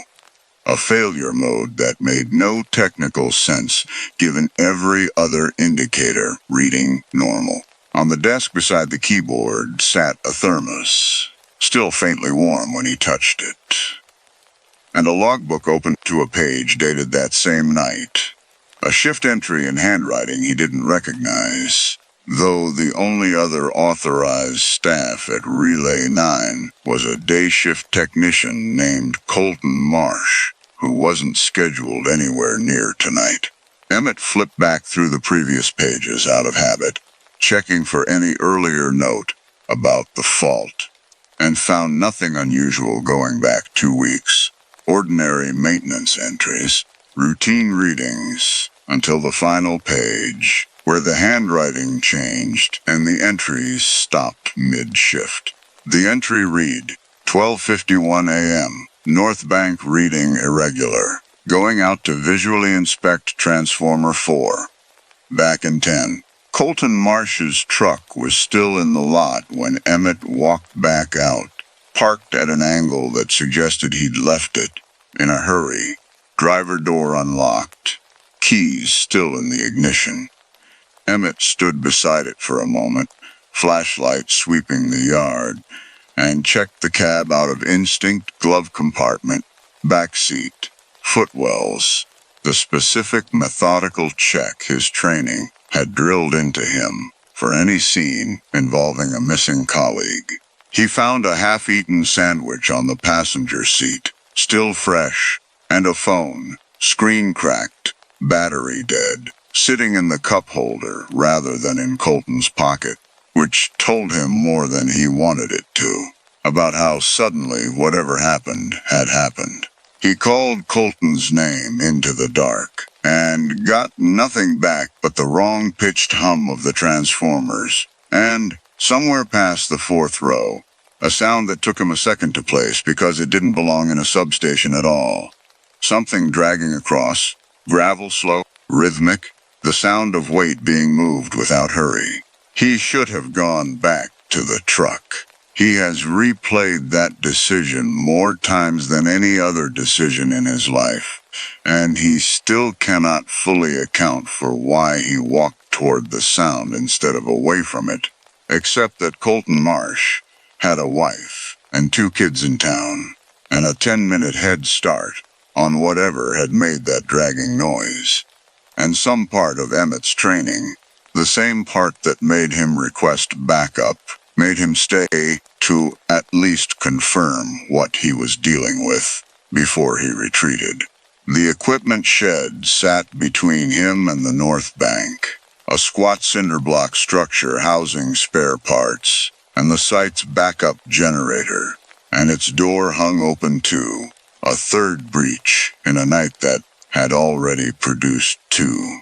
Emmett shone his flashlight through the gap rather than stepping inside, and found the generator running, though nobody had logged an outage severe enough to trigger it, and beside the generator, propped against the wall in a way that made his chest go tight, Colton's radio, still transmitting a faint carrier tone, as though it had been keyed and then simply left that way. Transformer 4 sat in the North Bank's third row, tall as a delivery van, its warning signage bright yellow even in the dark, high voltage, and the access panel at its base hung open, torn rather than unbolted, the heavy steel bent outward at an angle no hand tool could produce. Emmett's flashlight found Colton Marsh's hard hat first, sitting upright on the gravel 6 feet from the panel, undamaged, as though someone had set it down deliberately rather than dropped it. His flashlight found the blood second, a dark smear leading from the hard hat toward the gap in the fence. Not a pool, a smear, the specific shape of something being dragged, rather than something that had simply fallen. He crouched beside the hard hat, not touching it, and traced the smear's path with his flashlight beam, 15 feet of gravel between the transformer and the fence gap, the trail width consistent the whole way. No sign of anyone crawling or fighting back, just steady, continuous movement in one direction. He stood again, fast, his own pulse loud enough that he could feel it in his throat, and swept the flashlight across the remaining rows of transformers. 6 more units, humming their low electrical hum in the dark, any one of them capable of hiding a person, or worse, in the shadow at its base. Emmett's radio crackled, Reyes checking his status. He keyed the mic and reported what he'd found, his voice steadier than he expected, given how hard his hands were shaking, and Reyes told him to retreat to his vehicle immediately and wait for the responding unit, now 14 minutes out, and to not, under any circumstances, approach the fence gap or attempt to locate Colton Marsh himself. He was 40 feet from his truck when the transformer directly beside him changed pitch. It happened all at once, the low hum climbing into something higher, sharper, a sound Emmett's trained ear recognized half a second before his conscious mind caught up, the specific rising whine of a unit approaching overload, and he was already running before the first arc flash lit the yard white, throwing his shadow 20 feet across the gravel ahead of him. The crack of it loud enough to hurt ozone and burning insulation flooding the air. He didn't look back. 6 years of safety training had one rule above every other rule. Arc flash means distance, immediately, no exceptions, and his legs carried out that rule before his brain finished processing what was happening behind him. A second flash lit the yard as he cleared the 4th row, brighter than the first, close enough that he felt the heat of it against the back of his neck. And this time, the sound underneath the electrical crack was different. A low guttural noise that had no business coming from any piece of substation equipment. Something with a throat behind it. Gravel sprayed against his boots from something moving fast off to his right, matching his pace through the darkness beyond the reach of his own flashlight beam. And Emmett did not turn his head to look, did not slow down to check, only pushed harder toward the truck's silhouette ahead of him. Headlights still on, engine still running, door still hanging open the way he'd left it. He reached the truck, threw himself into the cab, and was reversing before the door fully closed, tires spitting gravel, headlights swinging wild across the yard as he turned. And in that wild sweep of light, he saw it for less than a second. Something crouched at the base of the ruined transformer, long-limbed, its silhouette catching the residual glow of the dying arc flash, and beside it, dragged half into the shadow of the transformer's housing, A shape Emmett recognized as a person's leg, still wearing a work boot, no longer moving. He did not stop. He drove through the gate he'd found open an hour earlier, wheel jerking hard right onto the county road, and it was 200 yards down that road, headlights carving a tunnel through the dark, when his rear-view mirror caught something coming through the gate behind him. Low and fast, covering ground in a way that made his stomach drop, closing the distance between the fence line and his rear bumper, faster than anything on two legs should have been able to move. Emmett put his foot down harder than the truck's rated speed for a gravel county road, tires sliding at the first curve, and checked the mirror again, and it was still there. 40 yards back now instead of 100, pacing him rather than gaining. The way something conserves its effort when it already knows how a chase like this usually ends. He grabbed the radio and screamed his position into it, no longer bothering with proper call signs or procedure. And Reyes's voice came back tight and fast, telling him the responding units were 6 minutes out. Then 5, and Emmett watched his speedometer climb past a number the truck's maintenance manual would not have approved of. The thing in his mirror dropped back at the second curve, and for 30 seconds, Emmett let himself believe it had given up, right up until his headlights swept across a shape, standing dead center in the road ahead of him. Not running now, simply standing, waiting for the truck to arrive rather than chasing it down. He did not brake. He did not have time to decide not to brake, his hands and his foot making the choice before any conscious thought reached them, and the truck's front bumper caught nothing but empty road, the shape gone from his headlights. The instant before impact would have happened, faster than anything should have been able to move out of the way. Emmett did not slow down until the substation's lights had shrunk to a dim orange glow in his mirrors, and the responding unit's headlights appeared coming the other way down County Road 60. 2 patrol cars and a second utility truck, lights flashing, closing the distance he'd just put behind him. He gave his statement 3 times that night. Once to the responding deputies, once to his own supervisor, and once to a state investigator who arrived by mid-morning asking questions that suggested this wasn't the first substation incident on record, though nobody would confirm that directly. The investigator, a quiet man in a county sheriff's windbreaker who never gave his full name, spent 20 minutes alone at Transformer 4 before returning to ask Emmett a single question that had nothing to do with the fault report. Whether he'd seen anything else on the grounds before the arc flash. Anything at all, no matter how small. Emmett described the crouched shape and the leg in the boot, and the investigator wrote it down without any visible surprise.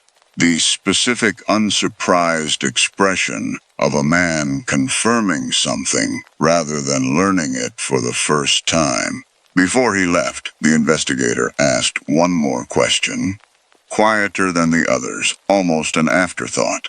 He wanted to know whether Emmett had noticed anything unusual about the Transformer's failure itself, beyond the timing, and when Emmett said he hadn't, the investigator told him, without elaborating, that this was the 3rd rural substation failure in the county over the past 18 months that had produced an unexplained arc flash immediately following an unauthorized entry, and that the other 2 incidents had each involved a missing utility worker whose case remained officially open. He gave Emmett a card with a number on it and told to call if he remembered anything else. And then he left, and Emmett never heard from him again, and never called the number either, though he kept the card in his wallet for longer than he has ever been able to explain. Colton Marsh's truck was processed and released 2 days later. Colton Marsh himself was never found. A search team worked the surrounding fields for 4 days. Dogs and thermal imaging, and a helicopter sweep that turned up nothing beyond a single torn work glove 200 yard into the scrub beyond the north fence line, matched by size to Colton's own equipment, but never conclusively tied to the case. Colton's wife, a woman named Priya Marsh, called Emmett directly twice during that first week, asking him to walk her through exactly what he'd seen, and he told her most of it, though he left out the specific shape of the leg in the boot, unable to find a version of that detail that wouldn't destroy whatever fragile hope she was still allowing herself to hold on to. She thanked him both times, quietly, and he has not spoken to her since, though he has heard, secondhand, that she and the kids moved out of the county within the year. The official incident report, filed 6 weeks after the fact, listed the cause of the transformer failure as equipment malfunction, cause undetermined, and closed the file on a missing person case that the sheriff's department quietly stopped actively pursuing after the first month, the way rural departments sometimes do with cases that have no leads and no bodies. Cattleman's Rural Electric repaired the fence, replaced Transformer 4, and reopened Relay Station 9 for service 11 days after the incident, because 340 homes needed power, and a utility co-op does not have the luxury of leaving a site offline over something nobody could explain, and nobody wanted written into an incident report. Emmett was offered the option to transfer off graveyard shift, and did, moving to a daytime maintenance rotation that paid slightly less and let him sleep through every night since. He almost made it clean. For 3 weeks, the daytime rotation held. Ordinary maintenance calls, ordinary daylight, nothing that made his hands shake on the drive home. He told himself, most of those weeks, that distance and daylight were enough, that whatever had happened at Relay 9 belonged to that one specific site, that one specific night, and that a man could go on doing this job, as long as he never again pulled a graveyard shift in the dark. He almost believed it. Then, on a Tuesday afternoon, a routine equipment check sent him to Relay Station 4, 30 miles west of 9, a site he had serviced dozens of times without incident, and he found the gate standing open on its hasp, padlock hanging, exactly the way 9's gate had looked 3 weeks earlier. He did not get out of the truck. He sat at the entrance with the engine running for 4 full minutes, radioed dispatch to report the gate without volunteering to investigate further, and requested, for the first time in 6 years, that another technician handle the call instead. Reyes, still working the desk, did not ask him why. She simply logged the reassignment and sent Gutierrez out instead, and Emmett drove home that afternoon without once looking in his rearview mirror, though he noticed, pulling into his own driveway, that his hands would not fully stop shaking until well after dark. Gutierrez found the site clean. No fault, no breach beyond the gate. No sign of anything beyond a padlock some previous shift had apparently failed to secure properly. He called Emmett that evening, unprompted, just to let him know the site had checked out fine, a courtesy call between colleagues that Emmett suspected, without either of them saying so directly, was really Gutierrez confirming for his own peace of mind that nothing had happened, and giving Emmett the same reassurance in the process. The incident closed itself out in the log as operator error, and nobody at Cattleman's Rural Electric ever connected it to Relay 9, because nobody but Emmett had any reason to. He still drives past County Road 60 sometimes, on his way to other sites, and Relay Station 9 sits exactly as it always has, humming its low electrical hum behind chain link that has never again, as far as anyone has reported, been cut. He keeps Colton Marsh's radio, the one recovered from the equipment shed and never claimed by the family, in a drawer at his own house, rather than turning it back into the depot's equipment log. A small procedural violation nobody has ever questioned him about. He does not know why he kept it. Some nights, doing nothing in particular, sitting in his own kitchen with the television off and the house quiet, he finds himself listening for the faint carrier tone it used to transmit, though the battery died months ago, and he has never once put it on the charger to find out whether the radio, left keyed open somewhere out past the fourth row, on a night he still cannot fully explain, ever stopped transmitting at all. He has thought, more than once, about calling the number on the investigator's card, asking whether the pattern held, whether a fourth site had gone dark somewhere else in the county since Relay 9, whether Colton Marsh's name had ever been quietly connected to the two other open cases the investigator had mentioned. He has not made the call.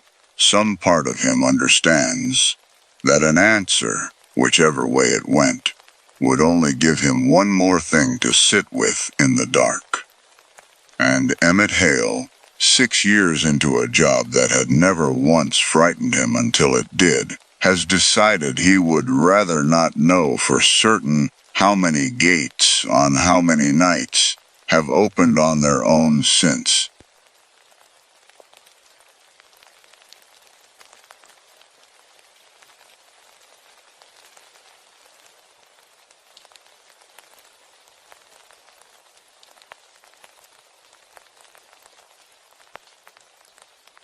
The console lit up at 11:41 with a channel that had not carried a signal since 1994. Cass Farrow almost didn't notice. Almost. 9 years on graveyard shift teaches you which lights on the board matter, and which ones are just the building talking to itself. A breaker flickering, a line testing itself in its sleep. But this light sat on a bank that shouldn't have had power at all. A dead auxiliary strip bolted to the side of the newer console because nobody had ever gotten around to pulling it out. Channel 9, said the faded label under the switch, in a typeface the county hadn't used in 30 years. The plastic yellowed at the edges like old teeth. It hissed. Then it carried a voice. Still there. Is anyone still there? Cass's hand was on the switch before she decided to move it. Larson County Central Dispatch was a single-room cinder block humming with the smell of scorched coffee and hot electronics, tucked onto the back of the sheriff's substation like an afterthought nobody had budgeted for. Tonight it smelled like something else, too. Ozone. Thin and sharp, the smell that came right before a transformer let go somewhere out in the dark. The ice storm had been building since 6. By 10 it had knocked out the county's east relay tower. By 11 it had taken the backup generator at the water treatment plant, which meant half the display board sat blinking amber. Alarms nobody could do a single thing about until the roads cleared enough for a truck to reach them. And Frank was gone. Frank Delacroix, who was supposed to be sitting in the other chair right now, had gotten the call at 9:15. His father, a fall on the back steps, an ambulance already rolling in the next county over. And Cass had told him to go. Obviously go. She had this. She'd worked worse nights alone before. She'd believed it when she said it. She still mostly believed it. Sitting here at 11:41 with rain freezing solid against the window in real time. A faint, clicking patter she could hear even through the cinder block. That left one dispatcher for a county of 11,000 people. In the worst ice storm anyone in the building could remember by name. With half her infrastructure blinking amber, and a phantom channel now hissing at her from a piece of equipment that predated her hiring by a decade. "Hello," Cass said into it, keeping her voice level out of 9 years of habit even though her pulse had already picked up. "This is Larson County Dispatch. Go ahead." Static, thick with a texture she didn't recognize, not quite like the ordinary hiss of a dead channel. Then, thin and stretched, like a tape running at the wrong speed. 319 Corliss Road. Please, 319 Corliss. The line cut. Not faded, cut. The specific abruptness of a call cutting when someone's thumb finds the button and presses down hard. Cass sat with her hand still on the switch for 4 full seconds, feeling the cold of the metal casing under her palm. Then she did what 9 years of training told her to do with an unverifiable transmission on a channel with no legal standing whatsoever. She logged it as equipment noise, wrote the timestamp in the margin of her notepad, instead of the CAD system, where it would need an explanation she didn't have, and reached for the 2 calls that had queued while she was listening. A chimney fire out past the Grange Hall. A welfare check on an elderly man whose daughter couldn't reach him by phone through the storm. She worked them both. She dispatched Engine 4 to the chimney fire. Walked the daughter through what to check before the wellness unit could get out to her father's place. Given the roads, kept her voice slow, and even the whole time because panic on one end of a phone line has a way of climbing straight down the wire into the other person's chest if you let it. It took 11 minutes, start to finish, and by the end of it she had almost let Channel 9 go, the way she'd told herself she would. Almost. There was no Corliss Road in Larson County. Cass typed it into the county GIS the second she had a free hand, half expecting the autocomplete to catch her spelling and fix it for her the way it did with every other road in the system. Nothing came up. She tried the CAD mapping software next, the newer one that had replaced the paper plat books 6 years back, the one that was supposed to know every road, driveway, and unnamed fire lane in the county down to the mailbox post. Nothing there either. Not a partial match, not a suggestion. The search bar just sat there blinking, waiting for her to type something that existed. That should have ended it. A dead channel, a scrambled voice, an address that plain did not exist anywhere in the county's records. Equipment noise, same as she'd logged it. The kind of ghost signal old radio gear threw off sometimes when a storm did strange things to the wiring. File it, move on, keep both eyes on the roads that were actually getting worse by the hour. Because they were. She could see the call volume climbing even as she sat there. 3 more welfare checks queuing behind the 2 she'd just closed. But Cass Farrow had a habit that had gotten her both commended and quietly written up over 9 years. And it was this. She could not let a voice go unanswered. It didn't matter if the call was real, prank, garbled past recognition, or technically outside her jurisdiction entirely. somewhere in her. The second a voice came through asking for help. A door closed and did not reopen until she knew, actually knew, not guessed, not assumed, what had happened to the person behind it.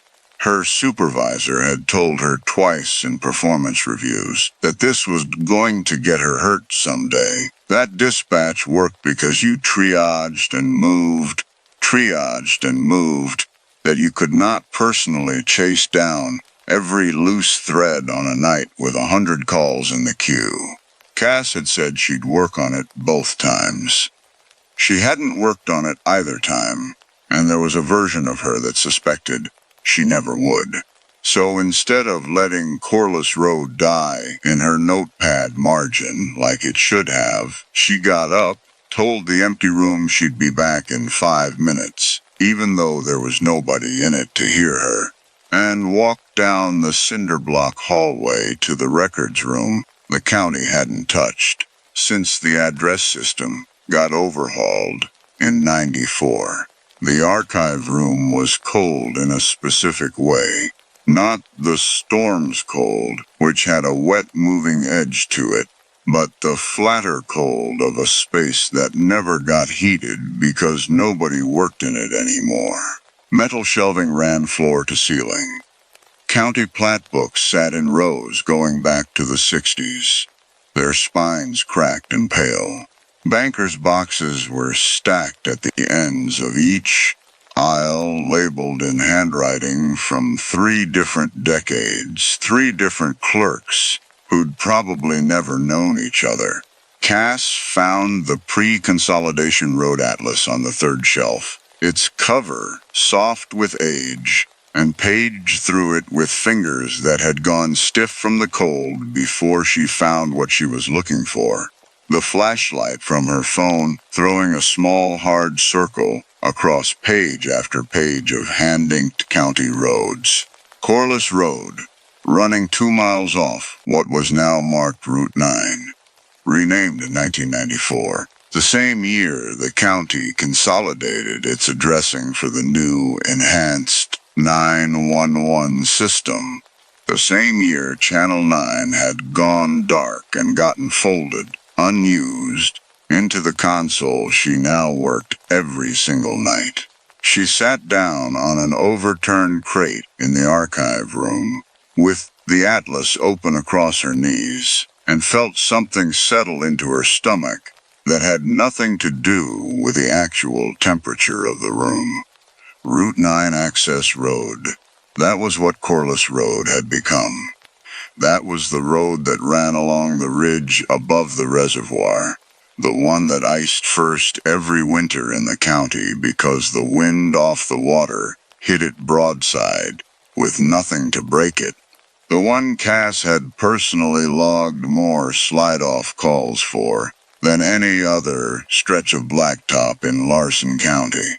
That was the road Cass had a bad feeling was about to matter a great deal more than a 30-year-old renaming. Buried 3 shelves deep in a room nobody visited. She closed the atlas, then opened it again almost immediately. Some instinct she didn't have a name for pulling her back to the same page. She traced the old road with one finger. The ink faded to the color of weak tea, following it from the county line to the point where it ended. Not at a crossroads, not at a town line, but simply stopped midfield at a small hand-drawn square labeled in a clerk's careful cursive. Dwelling, deceased parties to 1961. No names, just that. A square on a page nobody had opened in years, marking a house that had burned before her mother was born, in a fire that had apparently taken 2 people with it, and left nothing behind but a footnote in a book on the 3rd shelf of a room the county forgot to heat. She sat with that a moment, longer than she meant to. Then she told herself, firmly, the way she told frightened callers to breathe, that a burned house from 1961 had nothing to do with a scrambled radio transmission tonight. that she was building a ghost story out of a coincidence, because it was midnight and the storm had her rattled, and she put the atlas back on the shelf exactly where she'd found it, and walked back down the cold hallway toward the console. She did not, yet, know why any of it would matter. She would, in 19 minutes. The next call came in at 12:14, and it was not from Channel 9. 911, what's your emergency? My car. I went off the road. I think I can't tell how bad the ice is. My daughter's in the back. She's 7. It's cold. The heater's not. The woman's voice broke and rebuilt itself in the space of a sentence. The particular kind of control that belongs to someone fighting to stay useful for her kid's sake, even while she's coming apart. I called for a tow an hour ago and nobody's come. I don't know if my phone's even got enough. I've got you. Stay on the line with me. What's your location? Route 9. The access road. Off the reservoir turnoff. I don't. There's a mile marker, but I can't read it. Everything's iced over. I can barely see the shoulder. Cass typed as she talked, feeding the address into CAD with one hand while she kept the woman. Talia. Her name came out a moment later, along with her daughters, Ruthie, talking with the other. Get me your daughter's name. Is she buckled in? Is the car running? And if it is, don't run it long. Not with the tailpipe likely iced over. Small, steady instructions meant to keep two frightened people from tipping into panic at the same moment. The CAD system pulled up a location marker, cross streets populating automatically. A route already assembling itself on the dispatch screen for the ambulance that was, mercifully, already staged and ready 2 towns over. Cass looked at the pin it dropped. It was not on the reservoir ridge. She almost didn't catch it. That was the part that would sit with her longest afterward, longer than almost anything else about that night. How close it came to sailing straight through, without her noticing at all. The CAD system had auto-resolved Route 9 access road against its full address database. The one that still carried, buried 9 layers down for legal continuity's sake. Every pre-1994 road name folded into the new system as a cross-reference, so that old deeds and old survey records would still resolve to a location instead of throwing an error. Somewhere in that fold, Route 9 access and Corliss sat close enough together. Close enough in the software's blind character matching logic, which had no idea what a road actually was. Only what strings of letters looked similar to other strings of letters. That a call taken under storm noise, spoken fast by a frightened woman, had let the fuzzy match grab hold of the wrong one and never let go. The pin on Cass's screen sat 2 miles inland from the ridge, at a coordinate with no structure on it at all anymore. A scorched foundation where a farmhouse had burned to the ground before Cass was even born. A field nobody had built on since. Weeds and a collapsed chimney, and nothing else for half a mile in any direction. She understood, in the space of 1 cold second, exactly what she was looking at. The system hadn't simply misheard an address. It had reached, unprompted, for the one entry in its own buried memory that matched the pattern closest. An old name for an old road, still tied in some forgotten cross-reference table to a dwelling that had stopped existing 60 years before tonight. The same dwelling she'd had her finger on 20 minutes ago, in a cold room down the hall. Deceased parties too. She didn't have time to decide what that meant. She only had time to know it was wrong, and moving, and already 10 seconds further down the wrong road than it had been when she'd first looked up. The ambulance was already rolling. She could see its icon crawling steadily across the map, following the route CAD had built for it automatically, a route that led away from the reservoir ridge entirely and toward an empty field where nothing but frozen grass had stood for 40 years. Unit 2, this is dispatch. Hold your route. I need to confirm your destination. The radio gave her nothing but a wall of static where the reply should have been.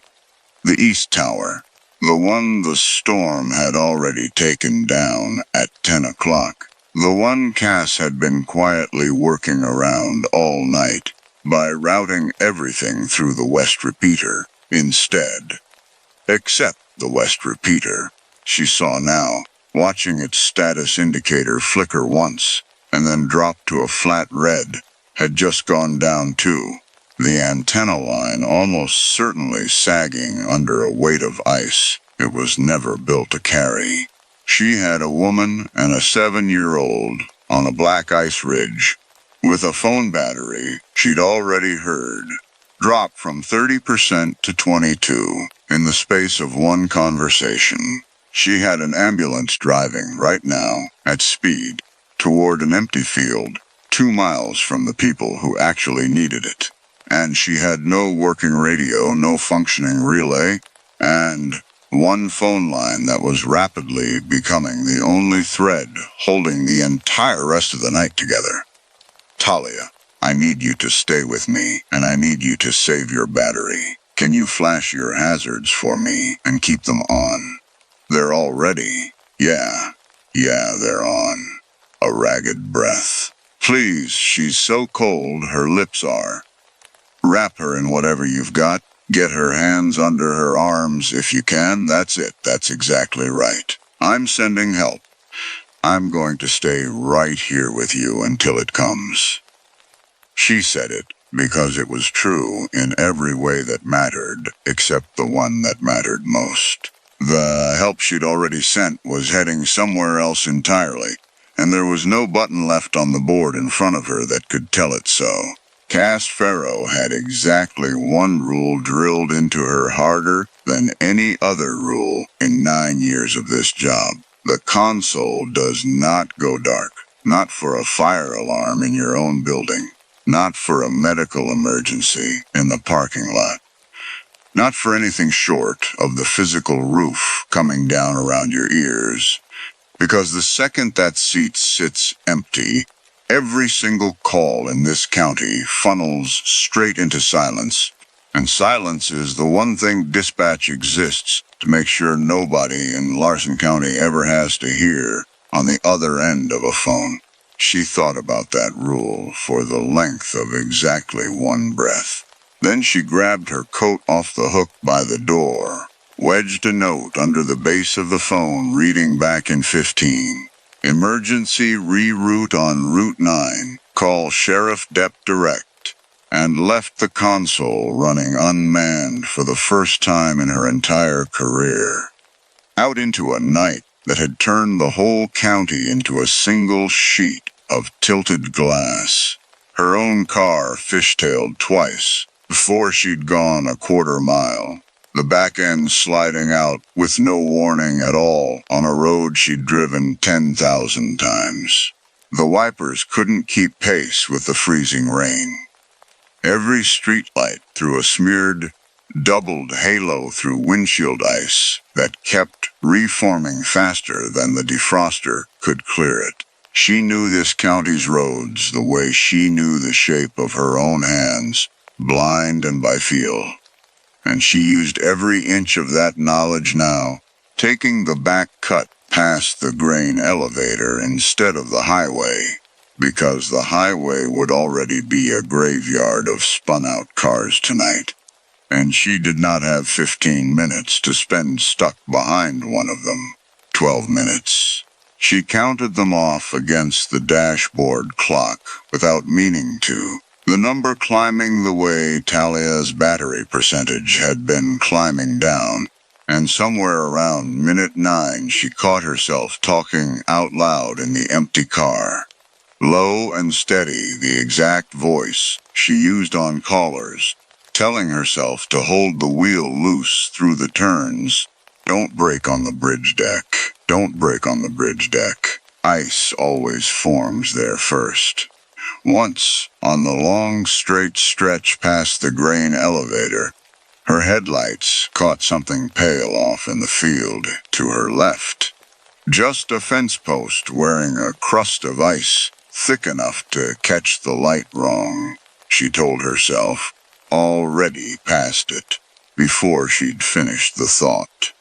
Because there was no time tonight to give a fence post more than half a second of her attention, and because some part of her had decided, without asking the rest of her, that she did not want to look at it a second time. She caught the ambulance at the fork, where the access road split off from the county road, exactly where she'd gambled it would still be, its light bar throwing long dragging streaks of red and white across ice that looked, for one disorienting second, like the whole surface of the road was on fire. She hit her hazards, laid on her horn, and got out into air that took the breath straight out of her chest on contact. Waving a flashlight she kept in the glove box for reasons she'd genuinely never examined too closely until tonight, when the reason turned out to be exactly this. The driver's window came down, a paramedic she half recognized from 100 other calls, young, jaw tight, with the particular tension of someone running behind schedule in dangerous conditions. "Ma'am, you need to clear the road. We're on an active. Your GPS has the wrong address. She's not at the field. She's 2 miles up on the ridge. Black ice. A 7-year-old in the back seat. Her phone's about to die. I'll lead you in." He didn't argue. Something in her voice, or maybe just her face, left no visible room for it. She got back in her car and pulled out ahead of them, doing the last 2 miles at a crawl that felt, every second of it, like the longest stretch of road she had ever driven. Headlights and hazards and the ambulance light bar, the only color left in a world gone flat gray-white under low cloud, until she saw it. A sedan nosed hard into the ditch at an angle. Hazards blinking weak but steady. A shape moving behind glass, fogged thick from the inside. Talia was out of the car before the ambulance had fully stopped, half carrying, half dragging her daughter up out of the ditch, through 6 inches of frozen slush, both of them shaking too hard to get words out. Cass got an arm around the girl while the paramedics went to work with blankets and warm packs, felt her shivering against her side, thin and violent and unmistakably, entirely alive. Nobody in the official report would ever know about Channel 9. Cass made certain of that, going back over her own notes twice before she filed anything. The incident write-up, completed 2 days later after the county attorney had a careful look at it, described a temporary CAD address resolution error linked to legacy street name cross-referencing, and recommended by IT for immediate purging from the system going forward. Cass got a formal write-up of her own for leaving her post unmanned during an active shift, noted and filed, no further disciplinary action, because the sheriff who reviewed it happened to know exactly whose daughter had been sitting in that ditch, and because a mother and a 7-year-old had walked away from an ice storm with nothing worse than a very bad night behind them, and everyone in that building understood, without a word of it ever being said out loud, what the alternative would have looked like on paper. The technician who came out to service the console the following week found Channel 9's old auxiliary strip still bolted where it had always been, and asked Cass, half joking, whether she wanted it pulled or left in for nostalgia's sake. Cass told him to pull it. He did, capped the wiring flush with the panel, and carried the whole strip away in a plastic bin, like it was nothing more than any other piece of obsolete equipment. And that was the last anyone at Larson County Dispatch ever said about it out loud, to each other or to anyone else. Cass still works the same graveyard shift. She still can't leave a call unresolved, still stays a beat, too long past protocol most nights. When a voice on the line sounds like it needs more than the standard script allows, still gets the occasional gentle reminder from her supervisor that someday that habit is going to cost her something she can't afford. She doesn't disagree with him about it anymore. She just hasn't found a way to be a different kind of dispatcher than the one who drove out into an ice storm without a working radio. And after that night on Route 9, she isn't sure she wants to be.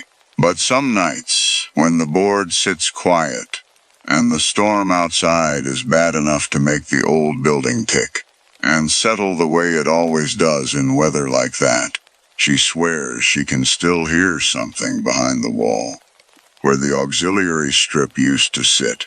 Not a voice, nothing she could ever put into a report, just a small, dry click, the exact sound a switch makes right before a channel opens. She has never once gone to check. She tells herself every time that it's only the building settling. She has also, twice now, on the worst nights the county has thrown at her since, thought she heard, just underneath the click, just before she made herself stop listening, the beginning of a second address. Not Corliss Road. Something else. Something with a different number, a different name half-formed before it cut away. She has decided, very deliberately, not to write it down, and not to look it up, and not to think about it again until the next time the ice comes, and the old building starts, once more, to tick.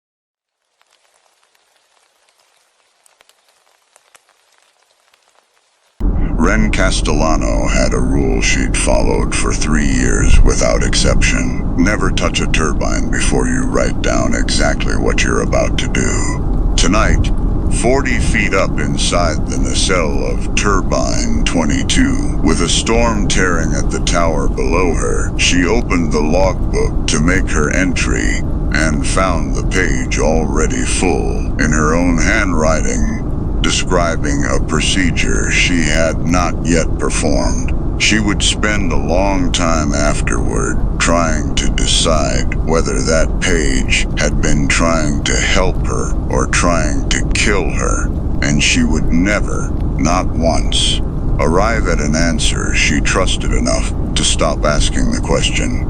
Prairie Vista Wind, 40 turbines strung across 11 miles of eastern Nebraska farmland, had gone into emergency storm response mode at 11:20, the control room calling out fault after fault as gusts topping 70 miles an hour worked their way through the array, tearing at cornfields already stripped bare for the season. Most of the fleet handled it the way it was designed to. Automatic pitch systems, feathering the blades edge on to the wind, bringing each turbine to a slow, safe stop, one by one across the grid. The whole process visible on the control room's monitors as a wall of green status lights, turning amber in sequence, methodical and unhurried. exactly the way a well-engineered system was supposed to behave under stress. The kind of quiet, competent shutdown that made most storm nights at Prairie Vista almost boring by the time the crew clocked out. Turbine 22 didn't feather. Its automatic system faulted out entirely at 11:41. Blades locked flat to the wind and spinning faster with every gust instead of slower.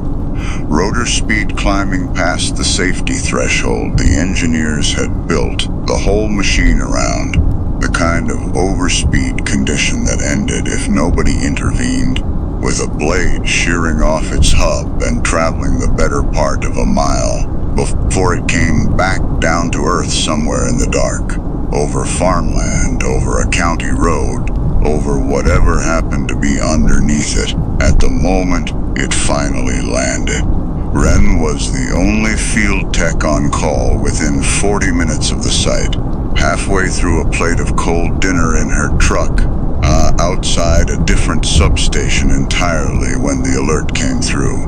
Keys already in the ignition, before the dispatcher had finished the sentence. Company protocol was explicit about what came next in a fault like this. One technician, and one technician only, climbed for a manual override, because a nacelle 40 feet up in 70-mile-an-hour wind had room enough for one person to work safely, and not one person more. And every additional body inside it during a storm response was one more variable nobody could afford, one more harness clip that might fail, one more set of boots on a floor already slick with rain tracked in from outside. Control room support stayed on radio the entire climb, watching her telemetry from the ground, a voice she'd know anywhere threading steady through her earpiece, but nobody was coming up after her. That wasn't a flaw in the plan. That was the plan, built the way it was for good reason, and she'd never once questioned it before tonight.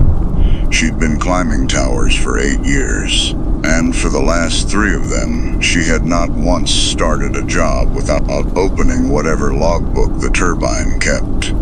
Most of the newer units used tablets now, synced straight to a server somewhere, but the original 30 machines at Prairie Vista, Turbine 22 among them, still carried the paper logs installed when the farm went up a decade earlier, a tradition nobody had bothered to retire, and writing in careful block letters exactly what she intended to do before she did it.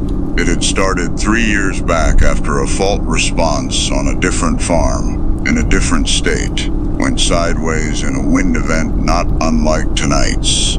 She'd frozen 40 feet up, mid-procedure, her mind gone completely white and useless in a way she'd never experienced before or since, hanging there in a harness for 11 minutes doing nothing at all, while a colleague talked her through it over the radio, her hands simply refusing to move, her whole body locked around a fear she couldn't name and couldn't push past, until the panic finally broke on its own and let her finish the job with shaking hands and a voice in her ear telling her she'd done fine. Everyone freezes once. The written checklist had come out of that, half necessity and half superstition, something her therapist had suggested, almost as an afterthought, and that had worked far better than either of them expected, better than any of the breathing exercises or grounding techniques they'd tried first. If she wrote the steps down first, in her own hand, in order, something about seeing them already committed to paper kept the freeze from coming back, gave her hands a script to follow when her mind went blank, the way it sometimes still threatened to. Her hands moved because the page told them what came next, not because she'd found her own courage again in the moment. It had worked every single time, For 3 years, across dozens of storm calls and hundreds of routine climbs, and she had never once questioned why it worked, only that it did, and that not doing it felt now like climbing without a harness at all, an unthinkable risk she wouldn't take even on a calm afternoon, let alone tonight. The climb up Turbine 22's internal ladder took her 11 minutes in normal conditions, and closer to 20 tonight, the tower's steel shell booming faintly around her with every gust like something breathing. Her headlamp beams swallowed almost whole by the dark above and below her. Nothing to mark her progress, but the rungs passing one after another under her gloved hands and the slow, steady count she kept under her breath, out of the same habit that made her write things down before she did them, a habit that had carried her up hundreds of towers just like this one, without a single mistake to show for it.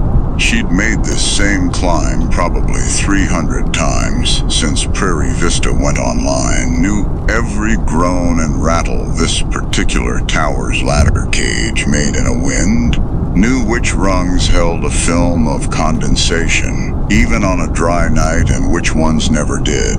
And none of that familiarity did a single thing to make tonight's climb feel routine. Not with the whole tower swaying in a way she could feel through her palms with every gust. Tonight, 40 feet up with the tower, swaying under her in gusts, strong enough to make the whole structure groan through its steel. The nacelle's interior lit only by her headlamp and the dim glow of a single emergency fixture. She clipped in, caught her breath, and opened the logbook to the current date to write her entry the way she always did, pen already uncapped in her other hand. The page was already full, her own handwriting, not similar to her handwriting. Hers exactly, the particular slant she'd had since high school, the way she always crossed her sevens with a short, horizontal stroke. Nobody else on the crew bothered with the small loop she put on the tail of every lowercase g, out of a habit she couldn't even remember picking up. Dated tonight. Time-stamped 11:52, 6 minutes from where the control room's clock on her wrist display currently sat, describing, step by step, in the same clipped, procedural voice she always used for these entries. A manual override procedure on Turbine 22's emergency brake system that she had climbed up here specifically to perform and had not yet begun. She read the first line twice, rain hammering sideways against the nacelle's small viewport, hard enough to sound like gravel thrown by hand, the whole structure creaking around her with every gust, the emergency light overhead flickering once and steadying again. Opened brake housing panel, confirmed hydraulic pressure gauge reading normal, proceeded directly to manual caliper engagement. That wasn't the procedure. The actual procedure, the one printed on the laminated card zip-tied to her harness, the one she'd run 100 times in training and a dozen more in the field, called for a pressure bleed on the hydraulic line before caliper engagement every single time, no exceptions, because engaging a caliper against a line that hadn't been properly bled could snap it hard enough to send the whole assembly into catastrophic failure instead of a controlled stop, the exact kind of shortcut that got written into 100 different industrial safety manuals, precisely because someone, somewhere, had once taken it and paid for it. Her own handwriting had skipped it. Her own handwriting, dated 6 minutes in her own future, said the gauge read normal, and she'd gone straight to engagement, and it said, 3 lines further down, in the same steady block print, that it had worked, that the rotor had come to a controlled stop at 11:58, 6 minutes from now. Job complete, no complications noted. Signed off with her own initials, the way she always closed an entry. She almost believed it. That was the part that would sit with her longest. Not the impossibility of it, which her mind simply refused to process at all. Standing 40 feet up in a storm, with a real overspeed fault actively worsening 2 feet from her shoulder, the rotor's whine climbing steadily behind the nacelle wall. But how badly some tired, frightened part of her wanted to trust it anyway. 3 years of exactly this ritual, exactly this trust, had trained her to believe that whatever was written on the page in her own hand was the safe path forward, the anchor that kept her hands moving when her mind wanted to shut down entirely. If the page said the gauge read normal, some worn groove in her, carved by 3 years of a habit that had never once failed her before, had already half decided to believe the page over her own eyes.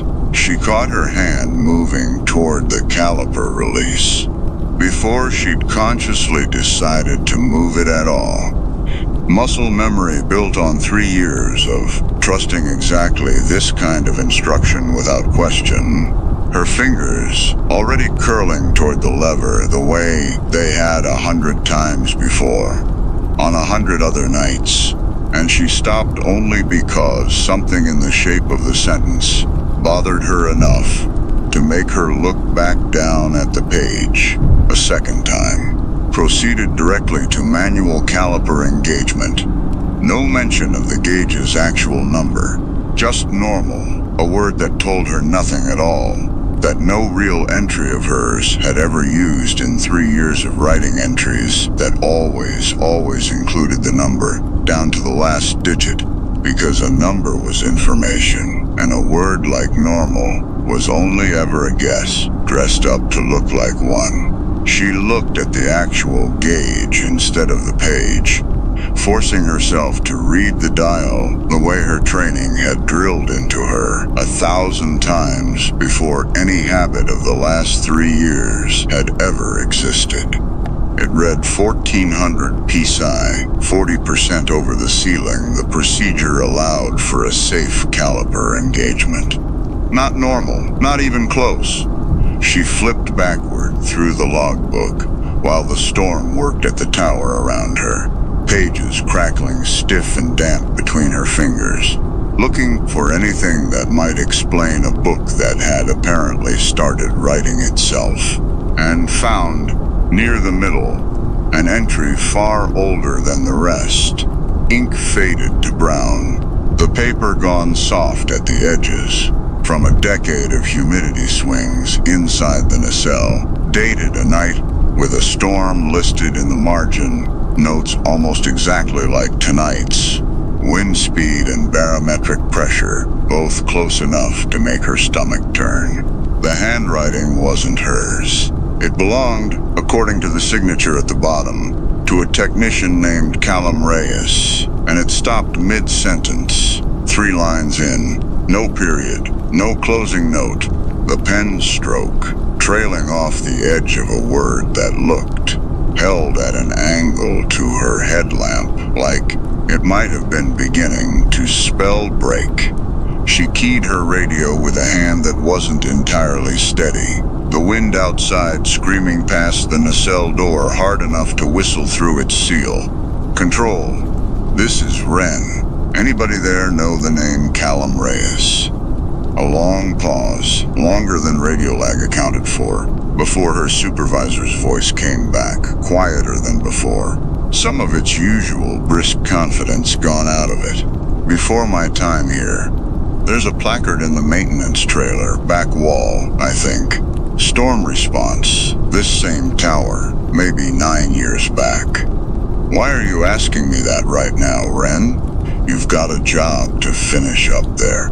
Just checking something. Focus on getting me through this. Wren, your telemetry's still showing pressure. at 1400. Talk to me. I need something from you. I see it. I'm on it. Give me the numbers as they change. Nothing else, okay? I need you counting the gauge with me, not asking questions. Copy that. 1400. Holding. Talk to me when it moves. She didn't tell him about the page. She didn't have the words for it yet. Standing 40 feet up with rain, finding its way through a seam in her collar, and running cold down her spine. And 6 minutes from an overspeed fault that could shear a 40-meter blade clean off its hub was not the moment to find them. Not with a real, physical, entirely explainable danger already spinning fast enough outside the viewport to blur into gray. The company's own hazard placard, she learned 3 weeks later from the maintenance trailer wall her supervisor had mentioned, listed Callum Reyes only as a name and a date. Storm response fatality. Procedure since revised. No further detail offered to anyone who hadn't already known to ask. Laminated and screwed to the wall between a fire extinguisher inspection tag and a faded poster about proper lifting technique. The kind of place a person's whole death could sit for 9 years without a single new hire ever stopping to read it twice. She'd gone looking for it on a slow afternoon, telling herself it was idle curiosity, and knowing the whole walk over that it wasn't. One of the older field techs, a lineman named Gutierrez, who'd been with the company almost since it broke ground, caught her staring at it and offered, unprompted, that Reyes had been well-liked, quiet, meticulous about his paperwork, in a way that used to get teased out of him at safety meetings.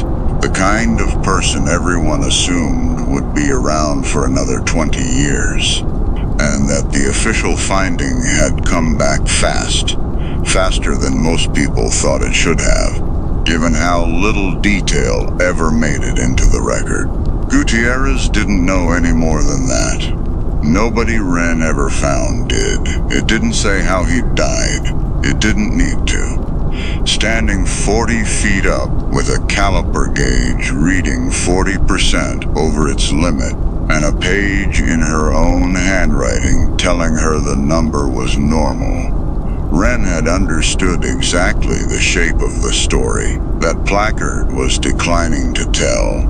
The same shape as a dozen jobs she'd worked over 8 years, where a company found it cheaper to revise a procedure quietly than to admit, out loud in writing, that the procedure had killed somebody in the first place, that the fix had come after the cost instead of before it.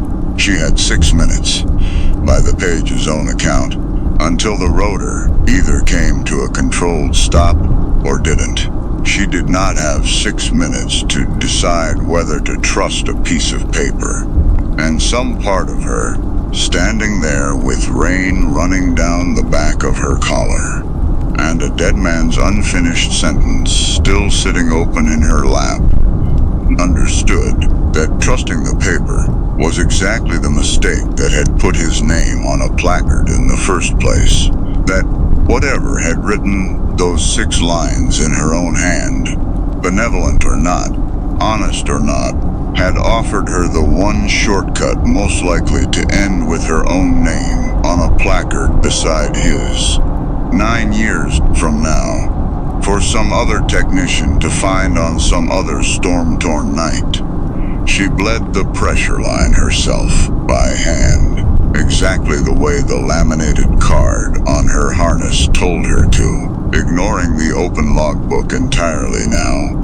Gauge dropping steadily under her palm from 1400 toward the safe range, while the tower groaned around her, and the blades outside the viewport spun fast enough to blur into a single gray disk against the storm-dark sky. The whole nacelle shuddering with each gust like something trying to shake her loose. Her radio crackled twice with her supervisor's voice. asking for a status update she didn't have the breath to give yet, and she keyed back a single clipped word, working, before turning her whole attention back to the valve under her hand.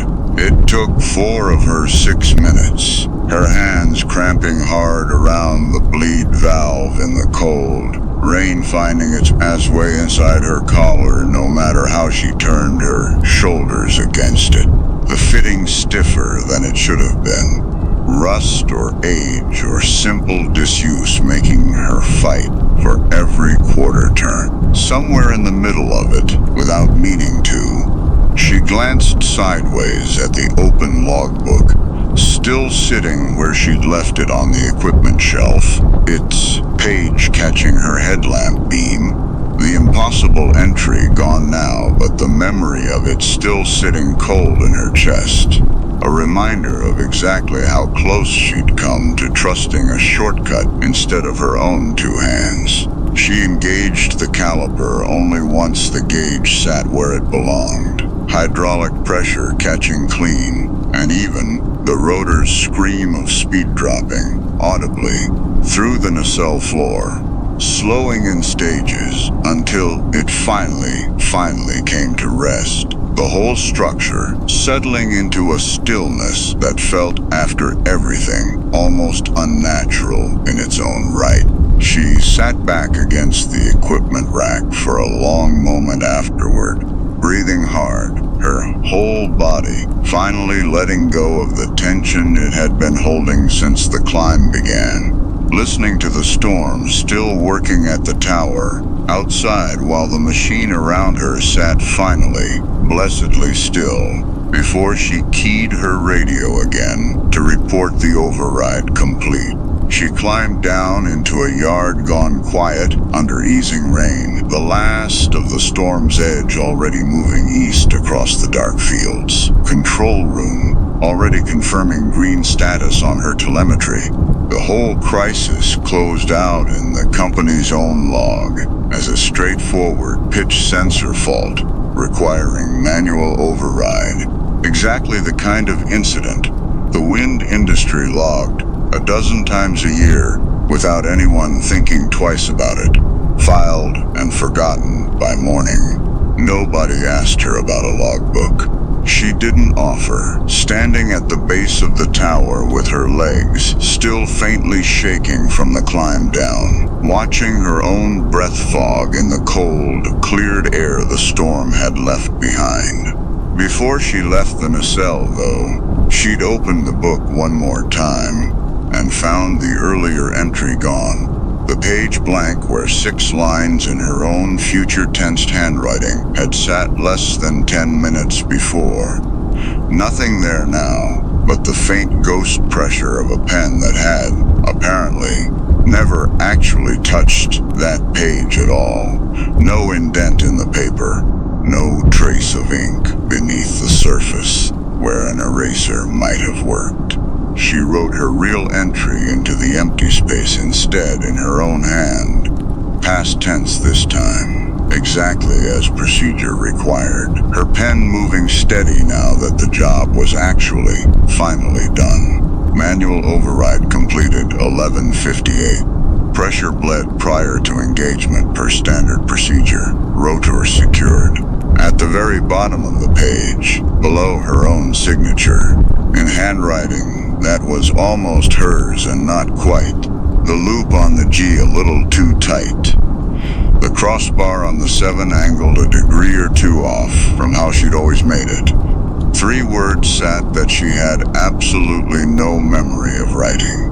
Good catch, Wren. She stared at that line for a long moment, rain ticking softer now against the roof above her, the last of the storm finally passing east, before she closed the book, clipped it back into its bracket beside the door, and climbed the rest of the way down without looking at it again. Prairie Vista retired every paper logbook in its fleet the following spring, replacing them fleet-wide with tablets that synced straight to the cloud A decision made for reasons that had nothing to do with anything Wren had or hadn't reported.